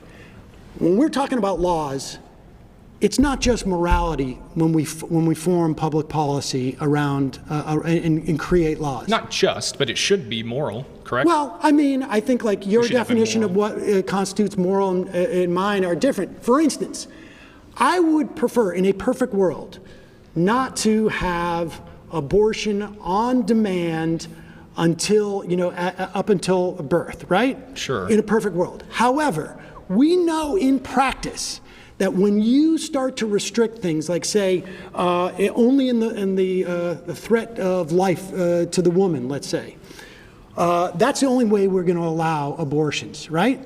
When you start to have these exceptions, they're in practice, they don't work. Because when your life is in jeopardy and you come into a hospital, the doctor doesn't see a bulb that shows up above you and say, like, your life is in jeopardy. It's always a subjective assessment. And what does life in jeopardy, hold on, what does life in jeopardy mean? Does it mean a 30% chance of death? Does it mean a 50%, a 70%, or a 20%? That's why we now have women who are dying, because doctors are afraid to perform abortions on them. That's true. Are you referencing, just because some doctors misread plain text doesn't mean that that it's when you all of a sudden pass that life laws, is less valuable or more valuable? No. It means that you are subjecting the woman to more risk, and it's impossible. These exceptions are they're canards. No, Christian. When you oppose a law, it is not just about morality, it's in practice. Sure, in practice, I understand that. You cannot do this without sacrificing women. There we go. Bringing it back. That's how laws are written, or at least in theory, that is how laws are supposed to be written. Okay? That's it. That's why so many Republicans that go abortion is murder are like, but also in cases of incest, it's not murder any longer. Why? It's still fucking murder, dumbass. Why are you lying? If you truly believe that it's murder, and you should not believe in IVF. You should make IVF illegal. You should literally fucking advocate to force pregnancies born out of pedophilic rape and incest and make these little girls carry pregnancies to term. The reason why you don't advocate for that is because you understand that there are exceptions. And the reason why you understand that there are exceptions is because it's not fucking murder. Deep down inside, you also understand you just don't care about what happens to women broadly. And that's the reason why you're like, okay, it's murder sometimes. I hate it. I hate that. It's just, you said abortion is immoral and should not be legal because you think it's murder, but you don't actually think it's fucking murder. There are some who do, but those people are fucking real freaks. What do you mean? Oh, well, abortion is murder, but sometimes murder is awesome? Okay, what a fucking stupid position you have. I guess, I guess you don't think it's murder then. Like, what?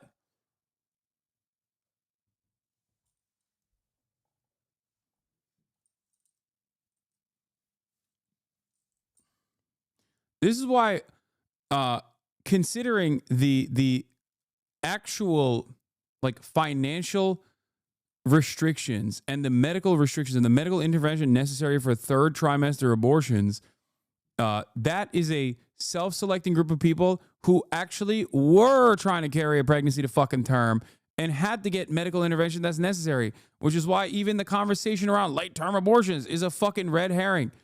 It's a silly distraction. Oh, late-term abortion is like, no, dude. There's no woman is carrying a fucking pregnancy to almost term to then be like, now is the time for me to kill this fucking baby. All right? Hell yeah. Can't wait to fucking get this insanely invasive procedure done to me that's going to cost like $40,000 minimum for fun. Psychotic. Yeah, it was awesome. I was throwing up for fucking 7-8 months, okay? And felt like shit all the time. And my back hurts all the goddamn time. And on top of that, it's an incredibly costly procedure. And it's also invasive. Sick. Definitely doing that for fun. You're a psychopath. Conservative policies, or at least like the harm that they perceive is happening, is literally always invented. And it's so psychotic that all you need to do is make someone describe who's doing this thing in the hypothetical. Okay? Who? Like, you think that there are people out there who are like, I'm pregnant. I'm going to carry this baby for 8 months. Okay? And I want the thrill. I want the thrill of someone scooping out the fucking body parts of this fetus from my pussy. And that's the reason why I'm carrying this pregnancy to fucking, 8 months, 8.5 months. And not because it is an immediate medical intervention that is necessary to save my fucking life. Okay? Like, you are psychotic. You are a psychopathic individual if you think that people who have actually carried a fucking pregnancy for 8 months are actually doing it for fun. It's insane.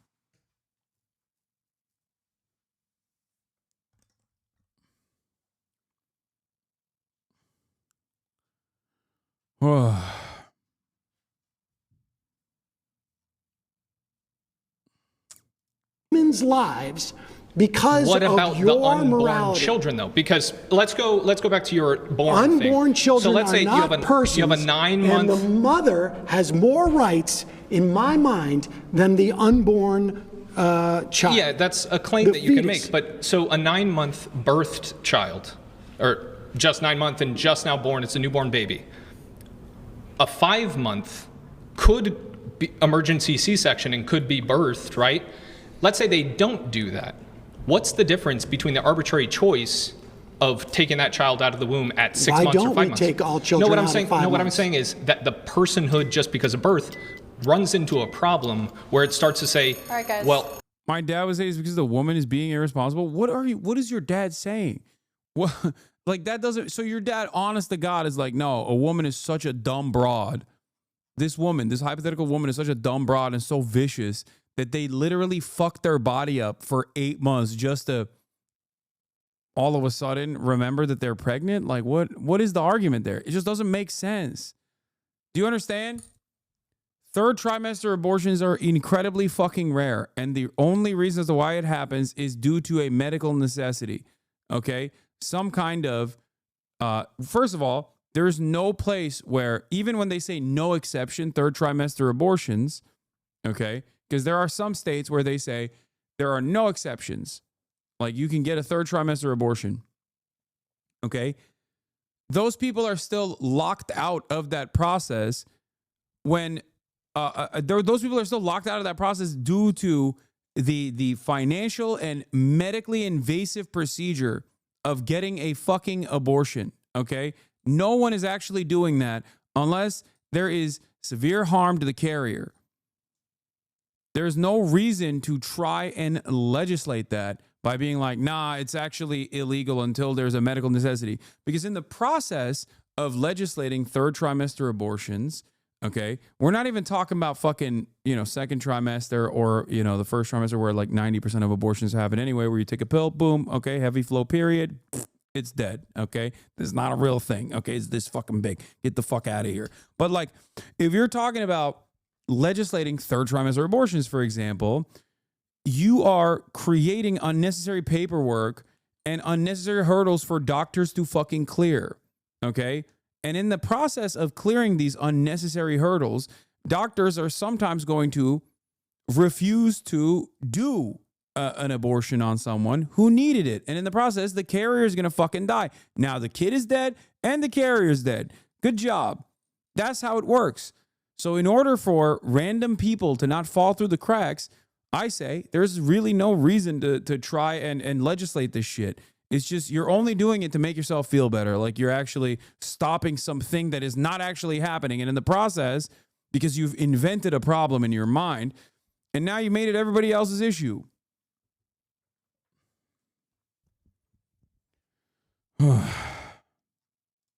I hate to do it, but I gotta do it. I'm sorry, that's time. Okay. Hey. I'm glad I was here, it was interesting. It was, I know my questions were more sort of policy oriented, I think, than maybe folks anticipated here, and I was a little bit surprised that there wasn't many people here who could address the policies. They were very, very sure of themselves as to why they voted for Trump, but a lot of it was sort of not material in any way. So there was stuff that conservatives were saying today that I fundamentally disagreed with my entire heart, but at the end of the day, we're still part of the conservative movement. So I think there are people that I disagreed with, there are people that I completely did agree with, but the cool thing about this new conservative movement. Yeah, there's also the other side of this, by the way, which is obviously legal restrictions on abortions don't actually make abortions more rare. It just makes them more dangerous because guess what? At the end of the day, it's still up to the fucking carrier. That's right. So, you don't want a coat hanger abortion, okay? You don't want fucking back alley abortions. It's so stupid. And before people say, oh, well, murder is illegal and people still murder. Yeah, there's a fucking difference, dumbass. It's not the same as like going out and actively killing a person. You're making an active decision that you could actually technically hide too from the authorities in terms of like stopping the abortion from being carried out. And the people here today it's people from all different walks of life sharing their perspective. I don't think Sam had any, like, at least when I was speaking to him, I don't think Sam really had great responses because the reality is not on his side. I don't think socialism works. I think social programs can be good up to a certain extent, but we are very socialist as a nation, and yeah, I mean, I'll just say it again. Socialism does not work. Oh, sick. That's a good note, man. Thank you. Yeah, socialism doesn't work, but America is very socialist. All right, that was an experience. I am reminded as to why I had a blanket embargo on the Jube. Regardless of how much chatters will come in here and actively try to get me to watch the Jube.